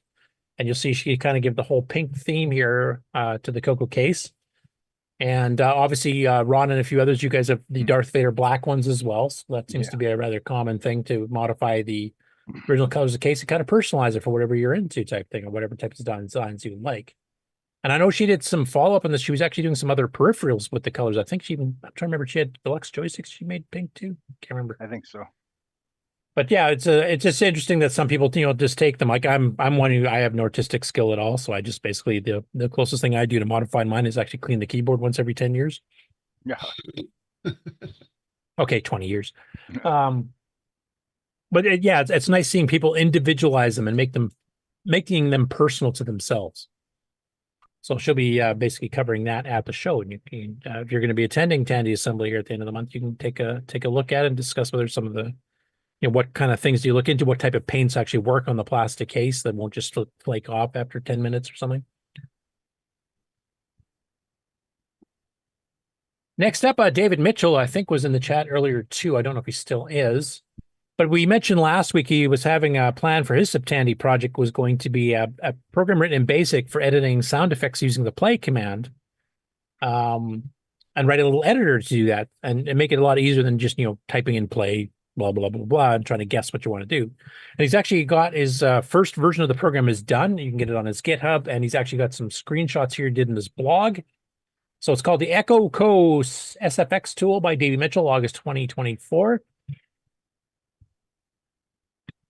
Version 0.1, so he's definitely got some more work planned on it. It's a Tandy project. And you can see on the second picture here, and maybe I can zoom up. Yeah, at least zoom up a little bit. But he's defining, like in this case here, it's a sound sample number 3. You can see kind of the breakdown of what the play command will look like at the very top. But then you got stuff like string, which is which notes you want to play in what order, the tempo that you want to do. And obviously, if you want to use the Extend Basic for sound effects, you tend to use higher tempos because it'll just crank them out real fast, ran together. In this particular case, he tells it this particular sound effect repeats 3 times. That's an octave of 2 and a volume level 15, which is about the middle. The CoCo is capable of doing 64 volumes, including off, but the play command only does half that. So that's about dead center in the middle for volume-wise. I'd be interested to see if anybody wants to give this a shot. And you can see if you go to his, once again, the show links for everything we do here is on the show notes. And you can get a link to his blog post on the Discord. And then he's got his work in progress Discord on GitHub if you want to go give it a shot. I'd be interested if anybody can maybe follow up next week and just see what they thought of it and what kind of sound effects they came up with. And this is something that doesn't require, any tremendous programming skills. So Ron, I even expect you to give it a shot here. Yeah. You're the artistic guy in the bunch here doing signs and stuff. I figured you'd do some sound effects. Yeah, I don't know. Just punch in some numbers and letters and see what happens. Ron, signs and shine. Can't be any worse than Yoko Ono. Oh, yeah.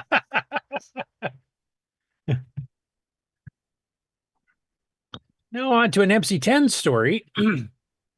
A guy named Bruce Moret, I don't know if I'm pronouncing his name right, hopefully I am, upgraded his MC10 on September 1st. He added composite video and the keyboard joystick kit using the Pi Key 10. Game changer to have a full-size USB keyboard to use. And I'll zoom up some of the pictures here. So he's showing basically this is the motherboard into it's a blue 3D printed case. Is that one of those extenders? I'm trying to figure that out actually, because that's what I think it's the insert for the Pi Key that goes in between. Yeah. Oh, okay. Yeah, because here's the Pi Key. That's the Pi Key, which is an extension of the original extender idea, which made enough room for the CoCo VGA. Okay.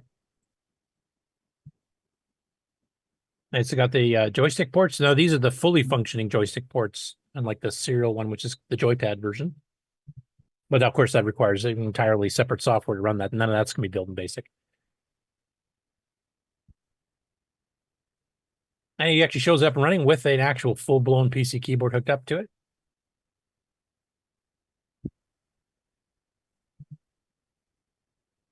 So that's a really good look at that if you haven't looked at that project before. And like we mentioned at the beginning of the show here, I mean, the MC10 has been getting a lot of love recently, not just from Jim Gary, but there's hardware projects. There's that new, game coming out that is all professionally packaged up. And Infinito's cranked out, 16 games for it. They're in a compiled language. Greg Dion did a basic compiler that Jim's been using to advantage to speed up some of the MC10 games he's done. Next up, Julian Brown, I believe, is still in the chat too. So we got a couple projects that he's been working on for the Dragon. Freshly delivered, as he calls it here. And here be dragons. So this is the ATX motherboard that is kind of be a Super Dragon, I guess. I don't know if he has an official name for it. But basically, if you look in here, basically the CPU at the top right here is basically the regular 6809 or 6309E. And everything else is using more modern chips for the most part. So you see a lot of empty spots in the board. So ultimately, from what it sounds like here, he's planning on this having modern chips and surface mounted, except for the CPU itself, on an ATX style board. It'll include up to 4 meg of RAM, a hardware serial port, same as the original Dragon 64 had, 512K of ROM, dual 3-channel sound generators. So you can actually do 3-channel each side stereo, or just consider it 6 channels. And the possibility of running a slightly overclocked 6.3 C09 CPU running at 3.5 megahertz, which is actually a full megahertz faster than the Gimme X is. So that's a lot of speed to play with. And he's actually got the motherboard here to fiddle with. I don't know if he's got all the chips he needs yet.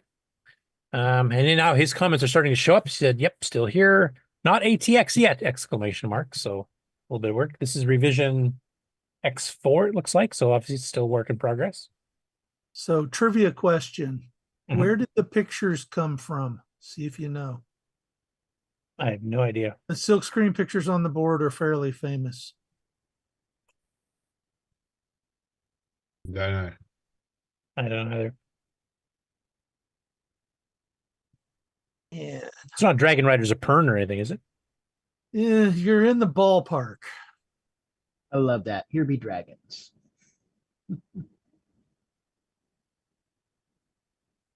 See if Julian gives it up in the chat.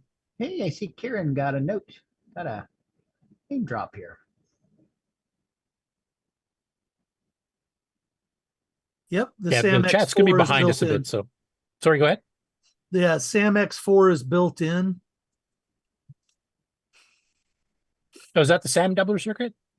Not the doubler. It's the 256K banker version. Oh, right. Yeah, the one that designed by Stuart Orchard. Yeah. Yes.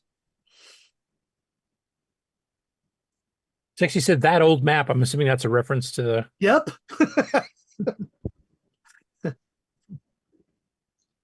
Love the silkscreen art on there. It's very nice. It's very appropriate. Yes. So, Mark, you obviously know what he's talking about. Bit of Tolkien. Is it Tolkien or There Be Dragons is, of course, from old time maps when they were unsure areas that were But dangerous. that's Lonely Mountain at the bottom. Is that okay? Yeah, I didn't recognize it. I know it's from some story, but I don't remember which one. Cool. So it's geeky stuff all over this place. There's hardware stuff to consider, software stuff you can do, and plus book references. Yep. Pop culture references, yes. Well, it is a very famous dragon. See. Oh, Julian, you did the art on the left, right next to the Here Be Dragons. That's nice. Yeah, he says the big fellow on the left is by me, the others are borrowed. And then because he wasn't busy enough, he also updated us here. He's actually got his Dragon CoCo multi-pack that he's working on. And he got the board for that. And he said, this is nearly complete. Just need to scrounge some bits together and wait for the card slots to arrive. So this is getting ready for testing. I thought about plugging my multi-pack into my Dragon before, but I haven't yet. Maybe I should just get one of these. Yeah. And this works on the CoCo or the Dragon, which is cool too. So yep.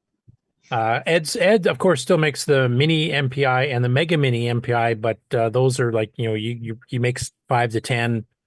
A batch. They're sold out in a day, and then you don't see them again for 4 to 5 months. So it may be nice to have a secondary supplier that can crank them out, especially in the UK. Yep.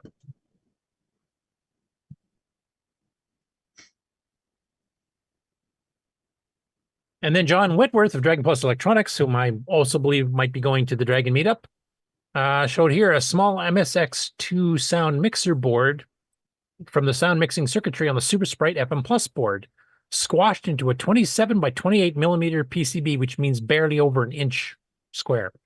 Yep. And he said this would make the assembly of the YM2149 and YM2413 audio kits a cinch. And I think I can zoom this up a bit here so you can kind of see. Pretty small. Very nice. The 2149 is the Yamaha bit version of the AY3 that's in the Deluxe CoCo, the Speech Sound Pack, the Symphony 12, things like that. Yep. And the 2149 is what is actually in the CoCo PSG. Yep. Ah, okay. Cool. So lots of hardware happening on the Dragon side of things from mainly two people. Kieran's, of course, has been involved too because he's been duplicating the Dragon 64 motherboard with some additional bits too, if he's not too busy writing X work. But yeah, no, it's the retro hobby with the Dragon, the CoCo, the MC10 are all going gangbusters right now. Like there's no shortage of stuff going on software or hardware wise. And people keep asking me, like, how can you guys keep cranking out a 4-hour show of news and stuff here every week for the CoCo type thing? It's because you guys keep making a ton of crap. So yes, because people keep doing stuff. How often do we I shouldn't say ourselves? crap. That was a bad word. Very to pick. rarely. No, it's emphatic. You're emphasizing how silly it was. We are at the 4-hour mark. Yeah. This is why we need bigger booths and more tables at VCF Midwest, darn it. There's too much stuff to show here. Yep. Hey, that is the news for this week. Thank you, Curtis. Back to you, Mark. Be in the studio. Huh? There's that wrap? Oh, yeah. I know she shuts off his live feed there, the live video feed, so that nobody can tell he's sleeping. Yeah, or snacking or anything like that. Or petting the cat or whatever he's doing. Being eaten by the cat. Yeah. Yep, that too. Well, some of our entertainment is watching the cat throw up on his bed here, so I kind of prefer the video feed for that. But yeah, they haven't done that in a while. That means it's about time. Oh. Okay. Anyway, big thank you to David Ladd, Grant Leedy, and especially Paul Fiscarelli for taking us on a live tour of VCF Midwest. That was nice. And, not as good as being there, but next best thing. No, and I know Sloopy and some of us really hope to go again soon. Just didn't work out for this year for any of us, and several other people were supposed to go that couldn't make it either. Like Trina for Trina's Technobabble was supposed to be there. She couldn't make it because she lost her job just before that, so she's instead going to a local one. Yeah, some people were sick. We had, who's in the chat earlier was mentioning they were planning on going literally today. Michael. Couldn't make it. Yeah. Yeah, Michael, right there. Bye, everyone. Yeah. Yeah. So get better soon, Mike, and sorry you missed it. I'm sure Ken would have appreciated if I was there. Yep. Okay, ready for the outro? Yep, I think so. Roll that footage. This concludes another episode of the CoCoNation, the world's leading live interactive talk show featuring the Tandy Color Computer. For all things the CoCoNation, visit us on the web at thecoconation.com. We'd love to hear from you. Send feedback, suggestions, even segments via email to show@thecoconation.com. The CoCoNation show would not exist without the community and its cast and crew. The CoCoNation theme song, copyright 2022, D. Bruce Moore. Mixed, mastered, and produced by D. Bruce Moore. The CoCoNation is over. Join us on the CoCo Discord server. CoCo forever.